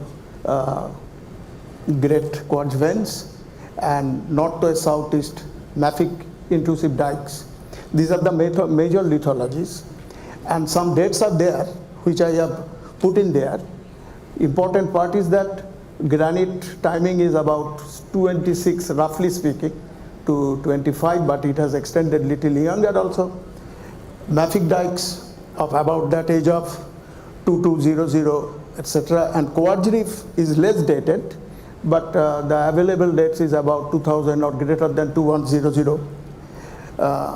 So all these three units, important units, litho units, have been interpreted in terms of different tectonomagmatic events. When I plotted all the published data of the granitoid, all the published data of all the workers, three important informations comes out. That it is mostly intermediate in chemistry. So Bundelkhand granite, so to say, has least true granite in that sense. It is mostly of intermediate composition, Monzo granite being the dominant lithology, granodiorite is there, and other cyanogranite and all these things are there. Important second point is that all the data shows some normative pyroxene comes in the analysis, but not a single grain of pyroxene there in the rock. I will come to this point later in the talk. And importantly here, that when we find that in the field, we find in the fractures and joint planes in all directions. In the regional map, it is shown there is a east-west trend, there is a northeast trend, and there is a northwest trend. In the satellite imagery data has also shown that. We find that the fractures and joints practically diverge in all directions. Not only in granite, we have got the right-hand side that your dolerite intrusive rocks also showing that kind of a fracture systems. And recently, this is Devangshi's plot. Quartz veins are also showing similar kind of pattern. This is, we believe to have identified some submagmatic fabric in granite with alignment of, preferential alignment of, tentative alignment of intercrystalline deformation-free feldspar with interstitial quartz, later from interstitial quartz. There is in the dike lower left that pyroxenes are aligned in a particular direction, 2-3 directions, but there is no imprint of deformation intercrystalline. And similarly, same thing can be observed in the quartz reef rocks. So our conclusion is that all these three units basically has formed under a common stress regime, which is a fundamental departure from the existing observations and inferences in the existing literature. Now, this is the overall geochemical characteristics of granitoid. It is broadly meta-aluminous to para-aluminous. in composition. There are textural variation, of course. Fine grained varieties tend to be more paraluminous, and there is significant negative anomaly for strontium, europium, barium, and negative barium anomaly and high RBS are issues that could be fluid induced, that I will be coming later. But the important point here is that the regular geochemical patterns, I could not plot everything here, geochemical patterns are regular, and there is no significant fractionation for plagioclase feldspar or biotite or potash feldspar. So it mostly represents its original composition. So what is the important findings for us?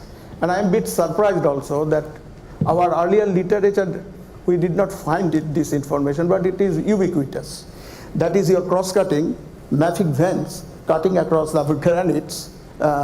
Even if you see this larger picture, the feldspars are getting aligned in a particular direction that we are interpreted to be submagmatic fabric, and that is along and across it, the micro veins, mafic veins are cross-cutting it. Backscattered image showing that integrate pattern, and there is this what we interpreted as your fluid activity, this veining network, and when it has following the feldspar cleavage surfaces, reddening, local reddening has taken place, and if you move away from these zones, the original gray color is there. So fluid activity is also responsible for changing some chemical compositions probably. And grain fractures, now here, the same veining is going, we could follow in the myelinitized granitoid. At the same time, the submagmatic fabric in the fine grained variety is also being defined by these mafic minerals very regularly. So our immediate inference is that this pervasive fluid activity probably started more or less when it was crystallizing, granitoid was crystallizing in the ductile regime, and probably the fluid activity continued in the brittle zone and in the brittle granitoid. So it has a protected history. Now, during this course, the replacement microstructures are developed in feldspars in granite, and there is iron enrichment within the feldspar. And this is very regular, and this is the FEACM plot, and this is attributed to that fluid activity.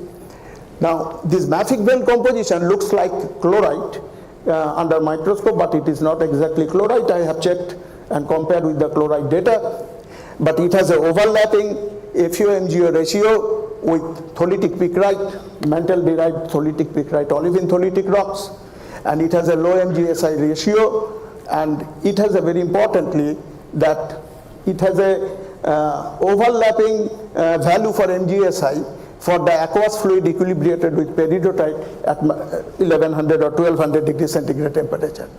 And this mafic veins is inseparable, it is in micron scale, and probably for this your pyroxene appeared in the norm in granitoid. We developed this PT estimate. We found out this uhedral magmatic epidote, which we reported long back in Goldsmith in granite, and that has been useful for our pressure estimate. We have done the apatite thermometry, very importantly quartz in titanium in quartz, biotite thermometry, apatite saturation temperature estimates, and all these we put together, we get a very overlapping consistent numbers. And importantly, what we find that Bundelkhand granitoid may have a history of about 900 to 700 or little below 700 degrees centigrade, and at a pressure depth of 8 to 9 to up to 2 kilobar. That means it has a entire crustal history involved here. But what is important also at the same time, that these granites are also showing less than 700 degrees centigrade temperature below the granitoid solidus. 600 or below temperature is there, and it may have its significance. Put into the phase diagram all the data, not our data, published data also, reasonably good data. We find apparent scatter, but if you follow that there is a trend. There is a trend, and it is coming from say 8 to 9 kilowatt pressure and up to the 1.5 or 2 kilowatt range, and this is a polybaric crystallization history is there.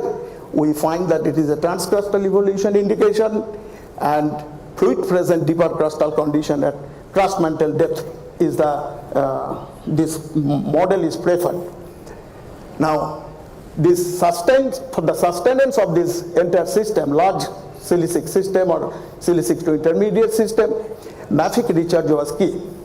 Now, mafic recharge has been can be understood in terms of syncrystallization of mafic magmatic enclaves, where pink feldspar in mafic enclave and the host granite align similarly in both, where in the upper top diagram, right hand side, feldspar has crystallized across MME and granitoid. It has a synplutonic origin, and the fluid activity that is going on simultaneously, that the dolerite dike is sending tongues, and which finally giving rise to this veining activity.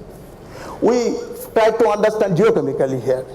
So when I measure this profile in the feldspars, we get this, there is a different iron and magnesium values are there, and when it converted into temperature, there is a fluctuating temperature condition is revealed in the during feldspar crystallization, which we attribute to your recharge events, and that is also reflected in potash feldspar for barium and strontium. Now, these deep fluid linked mafic dikes have these characteristics, and when compared with the dolerite dike, they have common characteristics of negative barium anomaly and negative strontium anomaly, and this is temperature above 950 degrees centigrade if we fluid considered, then enriched mantle sorts of dolerite dikes are involved. And in the crust mantle depth, the pinoparoxene fluid partition coefficient may be greater than 1, and that could attribute to the negative strontium anomaly. There is no case of plagioclase feldspar crystal fractionation. So for this, we try to understand this spectrogenetic model in terms of experimental phase diagrams. If I consider a peridotite H2O system, in the arch mantle condition, this fluid and the mafic silicate melts may have behaved as a single phase, and as it come up at the crust mantle depth, it's separated, absorbed into two units. One is the silicate melts with less dissolved water, and another is a silicate dissolved aqueous fluid, which is appeared and disseminated as mafic vents. And in that case, we find that this FeMg sodium potassium rich fluid and the mafic magma is basically linked process, and this granitoid and doleritic and noritic dikes and the quartz reef system are part of the same one tectonomagmatic event. Now, when it is compared with the age constraints, we get an overlapping age for all these things within the error bars, 100 million years of error bars. This differs and that broadly overlapping. But here it is important that Cow et al. Has reported in their very, very good paper, I would say, that apart from the normal values of hafnium isotope, there are certain areas, pockets, where higher values are indicated, and they have written, I have put it in inverted comma, that evidence for new zircon growth is related to emplacement of mafic dikes. Basically here, the fluid has played a role, and that we interpret in combination with our less than 600 degrees centigrade temperature, that probably the Bundelkhand granitoid started to crystallize at the magmatic temperature, but may have continued into the magmatic hydrothermal transition below granitoid solidus. We are still working on it, and probably we'll get some better information. This is my last slide. Implications, that polybaric crystallization, transcrustal evolution for the granitoid in the Bundelkhand region, mantle crust, mantle fluid influenced bulk chemistry and non-mineralogy, negative barium and strontium anomaly is basically fluid induced, and hydra supercritical basaltic liquid basically absorbed into two fractions. One is the silicate dissolved aqueous fluid, and another is the less water-bearing mafic melt that is expressed as dolerite dike in the Craton. And this is linked to a single tectonothermic magmatic event. Thank you very much. But I must acknowledge here, with this our data, a lot of students have worked, MSc students.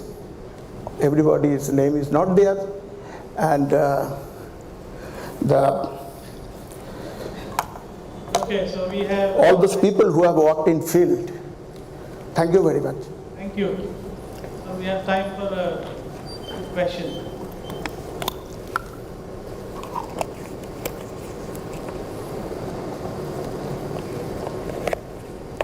Okay.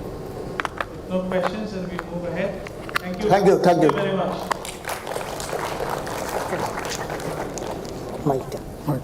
So, thank you, Shravanji. So may I invite now Dr. Srinivas Sarma from NGI to give a talk on gold mineralization and dike magmatism in the Dharwad Craton, insight from geochronology. Dr. Sharma, please. So your time is 15 minutes, and please try to finish by 12 so that we can have some discussions. Thank you.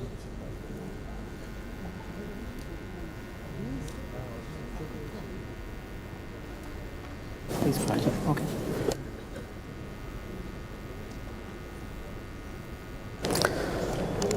Good afternoon, everyone. Thank you very much for inviting me here, Professor Shankar Bose, Gautam Ghosh, and Professor Arijit Ray. Thankful to you all having me here. So I'll talk about the gold mineralization and dike magmatism in the Dharwad Craton. Basically, this is the work that has been carried out in an Indo-Australian project with the gold mineralization part. And we have developed a new tool, not really new for bedillite, but bedillite was analyzed by different methods earlier. So we have developed a thermal extraction technique, so that I am going to present today. So before this, several people have talked about the zircon geochronology since morning. However, I would like to point out zircon, along with zircon, which has got very high blocking temperatures, there are a couple of other minerals which are, very good material to do basic and precise geochronology. So zircon, which is a zirconium silicate, along with that there is a mineral called bedillite, which is found in most of the mafic rocks, which is very much amenable for dating, precisely dating. So we have used bedillite just like zircon in the mafic rocks, zircon in the felsic rocks, and bedillite in mafic rocks. And the next mineral that I have utilized for my gold mineralization studies is monazite. So monazite and xenotime both are the light and heavy rare earth element phosphates, so which were found in most of the hydrothermal systems. So we have utilized these two minerals for dating the gold mineralization events in the Dharwad Craton. So I am going to present few of case studies. So I don't really have to talk about this. We all know zircon is very resistant, so that is being utilized for geochronology. Now anybody talking about geochronology nowadays talk about only the zircon geochronology. So I will not get into zircon part, but the hydrothermal monazite, monazite, we all know it grows in different environments. You find it in magmatic environment, you find it in detrital environment as well as in the hydrothermal system. So there is a paper, this was the time in 2004 when this hydrothermal monazite xenotime geochronology were growing. So these people, Chandal and Gautam, these two people have developed a criteria to identify what kind of monazite or what kind of phosphate we are looking at. This is basically for monazite, but xenotime also occurs in similar settings. So this is the criteria having in clusters, and most of the times they are less than 10 micron grains if they are hydrothermal. If they are magmatic, they will be slightly bigger.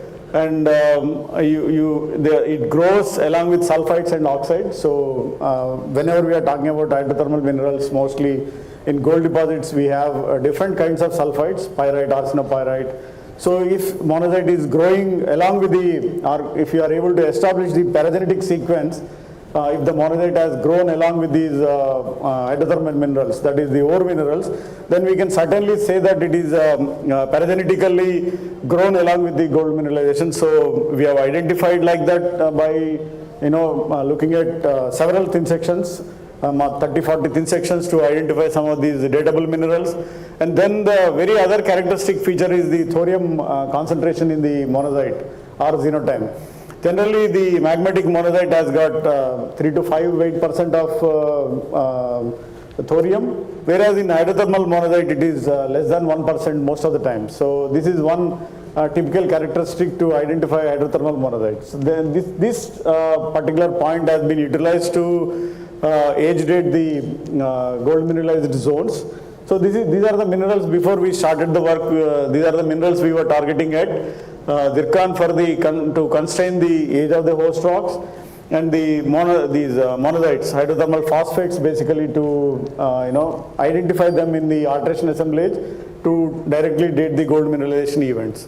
So these are a few of the deposits. Hope you are all aware the Dharwar Craton, the eastern part of the Dharwar Craton and western part of the Dharwar Craton. The eastern Dharwar Craton has got more voluminous amount of gold deposits. Kolar to start with in the southern part, which is transition zone between the granulite facies metamorphism and amphibolite facies metamorphism. In the northern part, Hatti is the only current gold deposit where the gold is being produced.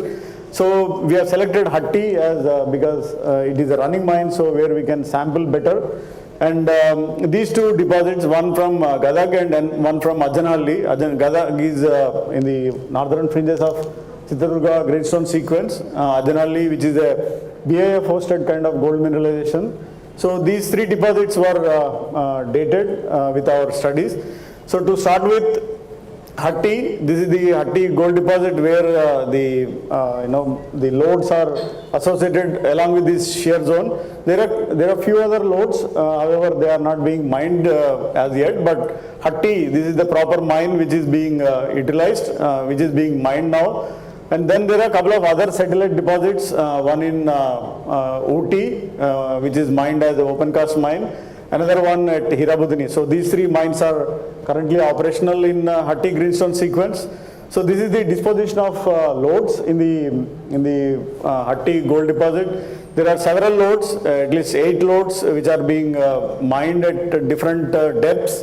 And we have sampled here for this BT5, you can see here one star, couple of stars here. So these are the places where we have sampled for the gold mineralization dating. So, and also to constrain the host rock, we have sampled one of these felsic rhyolite from the Hatti gold deposit. So we have dated. So this is one of the zircon mount where we have 2 samples of zircon, one from the, just forgot to show, this is one granite, intrusive granite. This also we have tried to date, which is also very close to proximal to the gold mineralization. So then we have utilized zircon and the hydrothermal monazite. You can typically see most of the grains are in clusters. You can see these monazite grown in the clusters, and then most of the grains are less than 10 microns.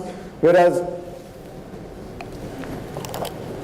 at one or 2 places, we were very fortunate to have a couple of monazite grains which are more than 30-40 microns. So this has actually given us scope to utilize the material. It was very difficult to find these minerals in the thin sections. So, and to prove it and to erect the paragenetic sequence for the gold mineralization. So we have seen that monazite associated with the arsenopyrite with similar characteristics. You can see they are grown in clusters. So monazite associated with arsenopyrite, we could establish the paragenetic sequence. And these minerals, wherever they were identified from the thin section, they were drilled out to make a mount like this. So and then these were identified in the shrimp, and then we have dated the gold mineralization events.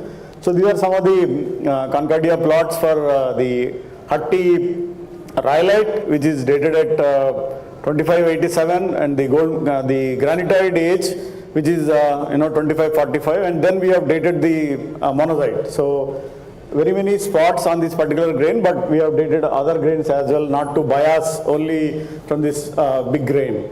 So the summary is like this: the felsic-volcanic is 2587 kind of million years, and then these two, both gold mineralization and intrusive granitic magmatism, was very similar. So these results are published in Economic Geology, so some time ago. So you can see if you are interested. Then the Gadag, again, there are different lodes. One in the western fringes, the Hosur, here is the gold mineralization, and then central lodes extends almost all through the greenstone sequence in the central part, and eastern also there was some gold mineralization. So this is the disposition of lodes from Gadag greenstone sequence. So we have sampled. We are fortunate to have some core samples, so we have utilized those core samples for dating. Again, proving them to be associated with the mineralized zones, like associated with pyrite and arsenopyrite. So fortunately, we had some xenotime also from the Gadag and Ajanalli gold deposits. So we have clubbed these two data sets as they are from the same greenstone sequence was number one, and they were yielding similar kind of ages. So we have clubbed these two data sets to get the ages like this. So the felsic-volcanic age is almost similar to that of the Hatti, that is the eastern Dharwar Craton greenstone sequence is similarly aged to the western Dharwar Craton greenstone sequence, and the gold mineralization is slightly younger. There it was 2545, and whereas here it is 2523. And the intrusive granite, which we have dated from the western fringes, a place called Chabbi. So there were two different ages. One is this is the zircon age, and other one is the titanite age. So there were two populations of titanite. One of the population is just similar to that of the gold mineralization age. So again, showing some the granitic intrusion related kind of gold mineralization in the Gadag and Ajanalli greenstone deposits as well. So this ends my the gold mineralization part. So the final result to show is that there is a plot which shows all the gold mineralization ages which are called giant gold deposits, which are at least 100 tons of gold produced mines. So when there was a compilation by Frank Berlier in 2006, the global gold mineralization age was shown at 2.65 to 2.75, whereas the Dharwar Craton gold deposits are slightly younger. So the greenstone and gold mineralization sequence was similar in any other cratonic area, whether it is Canadian gold deposits or the Australian gold deposits. However, they are 80 to 100 million years younger compared to the any other gold deposit. So the crux is that whenever we are looking or exploring for planning for the exploration for gold mineralization, so there is a tendency to look at the younger greenstone sequences rather than the older greenstone sequences for the gold mineralization. So I'll just quickly go through the bedellate mafic geochronology that we have developed, mafic magmatism geochronology. So this is a paper published in 2014 by one of my senior colleague, Dr. Anil Kumar, and I was also part of it, where we have established this protocol, lead geochronology. So bedellate is also very much similar to that of zircon. This is a zirconium oxide mineral, which is also very uniform. In zircon you will find the core and rim relationships, whereas in bedellate there won't be any core rim relationships. Most of the grains that we have seen with the backscattered electron image, so there was absolutely no chemical or optical zoning that we could find. So most of the grains are very similar. So what we do is the bedellate grains we separate with a Wilfred table water kind of system. There is no hazardous material that is being used. So they all directly go onto the filament straight away, and the data is collected almost at 1500 or odd temperatures, wherein the entire bedellate grain actually dissociates to give the lead. Very good peaks of 4 isotopes of lead are being calculated. So we started with a Phalaborwa bedellate, which is being used as a internal standard in several of the shrimp and other isotopic labs. We got very good age, which is very similar to the age that is given to this particular standard, though the MSWD is slightly higher in this particular case, but as a procedure protocol we developed, the MSWD has reduced and we are able to obtain very good ages. So this is the distribution of the mafic dikes. Me and some of my students are working on these mafic dikes to understand the paleocontinental reconstruction. So this particular student has done two particular ages, 2.21 and 2.18. So, and she tried to propose a model paleocontinental reconstruction for which is correlatable with that of slave superior and slave Cratons. This is the position, paleo position where at the almost done, sir. 1.8 and 2.1. So several such ages we could deduce from the Vadilate. So these are some of the publications that we have done. Finally, thank you very much. Thank you very much, Dr. Saha. Can we have one question, please? Quickly, if anybody.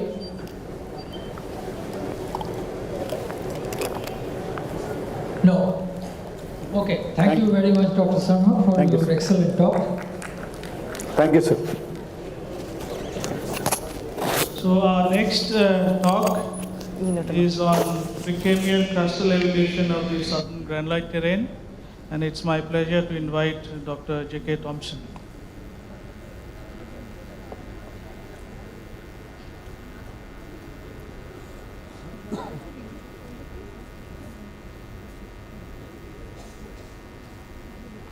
So I request you to try and stick to 12 plus 3 if possible.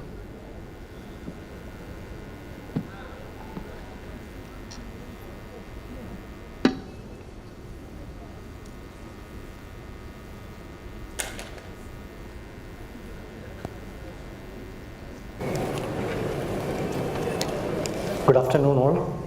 Good afternoon, respected chair. And it's my pleasure to be here, and I'm very honored to be invited. Thanks to the organizers and especially to Professor Shankar Bose and Professor Gautam Ghosh for having me here. This topic actually, my scheduled talk here, the crustal evolution of the Precambrian southern granular terrain, India, new insights and implications. The insights comes from series of work we have done over the last few years at NSS with my PhD students, as well as from the data we collected as part of the NSS core programs. The implications, of course, are based on the interpretations we have on the data. Basically deals with the crustal evolution of the southern granular terrain and how that crustal evolution of the terrain in turn is interpreted in tandem with the evolution of other supercontinents, or say the East Gondwanan terrains such as Sri Lanka, Madagascar, Antarctica, etc. So basically this work is almost a resynthesis of all the data we have collected, as I said, by the students and the PhD produced, and most of this work is published as well. So this is a very familiar picture of the southern granular terrain. Most of you may be aware the vast expanse of the Precambrian, the southern granular terrain, or SGT, is well known. Starting from the Darwa Craton and up to the Nagarkol block in the south. The interesting thing, or the importance of SGT is such that it has a vast crustal evolution history ranging from the late Archean or 3.3 to say the Cambrian. So in fact, to study, as we know that all the Precambrian terrains, we say that they are windows to the lower crust or eyes to the lower crust. So if we have a multiple if we have a continuous crustal evolution history over a period of time, then it's very easy to understand, or if you correctly or pinpointly, if you deduce the geochronology or understand the problems there, because there are multiple tectonic episodes marked. There are different magmatism, metamorphism, other deformation episodes, all imprinted over a large period of time. So if you try to understand, if you deduce the precise geochronology and link with the pressure temperature pulse of these granulates, high-grade granulates, it can definitely point, or if we can better our understanding on the, as well as the crust evolution of the terrain, as well as on the Precambrian tectonics as well. So that was our aim when we started this, but I should say that I'm not the one who started it. The NSS had such a rich legacy of working on this terrain. So as part of the core programs, I also continued and my students joined it. And as I said, it has got a very large protracted crustal evolution history ranging from 3.5 to 390 MA. And there are many controversies. The Durian and Holt from 1980, when he published the first papers on the southern granular terrain based on the Landsat imagery, divided the SGT into distinct crustal blocks based on shear zones, alignment, or the structural trends. And later, Drury et al. In 1984, again, on basis of the Landsat imagery and structural trends, dissected the SGT into distinct crustal blocks. Even after almost 5 decades, many controversies persist. Basically, it's all linked to how these distinct crust terrains or within the SGT evolve, where they are similar, they evolved uniformly or homogeneously, or where they have a distinct evolution history within its own, or where the structure of the shear zones, the trends of the shear zone varies. So there are many controversies exist.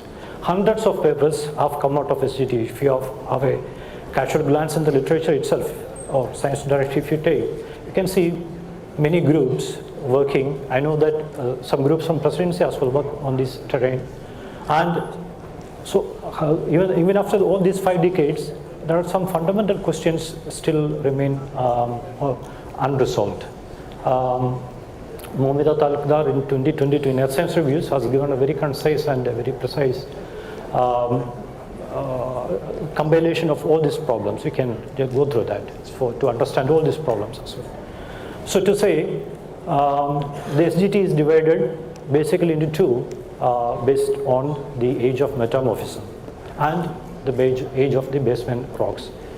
Towards the north, it is divided to Archean Paleoprotosite granulate based on the 2.5 GM metamorphism, whereas classically, I mean, some workers say that the south of the Palakkad-Kaveri shear zone, there are no imprints of 2.5 GM metamorphism. I should say that the SGT is divided basically based on the presence of the distinct crustal blocks, which are shear zones, which are basically east-west trending.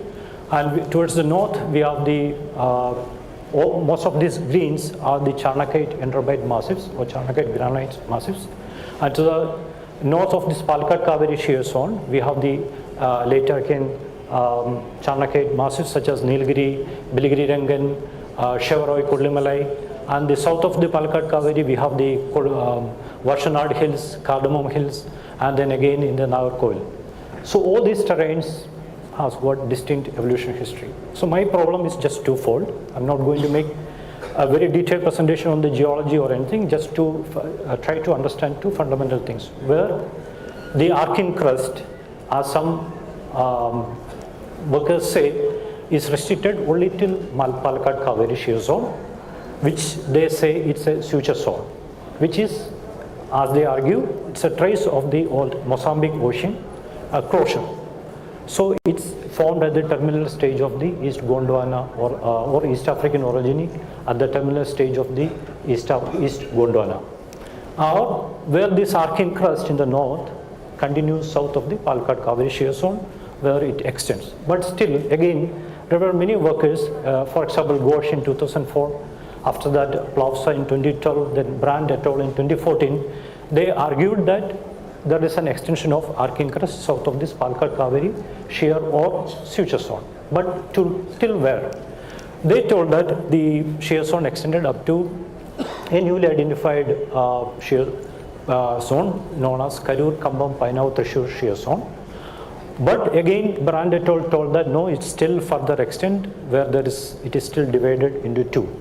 So we have to find out where there is an Archean crust extending south. If so, what is the evolution history in that?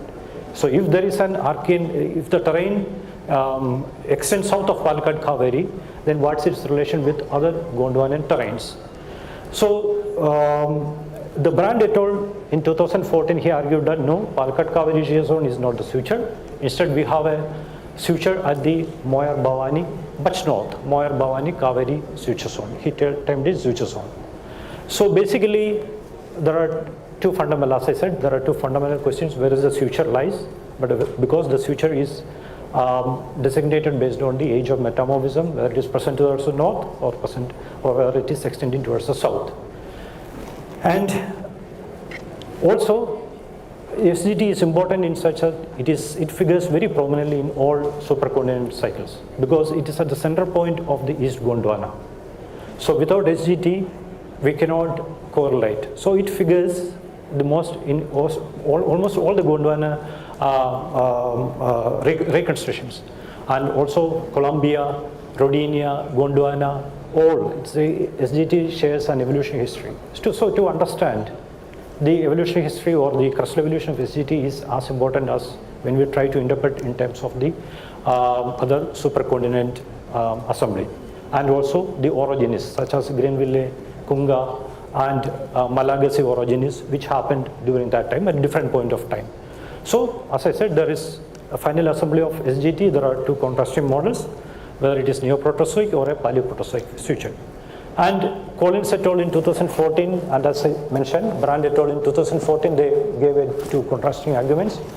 Whereas this SGT figures prominently right from Madagascar, they have traced this as a remnant of the Paleo-Mozambique suture, as an ocean closure here, where it is a suture here.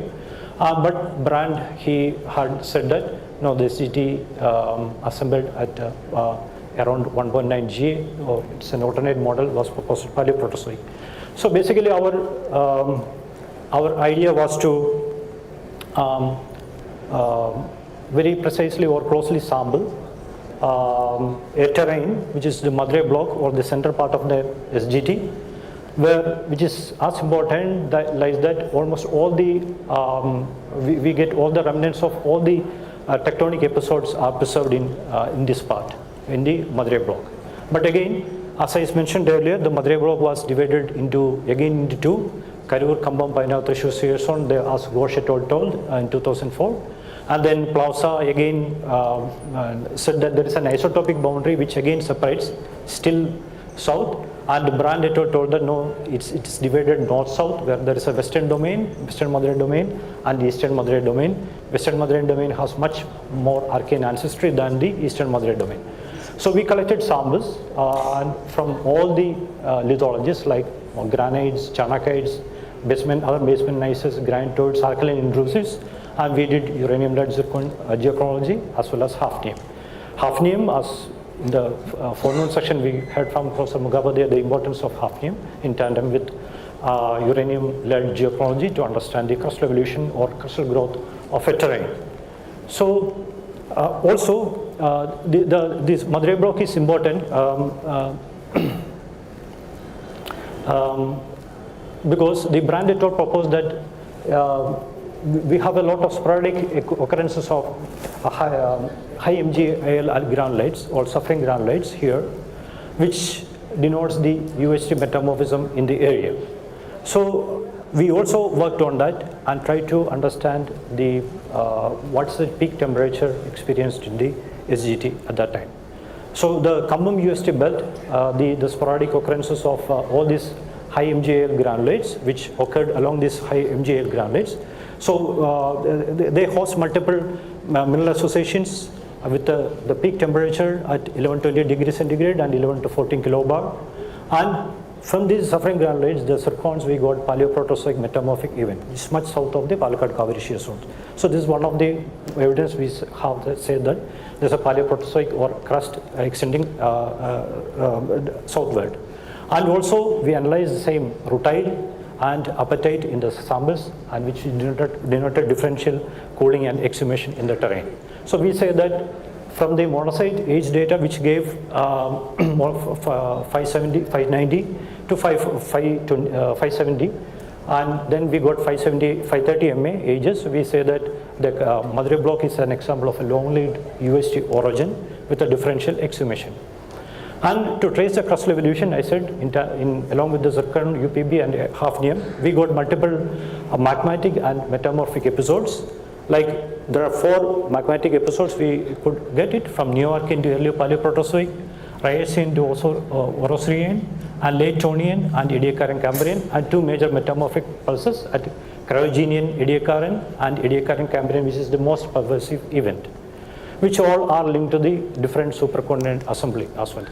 So to understand more, the zircon hafnium analysis we performed, we say that so up to 2.2 GA, it was all juvenile crust was most. So most of the juvenile crust addition in the SGT was limited to 2 GA, whereas post 2 GA, all the samples we analyzed, and along with the published more than 725 and sample data we have recorded here, it clearly indicates that up to 2 GA there was crustal addition, or mostly it was juvenile, whereas later it was the crust itself was reworked, and we get very negative epsilon hafnium signatures, which is also important. And from the north Archean block to the southern side, we this forms, I mean, our own data as well as from whatever we published earlier also is included here.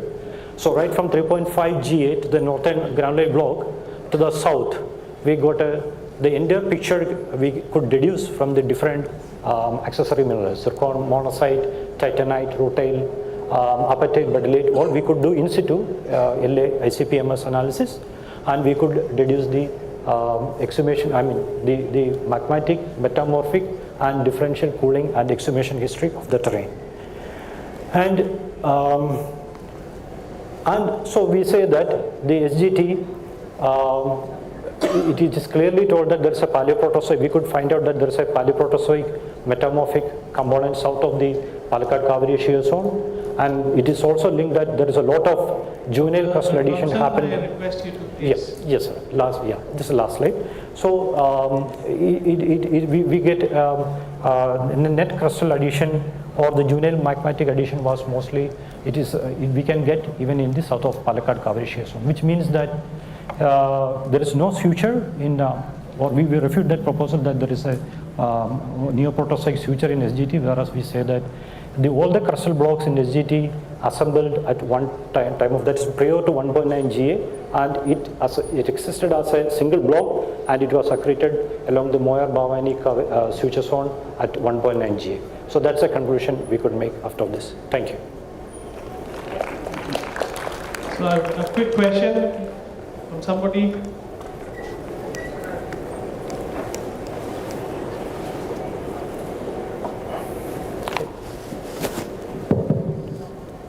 Excellent talk, sir. You have reported the maximum temperature is 1120 degrees Celsius, right? Yeah. So I want to know what is the amount of melt present in the peak temperature condition? I was not looking into that metamorphic aspect. I was just saying that we dated that suffering granulate. So I didn't look it into a metamorphic aspect. Sorry for that. So I was just trying to identify the peak PT conditions and then trying to link the identify the age of that terrain. So is there any melt structure present in the field, or the melt escaped? Because the temperature is so high. So yeah, we all the we all gets from the metapelites of the metasedimentary protoliths. We could understand. So definitely the modeling part I didn't do it regarding the melt part, etc. I have not done that. Okay, thank you, Dr. Thompson. Thank you, Dr. Thompson. Now, may I have the pleasure to invite Dr. Moumita Talukdar now. Some sort of gender balancing at last.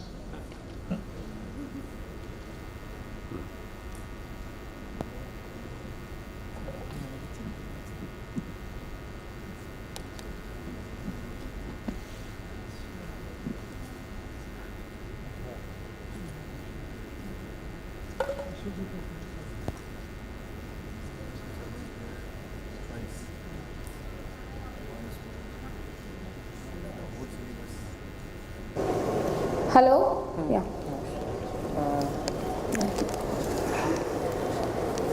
for slight change and this for pointer. Momita, can you finish within 12 minutes? Carbonation of an Archean oceanic crust during tectonic upliftment. Good afternoon. I'm very honored to be present here and present this work.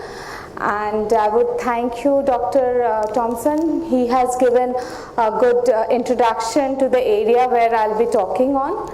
And I'll skip those parts and hopefully I'll conclude within the time. Okay. So as you can see that we have a topic today, carbonation of an Archean oceanic crust during tectonic upliftment. An example from Mahadevi layer complex, Nilgiri Namakkal block, southern granulite terrain. So in the topic I have two important things which I have written, that is from Archean oceanic crust. On that I'll just concentrate today, and where we have found this carbonation happening, on that process I'll concentrate today and skip the other part. The introduction, most of the part is given by Dr. Thompson. I'll just concentrate on this Nilgiri Namakkal block of the southern granulite terrain of India.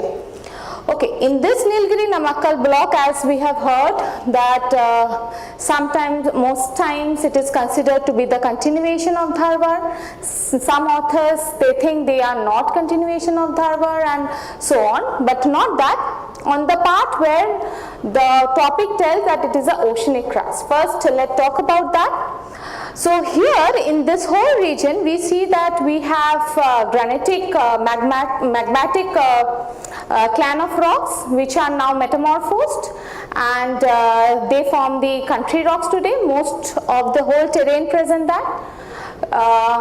We have a huge range of data for magmatic timings.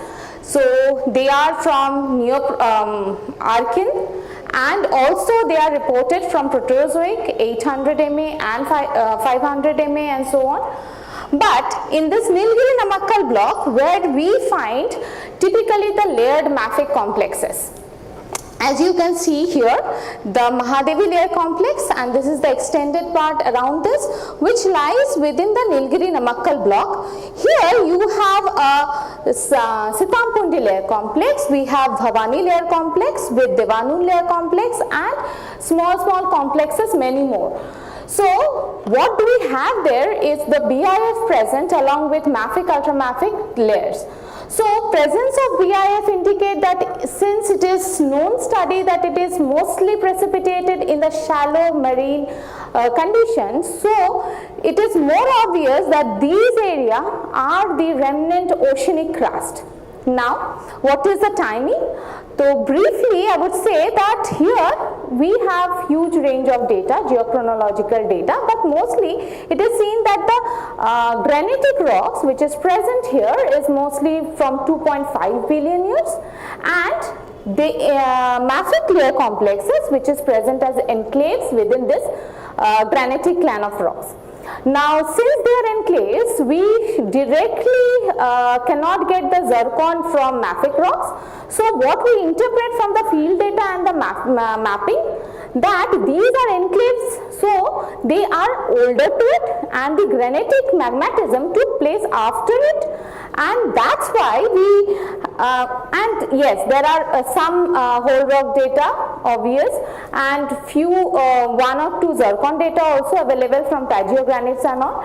So there are few data which indicate that these mafic complexes are older, and the granitic rocks, which is the country rock, is younger, which is 2.5.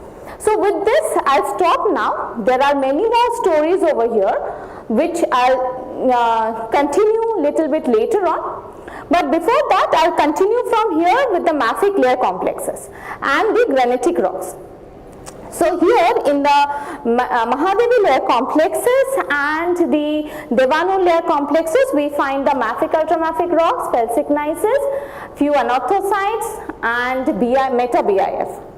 In these rocks, first to start with the mafic granulites, we have garnet clinopyroxene, mainly garnet clinopyroxene plagioclase is the peak assemblage, and it is highly metamorphosed and foliated.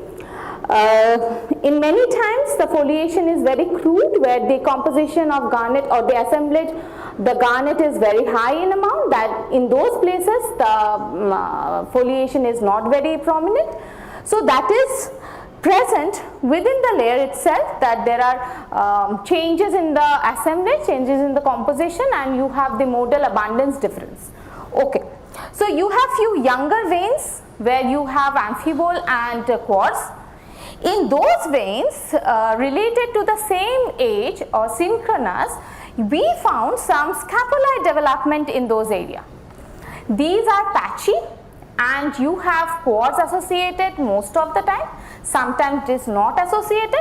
So this is the part where I like to concentrate. So first point is, we have mafic ultramafic layer complexes which is foliated, but these are not foliated, these patches are haphazard.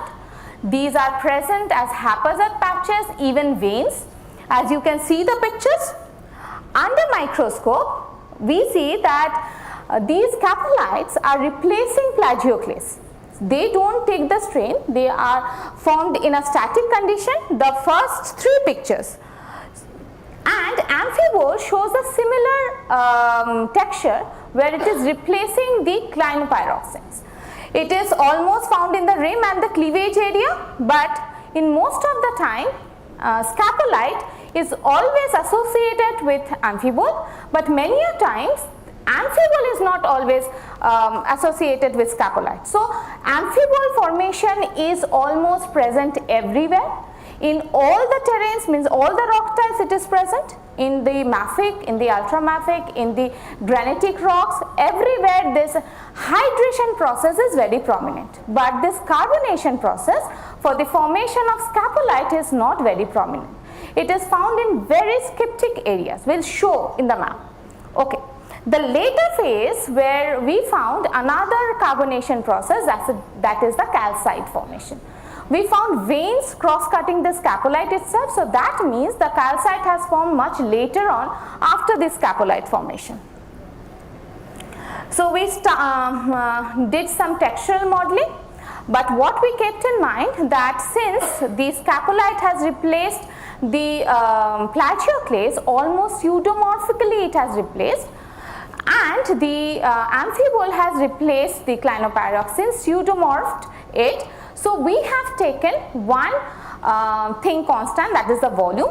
We have kept in the textural modeling the volume of plagioclase and the scapulite same, and the volume of amphibole and the clinopyroxene almost same. So we have done this calculation and done the textural modeling. In places where scapulites are found almost always, mostly this reaction is present almost always, where scapulite is and amphibole form simultaneously in that place, and in very few area where amphibole free domain is present, scapulite is present. So another formation, the last carbonation process were modeled and amphibole calcite were formed. Okay. Now what we get from this reaction modeling? That is, we find that here you have scapulite formation where calcium and sodium released. Sodium is released almost every time. This indicates most of the time that you have fluid in it. Yes, of course, hydration and carbonation needs fluids. So yes, so there is fluid involved. Now the question always we have to keep in mind that this fluid is coming from where? Okay, so to that question only we will go to. Okay, next rock type, the felsic gneiss.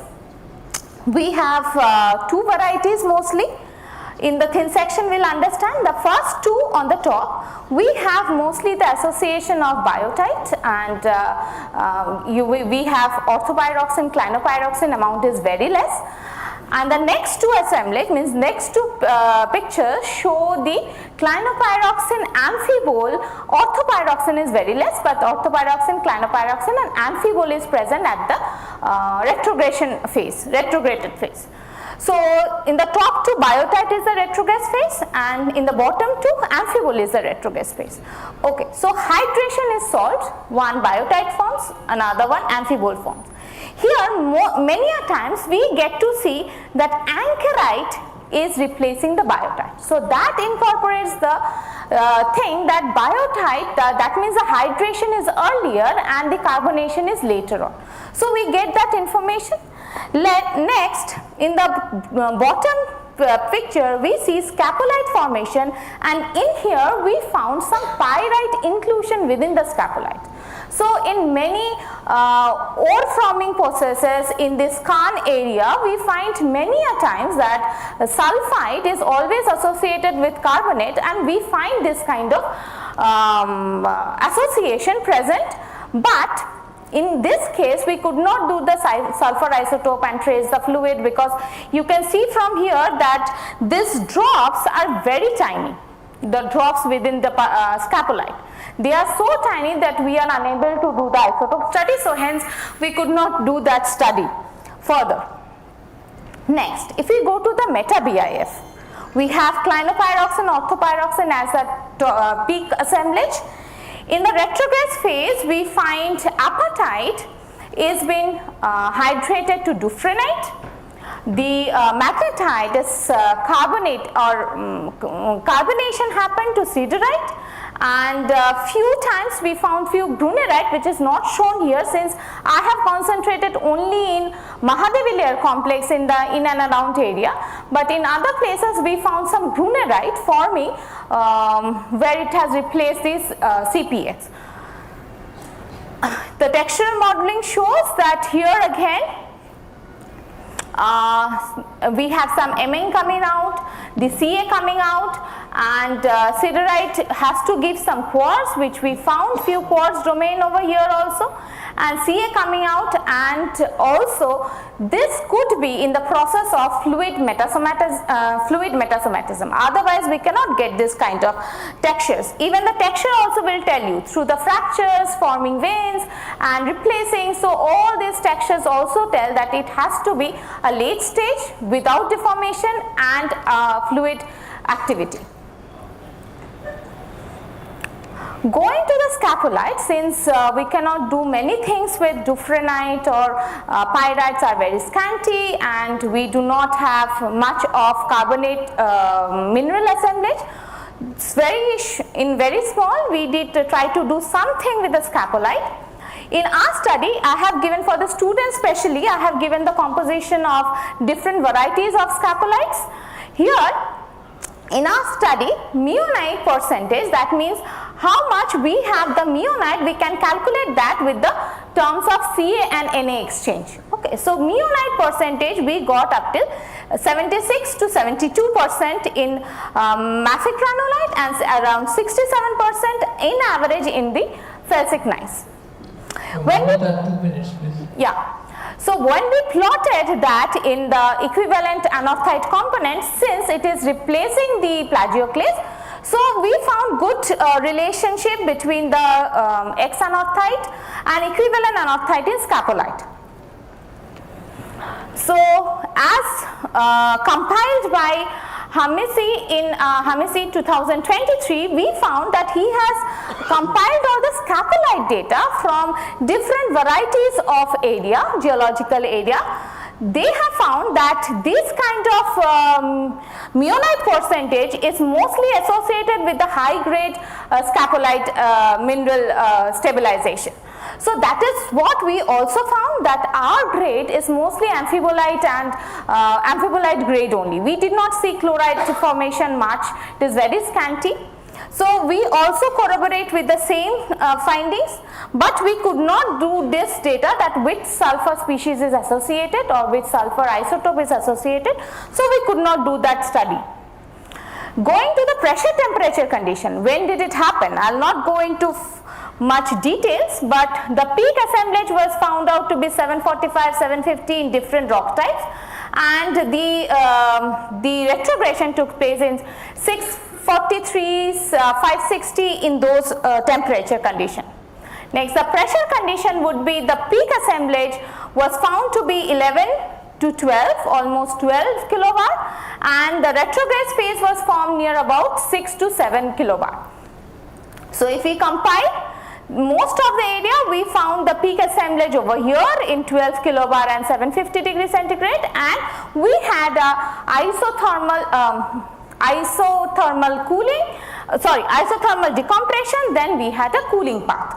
Now, if we compile all that, what do we see? The important thing what we have deduced that it is coming around 20 degrees centigrade per kilobar, the geothermal gradient, which indicate that this has to be buried under 20 or rather 30 kilometers to get this temperature pressure condition. So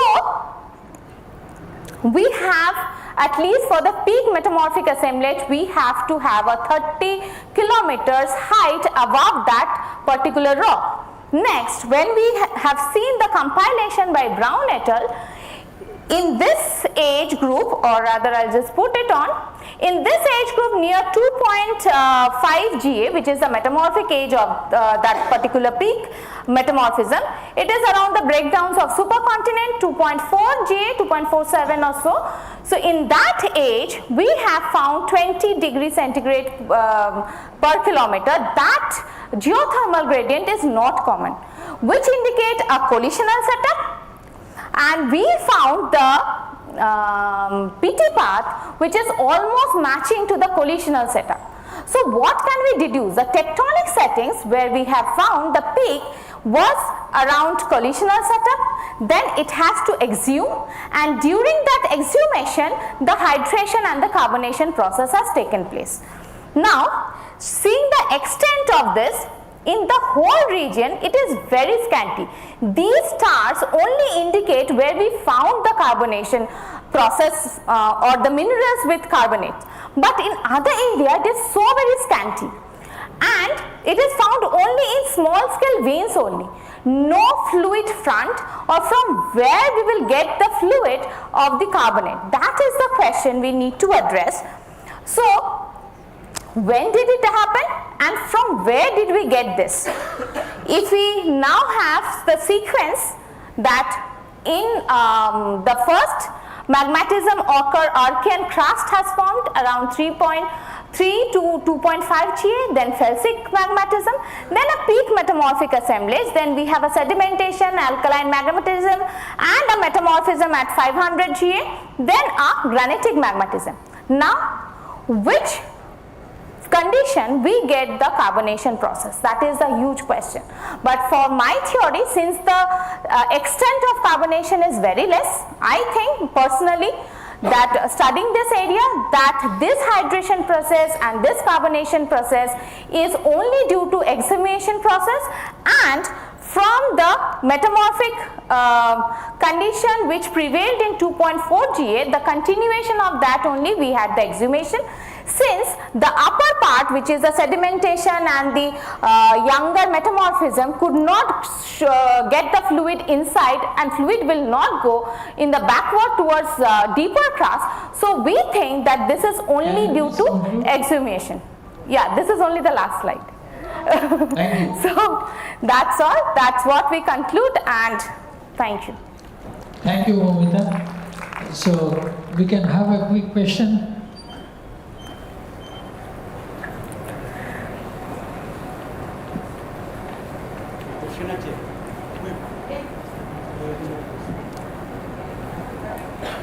Hello, thank you for your delivery. Now I wanted to know that what you are telling about some carbon fluid. What could be the source? Actually, you didn't mention this caprolite formation replacing the plagioclase. Is there any source? Is there any shear related relations from which the carbonate fluid has come? Sir, there are carbonate. Because I am adding to you here. There is a lot of carbonatite occurrences along this Sevatur and all these things, and the Moyer-Vavani lineaments, all right. So, is there? Do you think about that? Is there a carbonation due to some carbonatite fluids? So those carbonate fluids, those carbonatites are from this mafic ultramafic layer complex age, like 3.2 to 2.5. So they have come And with that only we have a few alkaline rocks are there which are younger, but we have mostly the magmatic, the carbonatites and the mafic layer complexes are older. Now, this alternative mafic related fluid which has in these things, your country rocks, these granites or charnokites No. or the mafic granulite, the basic granulite. There is a lot of changes you can see. Yes. The pyrox in the basic granulites. CPX altered by the rim of amphiboles, or in plagioclase charnokite you can see, or sorry, in some other basic charnokites and all these things. You have seen that the plagioclase is replaced by scapolite, and carbonate fluids are partially included within this area. Sir, what I wanted to tell in very short that there is no fluid front, or there is no very much extent of fluid change, means fluid going, fluid, any carbonation process. Only it is very scanty and in discrete way. So I think that this carbonate fluid was trapped during within the rock itself, and when it has uplifted, that actually stabilized the rocks. Anyway, I think the calcite you should say this carbon oxygen isotope. They are the all carbon of the meteoritic carbon. Yeah. Sir, we will try that. But already by the many other workers. Okay. Yes, sir. See the carbon isotope. But it is so very scanty. We tried micro drilling also. You can discuss this later. Thank you very much, Momita. So our next speaker is Dr. Amaldev, and he will be talking about in situ LAIC PMS analysis of accessory minerals.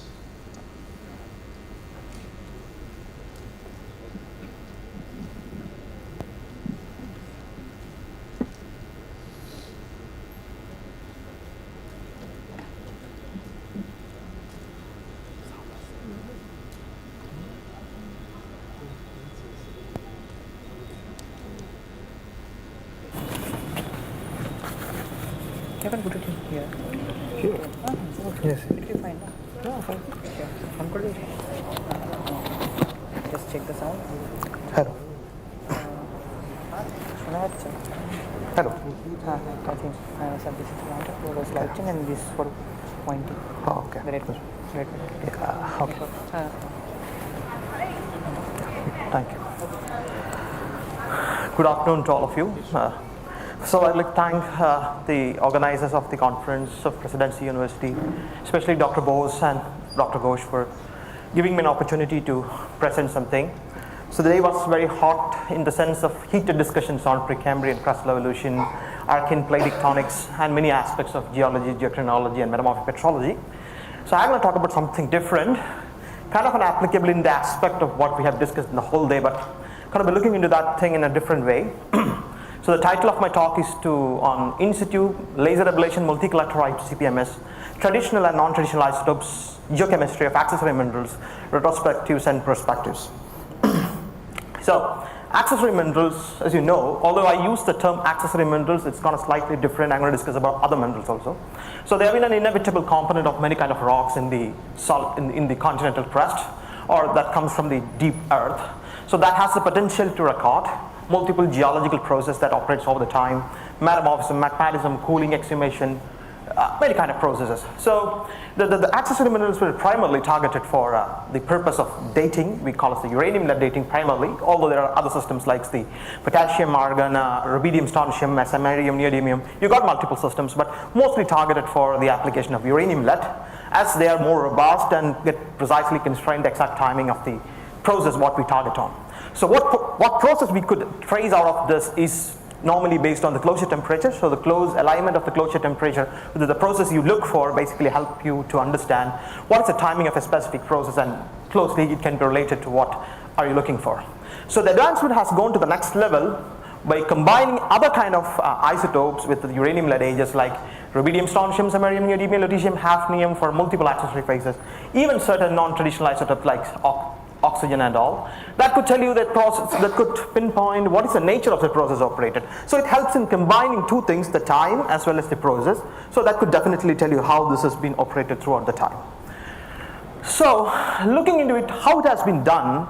So the branch of isotope geology has evolved into such a level that you could extract informations even from microdomains or very smaller area of sample areas. So traditional isotope geochemistry involves mostly in the reliability of something called as column chromatography, where you have to undergo rigorous chemical treatments and processes to elute out the mineral of target, and then you could analyze the sample for the specific isotopes what you look for.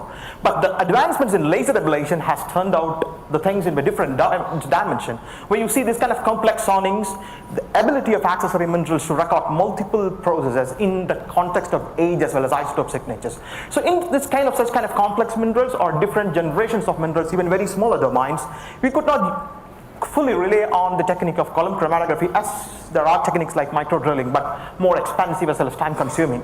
So the advancement has comes to the process of laser ablation, which allows, not even laser ablation, any kind of microsampling technique, even in an ion probe. So microsampling techniques in general has the capability to resolve problems of microdomains that can be extended to megascale. So microscopic to megascopic kind of expansions can be done with the help of laser ablation. So the initial inventions of mass spectrometry has put forward the applications of single collector mass spectrometers from multi-collection systems, allow the determination of almost every kind of isotopes, all the way starting from lithium to uranium, except gaseous isotopes. Yeah, of course there are combinations of laser ablation with isotope ratio mass spectrometers.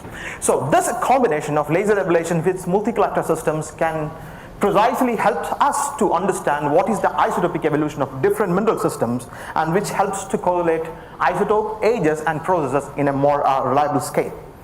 So a very good example of uranium-led isotopes, how this has been helped, is Dr. Thompson has already discussed on all the aspects of how we have calculated the evolution of high temperature metapellides throughout the region.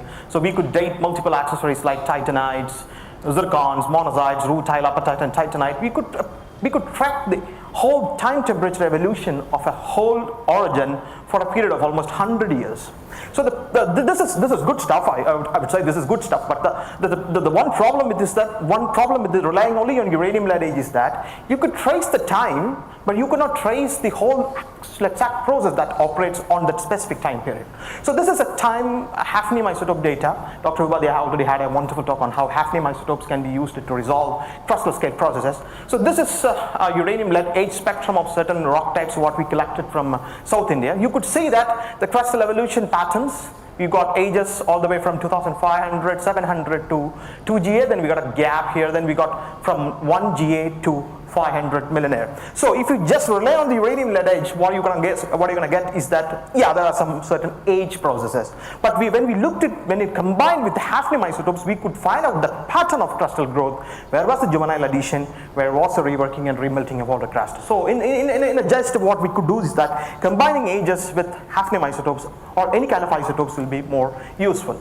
So hafnium has been very commonly used in any kind of processes. So there are other isotopes also helpful in this kind of time combined aspects. So this is kind of a carbonatite, what we found from the South India. This is called a scumbum carbonatite, a highly debatable carbonatite, because people have dated this into different ages, very unreal ages. Some people say it is 2500 millenare, certain people say it is 900 millenare, but we could date certain barylites out of these carbonatites that clocks at 515 millenare. So 515 millenare period is a quite dynamic period in case of the southern granite terrain. So how this carbonatite has evolved over the time, so we looked into the strontium isolate composition of calcite and apatites to see how the calcite has evolved over the time, and we could find out the involvement of crustal derived fluids or crustal material in the formation of these carbonatites. Similarly, in the case of titanites that we could find from the region, that is closely associated with certain metamorphic rocks. So when we dated these titanites that are associated with some quartz feldspathic veins, we sensed that whether these titanates, the precipitation of these titanates has certain role in the regional metamorphism in the context of fluid. So what we could do is to trace the titanates using the genesis of titanates using neodymium isotopes, in situ neodymium isotopes, and we could find that the metamorphism was fluid assisted and there was the involvement of slab derived fluids. So combining isotopes with ages could help us to trace the process in more detail, as well as to constrain the exact timing of the process. So the isotopes, what I discussed here is strontium or neodymium, hafnium, lead or ore. They are conventional traditional isotopes or radiogenic isotopes. This has been looked in a very large context in a couple of years, but there are also a certain set of isotopes which called as non-traditional isotopes. So non-traditional isotopes kind of give you similar kind of information as the traditional isotopes gives, but the difference is that this is are more susceptible to secondary alteration processes like weathering or metamorphism. So non-traditional isotope based interpretation has been a new trend, although it has not been much attempted in India. Professor Upadhyay is doing kind of lithium boron isotopes in these processes, but there are more certain kind of isotopes that's going to help you in tracing such processes. So today we had a very complex discussion on the stagnant lead to mobile lead tectonics, how this has been evolved over the time to understand the plate tectonics. So we mostly rely on hafnium isotopes, certain people rely on oxygen isotopes, that how they are going to help in resolving the stagnant lead to mobile lead problem. There are other isotopes like the stable isotopes of zirconium and silicon within the zircon grains that can help us to resolve these processes. So zirconium isotopes and silicon isotopes are more resistant to weathering or chemical alteration processes, so they could actually preserve the exact signatures of the initial magmatic conditions. So when this stagnant link to mobile lead tectonic happens, there will be involvement of continental material. In the later part, there won't be involvement of continental material, subduction fluid and all these things. So this kind of information can be more precisely and accurately traced using the application of zirconium and silicon isotopes in zircons. That could be extended to resolve such kind of crustal problems. The catch of this thing is that this has not been attempted in an Indian context, because the cratonic nucleus of Singhbum, Dharwar, Bester and Bundelkhand, and of course the Aravallis, parts of the Aravallis are still being traced mostly relying on the uranium, lead as well as hafnium isotopes, and certain limit to oxygen isotopes. So the combination of these isotopes with ages could precisely tell us in a more way that how the plate tectonics has operated in the Archean time and the starting and beginning of the type of tectonics that is involved in it. Kind of other isotopes is the lithium isotopes, which has been done for multiple aspects, especially in the ore aspects. But lithium isotope has some more potential especially in the rocks of carbonates, to trace the rise and evolution of origins. So in case of certain origins, so lithium, the source of lithium in carbonate in any material is basically from the continental source. So if the weathering rate is more, the concentration of lithium that is found in the sedimentary deposits formed from them will have a high value. So think about an origin like Himalaya that has exhumed from all the way from 60 to 55 million years through the time. So we don't believe that it is kind of a linear rise. It should rise in different steps. So different steps rise sees that some stages will be really fast and some stages will be really slow. In the fast stage of exhumation, what happens? More rocks will be exposed in the hinterland, and in case of slow exhumation, less rocks will be exhumed. So when more rocks are exposed, the rate of weathering will be increased, and the sedimentary rocks, what you get from the lower side, will have a high lithium isotopes. The same way, if you could track the whole sedimentary sequences using lithium isotopes, and then we can go for some kind of modeling, we could exactly trace the pattern of the evolution of the origin throughout the time, and how the slow and fast cooling rates of origins can be related.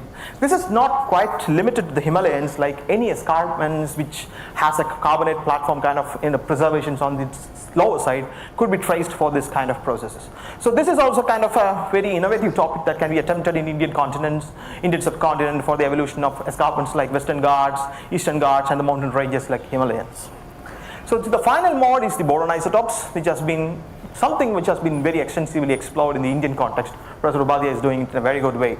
So boron isotopes has the potential to trace the composition of the fluid involved in the process. So conventional geochemistry as isotope geochemistry involves the tracing of the fluid composition based on the chemistry of certain accessory minerals.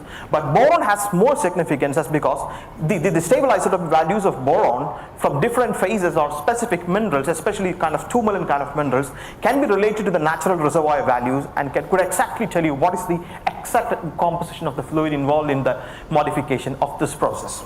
So in the gist, although I have focused on the 4 isotopes of lithium, boron, hafnium and zirconium, the take-home message is that there is a time for the Indian geochemist community to start looking into the other isotope systems like non-traditional isotopes and resolving earth and planetary problems. Of course, there are advantages for techniques like hafnium, neodymium, strontium and lead, but there are always alternate ways to look into the process that can resolve these problems in a more better way, especially zirconium isotopes for crustal evolution, silicon isotopes for tectonic transitions, lithium isotopes for the prospect of weathering, erosion and upliftment, boron isotope for tourmaline and fluid rock interactions. So a combination of these isotope systems with different chronometers could tell you a time process profile in a more better way. So that's where I wind up my presentation, and all are welcome to the isotope geochemistry facility at the National Center for Earth Science Studies. Thank you. Thank you, Dr. Amaldev, for finishing well within the time. So we can have a couple of questions from the audience.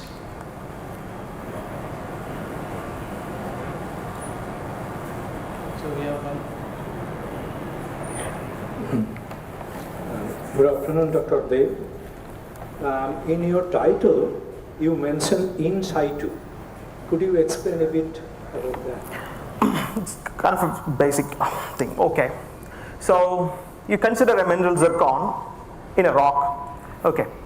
You prepare a thin section out of the rock, you could find out the zircon in what textural association it is found, whether it is found as an inclusion, whether it is found associated with a pyroxene or a garnet or whatever it is. So the textural context of the grain of target is well characterized.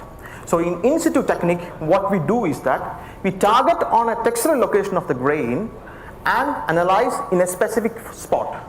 Where in the other case, what happens, you separate out the mineral using crushing and separate out the heavy fraction. You don't have any textural control on that. So basically textural control, analysis based on textural control, we could call it as in situ analysis. So any other questions? So that means, that does not mean that you do it in the field itself. No. You take out the sample, yes. bring it to laboratory, and there you... Yes. Okay. This all happens in micron scale, 30 micron, 50 micron, 10 micron scale. This is a micron scale analysis. Okay, thank you, Dr. Amaldev, for the talk. Thank you very much, Amal. I have the pleasure to invite Shishandu Biswas for the next presentation on fracturing dikes. So we move on to dikes and fractures from isotopes. Shishandu? Okay, it's coming.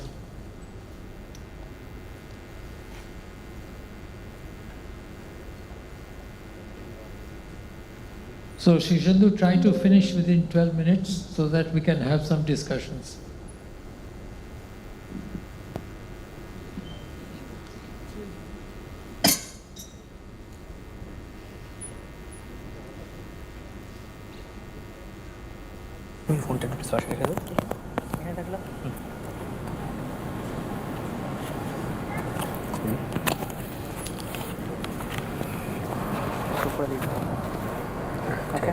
Okay.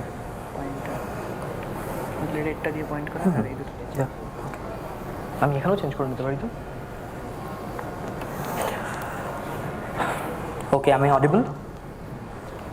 Yeah. Good afternoon to all, and I'm very thankful to the organizing committee of DPE 2025 for giving me this platform to present my research work.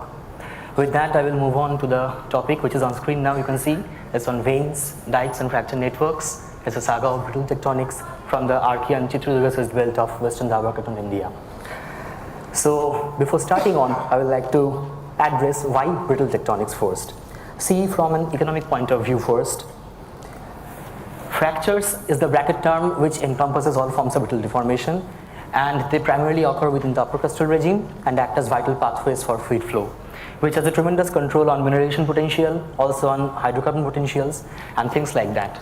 Also from modern application point of view, you can see that it has got great implications in geothermal energy extraction, in modern approaches of carbon storage, capture and sequestration, and also in nuclear waste disposal management. Apart from these application and economic point of views, we can also get a plethora of information from the study of brittle tectonics because they have a key role to play in crustal evolution, ranging from active plate systems, as you can see here, to ancient Cratons, and with Cratons that brings us to the study area today. So my study area is located in the Gadag Chitraduga schist belt of Western Dhawar Craton, as you can see here, and the particular area of my interest adjoins the Chitraduga town. I shall just blow it up for you. So this is a granite greenstone belt sequence, as it is already quite known now. So broadly, it has got 3 litho packages. Above the basement TTGs, there is a package of volcano-sedimentary sequence, which has been included by the younger granites, namely here the Chitraduga granite in the center and adjoining smaller pluton called the JN-coated granite. Now, from structural point of view, these terrains have been very well documented and studied. It has been established that the terrain undergone an initial D1, D2 coaxial deformation on account of a northeast-southwest trending oriented compression, and it is also established that the granite here is syntectonically placed around D2 time, which has resulted in the formation of a northwest, southeast or north-northwest oriented foliation in it, and then it is followed by a D3 compression in this direction, broadly east, southeast, west, northwest, and that has resulted in fold superimposition structures, and also in the initiation of a sinistral shear zone along the margin of the schist belt, which is known as the Chitraduga shear zone. So you see, this gives us a very important platform or the foundation to carry on further research, and that will bring us to today's topic in particular, which is the salient brittle deformation features observed in this region, which I will address now. So firstly, there are veins abundant within the metavolcanic systems. These are the quartz veins. Some closer looks, you can see cross-cutting relations, median lines, etc. Then there are dikes, mafic, particularly doleritic in composition within the younger granites. And then there are fracture networks developed ubiquitously within all the younger granites here. You can see pictures like this in the granites and also in some places within the metavolcanic suite of rocks. So I will come to them one by one, first starting with the veins. So through previous studies, it has been established that multiple fluid pressure events have transpired together. It's like a fault valve action, which has given rise to this quartz vein system within the metavolcanic suite of rocks. So the question that we intended to address is, can we somehow quantify the number of fluid pulses which transpired to the event? So in doing so, we looked at the data of heterogeneous vein data distribution, and we thought that somehow if we can identify clusters out of them, you see, the approaches, the classical approaches actually can specify a magnitude of fluid pressure from a whole bunch of data, but only through stochastic modeling approaches we can segregate the whole bunch into different clusters, and that will bring us to Bingham distribution, which is basically a probability distribution function that can be fitted to any 3D orientation data on a sphere. So you see in this diagram that the Bingham distribution component is fitted to the cluster of vein orientation data, and that has been segregated into multiple components, and this thing is done in GRMB code developed by Yamaji, and it runs on MATLAB actually. So what it does is it identifies different clusters by asserting a particular probability value to each of the data points, and then the number of clusters represented by K here is identified through the least BIC, which is a criterion called the Bayesian information criterion, and an optimum log likelihood function, which is the goodness of fit of the data. So using this distribution, we found in the Chitraduga region 3 pulses or 3 separate clusters from the heterogeneous vein data distribution with the corresponding mixing coefficient or weightage of each cluster, and similarly from the Gadag region 2 clusters with coefficient. So this is like a mixed Bingham distribution. So now we can see that 3 events transpired together into the formation, at least 3, into the formation of this whole bulk fluid pressure event in Chitraduga region. We have also specified the magnitude of the fluid pressure pulses using traditional scaling Mohs circle approaches, same for the Gadag region. And I shall move on with this to dikes. So to address dikes, first we like to address the kind of magma overpressure ranges that has resulted in their formation, and that can also give us information about the depth of origin. To start with, as we know, that dikes should always have a fundamental opening component, as they are created like opening mode fractures as long as magma intrudes the host body. So the canonical model here simply explains the shape of the dike. You can see the opening displacement y and the measurement point x here are related through 2 elastic moduli of the host rock body, the Poisson ratio and the Young's modulus.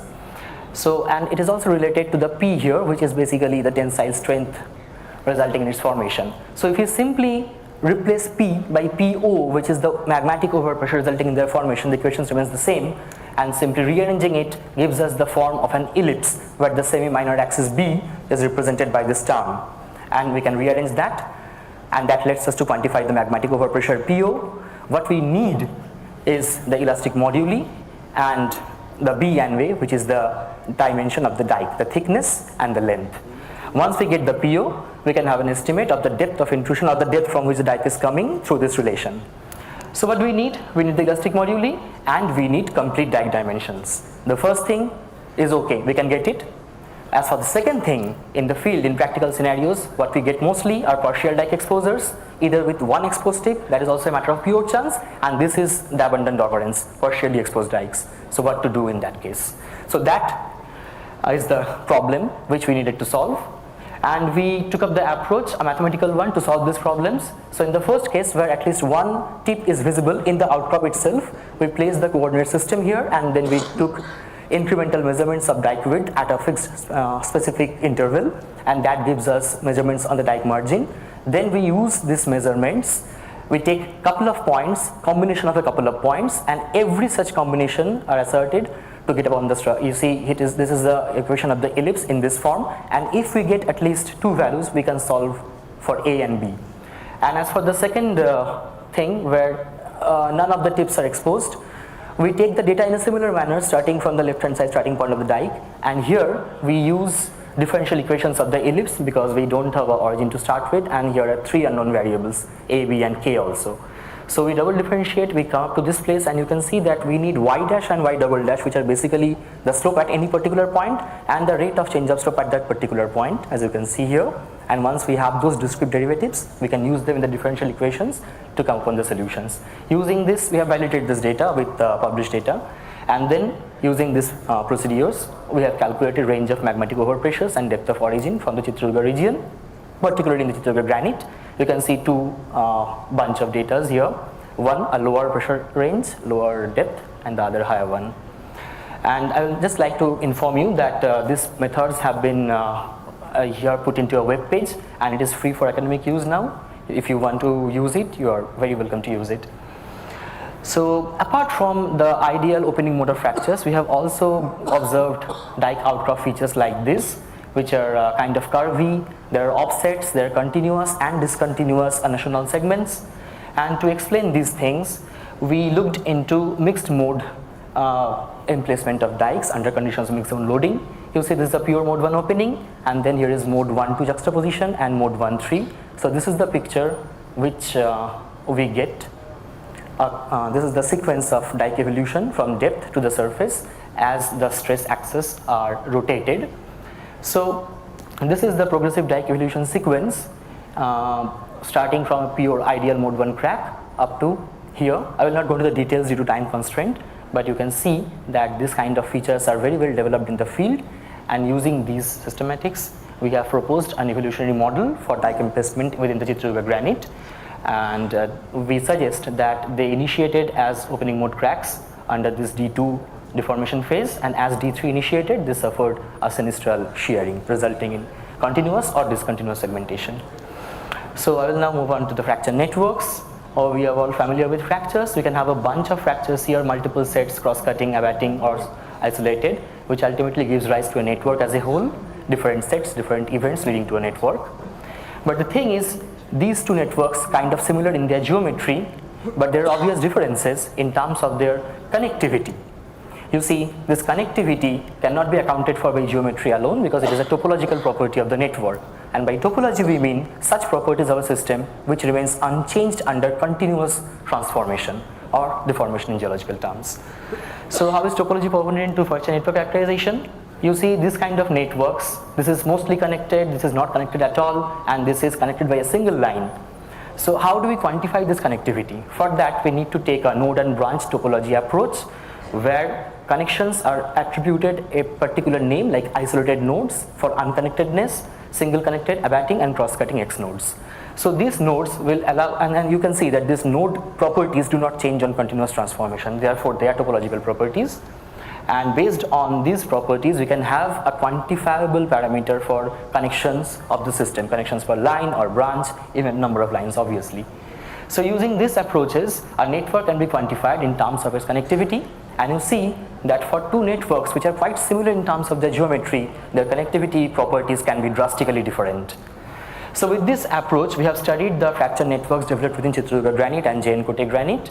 So these kind of networks are developed everywhere within the granites. So you see, the procedure is we capture the image in different scales obviously. Then we have to trace the fracture patterns. For that we use this, we can use CorelDRAW or any kind of things like that. And then in this platform called FractPack, which also runs on MATLAB, developed by Hilly, we can analyze them for their geometrical properties, for the lens statistics, and for their connectivity properties as a whole. And this gives us a plethora of information. So I'll also show you one by one. First, we observed there are special variations in network system, network patterns. In the northern part, you see a strongly unimodal character, strong north-northeast component, and you can see the connectivity is here, denoted by connections per line. And then in the central region, you see the pattern changes, strongly bimodal to, you can see the orientation also changes. And then in the southern part and in the Jain-Kote, there are different patterns and corresponding connectivities also. So the thing is here, the nature of the granite is also different in different sectors. The northern part is quite foliated prominently. The central part is fine-grained, the southern part is actually very coarse-grained, and in terms of grain size, the Jain-Kote is actually in between these two. So there might be some connections. Moving on, we have also calculated the fracture densities and connections per line and branch for the whole of granite bodies, and you can see that high fracture density does not necessarily mean high connectivity. Connectivity much more depends on the interconnectedness of individual fracture elements within the network. And if you are to work upon mineralization potential or choosing a site for waste disposal, you can start working with some of these maps. That will be helpful, I guess. So what are the other properties? We see these are the geometrical features, and we propose that under a Riddle shear system emanating from the mother shear zone, which is the CSZ, these systems are developed. Similarly here, the margin is at another angle. So, and similarly in the southern and Jain-Kote portion, the margin is more northeast and southwest oriented. And similarly, the D3 deformation here will impart a dextral shear along this margin. And this matches very well with the fault slip data. Actually, all these individual fractures are slip planes, and we have collected fault slip data for that, and that perfectly matches with the Riddle shear system model here. Yeah. So these are the things that we want to look upon. There is obviously a control of ambient stress trace. There is a control of pre-existing structural anisotropy, proximity to the shear zone, and Craton boundary margin, and also some controls of the rock texture itself. So these are the interrelations of the fracture networks. You see this is a felsic vein which has been cross-cut by, I will just zoom it here, by these grey quartz veins, also by the fracture network elements. And then these quartz veins are again cut by these black colored veins, which are actually composed of chlorite, completely undisturbed, undeformed growth of spectacular chlorite. So that leads us to these felsic veins within the granite, which are the first pulsar vein intrusion in the granite in this direction, and then the quartz veins, which are oriented mostly east-northeast to northeast, corroborating to late D2 phase, and then the chloride veins, which are actually the tensile components of the Riddle shear system. So the model is in D1, D2, there was no granite. That granite is like, and around D2 it was, it came around D2 time. So in D2, the granite is here, and there are some felsic vein intrusions along the margins. Then D2 is ongoing, dikes are initiated, and then in late D2, you can see here in the zoomed in image, there are initiation of quartz veins here. As we move on to D3, the dikes have undergone shear, and also initiation of some vein system here within the metabasic rocks, and also some chloride veins as tensile component fracture networks. So in late D3, this is the picture that we encounter now in the field, and with that, I would like to complete for now. Thank you very much. Thank you, Shishadu. We can have a quick question. Yeah.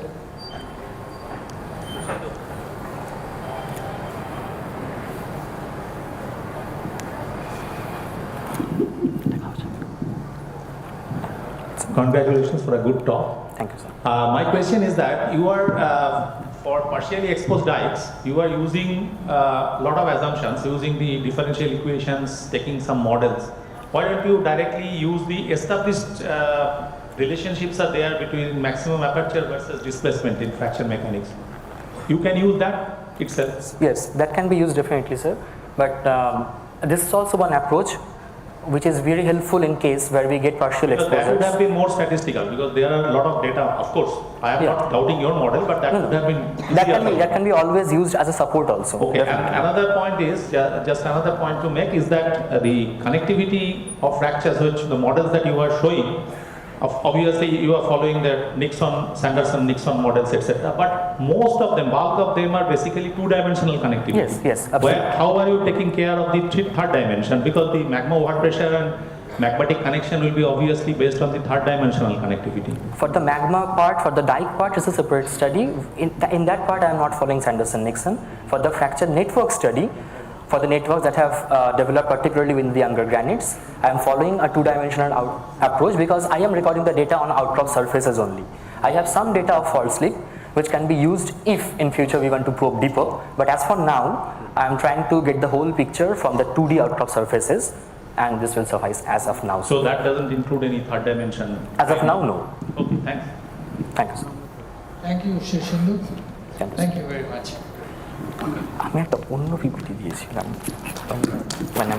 next speaker is Dr. Sneha Mukherjee from NCES Thiruvananthapuram, and she will talk about the application and importance of single element thermometry.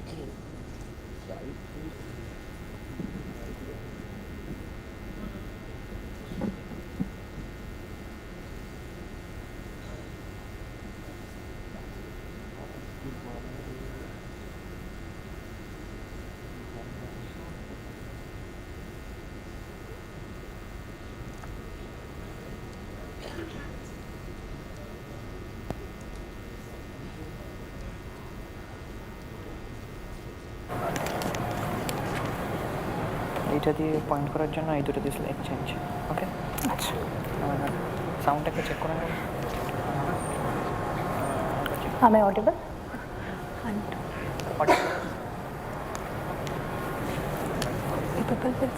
Timer start হয়ে গেছে Okay, people will start audible. Thank you for giving me this opportunity, and today I'll talk about that application and the importance of single element thermometry in metamorphic terrain. So what is geothermometry? A key tool for deciphering the thermal history. It's vividly used by the petrologist. So basically, if we can get an idea about the pressure temperature condition at which the rock equilibrated, we can inference about the how and where the rock actually formed or the rock equilibrated. Basically, rock means we are getting this much idea from the mineral assemblages. Suppose it helps, suppose we are getting some rocks with, which formed in the deeper part of the earth, we can expect that will give some signature of high pressure and high temperature. Whereas if we can get some subductions on rock, of course they will show some high pressure but relatively low temperature signature.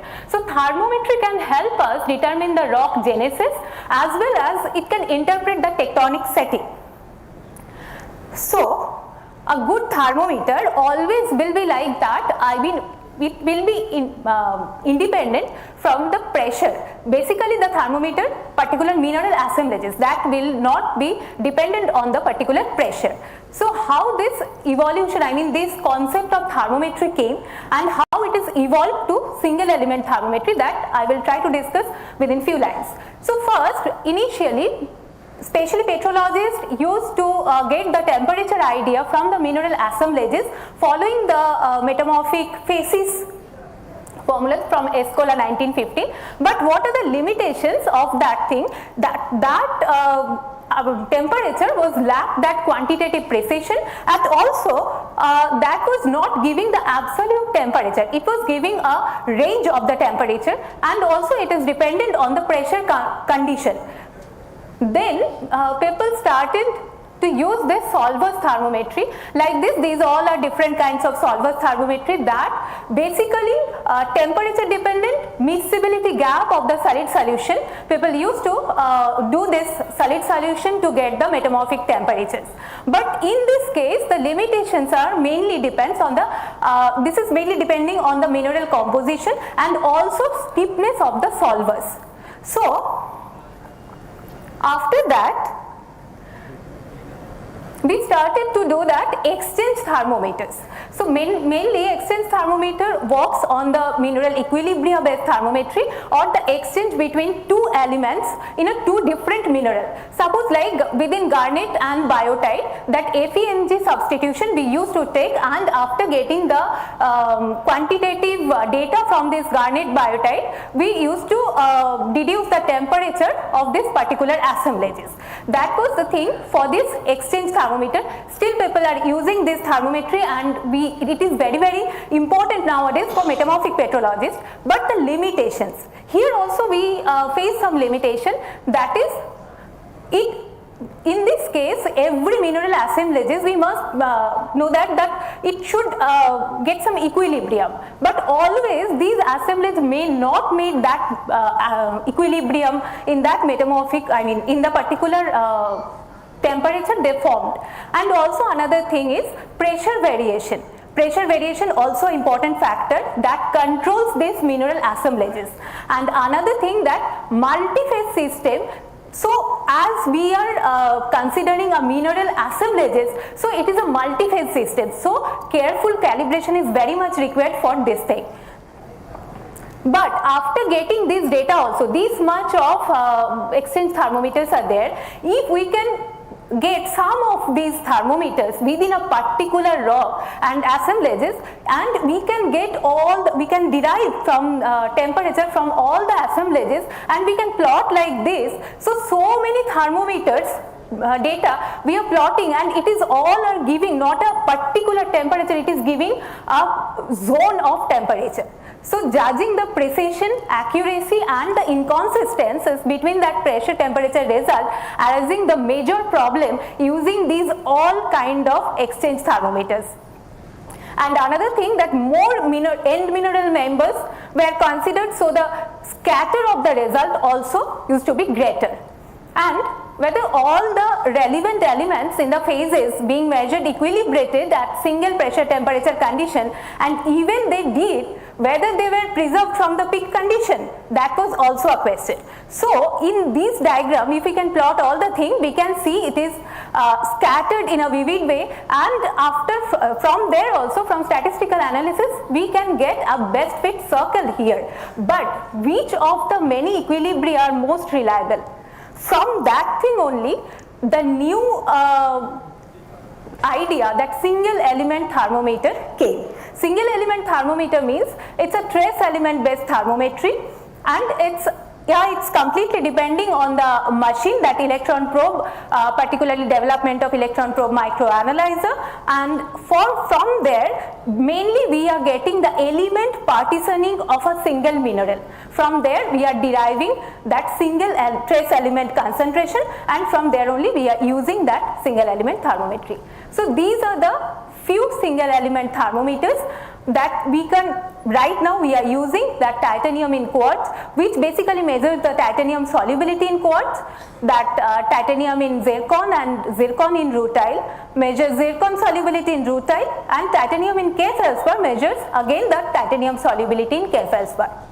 But in this case, it mainly requires high precision analytical setup, It mainly requires that high precision analytical setup, and of course dedicated calibration. I am not going in detail that machine condition as well as the equation derivation of these equations, but it needs dedicated calibration, and yeah, it's less dependent on chemical equilibrium compared to conventional thermometers. So this is TI in quartz thermometry. This is suppose this is the TI zone. So how far we are going from that? I mean, the particular quartz what we are choosing, as far we are going from the rutile, we are getting the temperature accordingly. This is a graph mainly. And also, yeah, I mentioned about that dedicated calibration is required, because of suppose we are calibrating silica here, and over there we are doing that titanium, then these kind of continuum artifacts effects are there that we should be careful during the calibration. But after that, if we can somehow manage this problem and we can do the calibration in a better way, then of course it will give a very good data, very authenticate data for the thermometry. So what is the thing what we are getting? Suppose this is the PT path already published by Young et al. 2014, just I am showing it like this. Here these all 1, 2, 3, these all they established from that conventional thermometry, and Young et al. 2014 they did lastly that titanium in quartz thermometry, which is showing that it's much more precise compared to other all conventional thermometry what they have already used. And also this TI in quartz thermometry also can measure that prograde as well as retrograde metamorphic conditions. But what are the limitations and challenges? Yeah, it's pressure dependence, because temperatures, preliminary temperatures dependent, but pressure can also influence titanium solubility in quartz, recrystallization and diffusion effects. Quartz may reset or modify titanium concentration during metamorphism. Diffusion in TI in quartz is relatively slow at high temperature, and diffusivity of titanium in quartz increases with grade of metamorphism. And analytical challenges here, low titanium concentrations require sensitive instrumental calibration, and TiO2 activity variation, that is activity of TiO2 controlled by the presence of titanium minerals like rutile, titanium, titanite and ilmenite, and application of thermometers to system lacking rutile. It is also possible, but in this case we need to take some assumption like where rutile is not present, we are taking this activity as one, activity of TiO2 as one in the rutile absent system.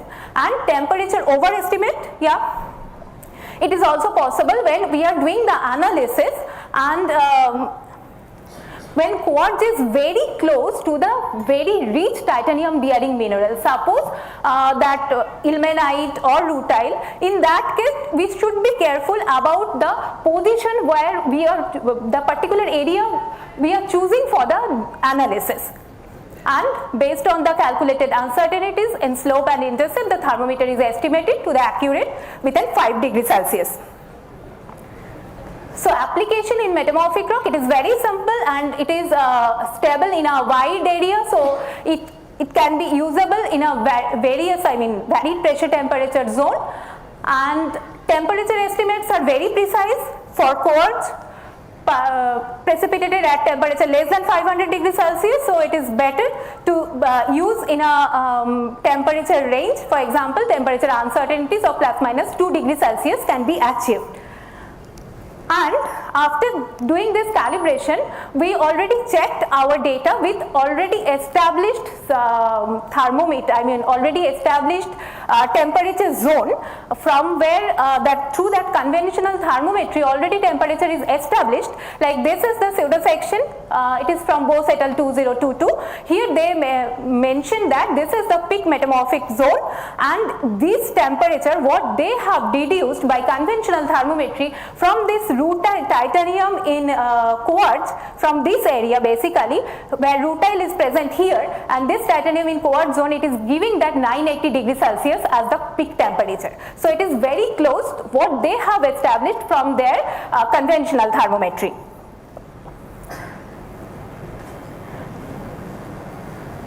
And another important thermometry that I want to discuss, that ZR in rutile thermometry.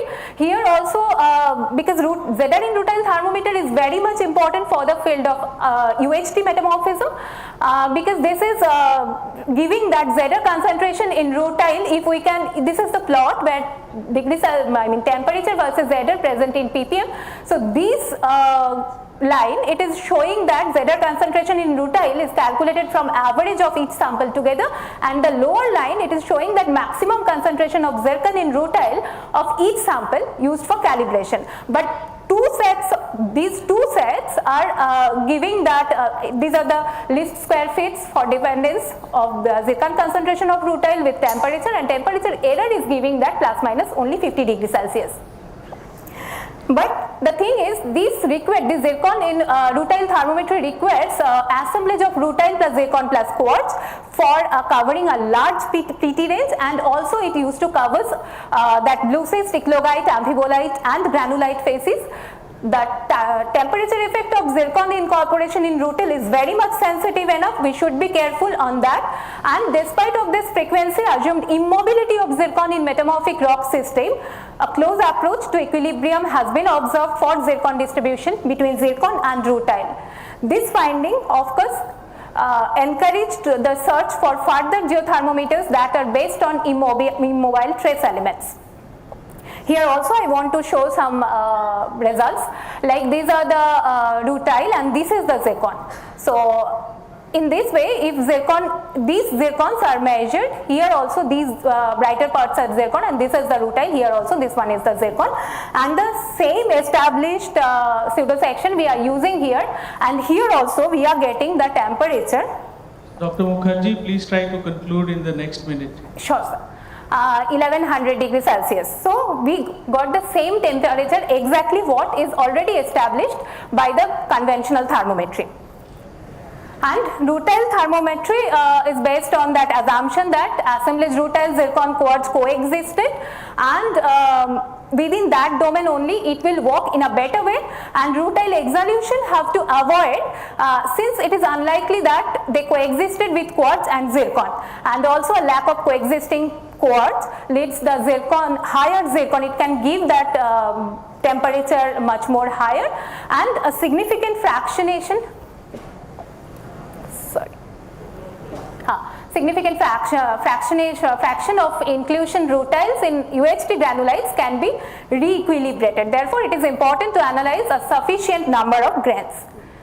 So the future focus will be this: the refinement of existing thermometers by improving the calibration, development of new thermometers, identifying the new single element proxies of temperature estimation, and conducting high pressure, high temperature experiments and using thermodynamic modeling to refine element partitioning behavior, and also combining single element thermometry with equilibrium thermobarometry and isotopic methods to provide most robust PT condition, and also enhancing spatial resolution and sensitivity of in situ microanalysis to improve temperature reconstruction, and linking single element thermometry with geochronology to track metamorphic events and cooling histories. So as analytical techniques continues to improve and new mineral based thermometers are developed, single element thermometry will play an increasingly important role in deciphering complex metamorphic processes and crustal evolution. Thank you. Okay, thank you very much. So, quick question perhaps. Sneha, you mentioned that your single element thermometry does not require equilibrium mineral assemblage, but as you also mentioned that, for example, titanium in zircon, you need some minerals, associated minerals like rutile or ilmenite. So, if it is rutile, the titanium partitioning will be different. If it is ilmenite, it will be another. Yes, sir. But actually it is related to particular one elemental concentration. What I want to mention is we need to measure a particular one element. It is not like that when we are for conventional thermometry, when we are measuring that garnet biotite exchange thermometry, some FEMG exchange should be there. I am mentioning that it is not like that. It only we need to mention, we need to measure either rutile or zircon, or when we are using Ti in quartz, then only Ti, that is the thing. But if the total assemblage is there, then only we will measure the particular element. It is mainly depending on that elemental partitioning, not the exchange thing. Okay, so no other questions. So thank you, Dr. Mukherjee.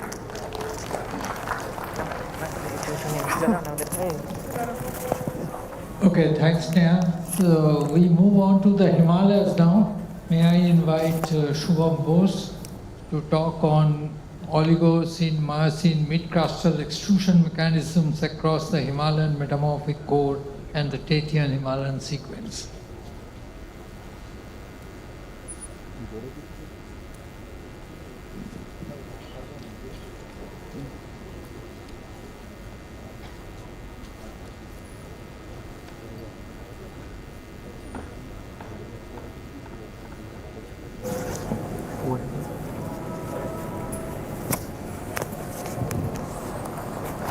So will you please try to finish within 12 minutes so that we can have some discussion? For changing the activity, and this is for pointing. Okay. And then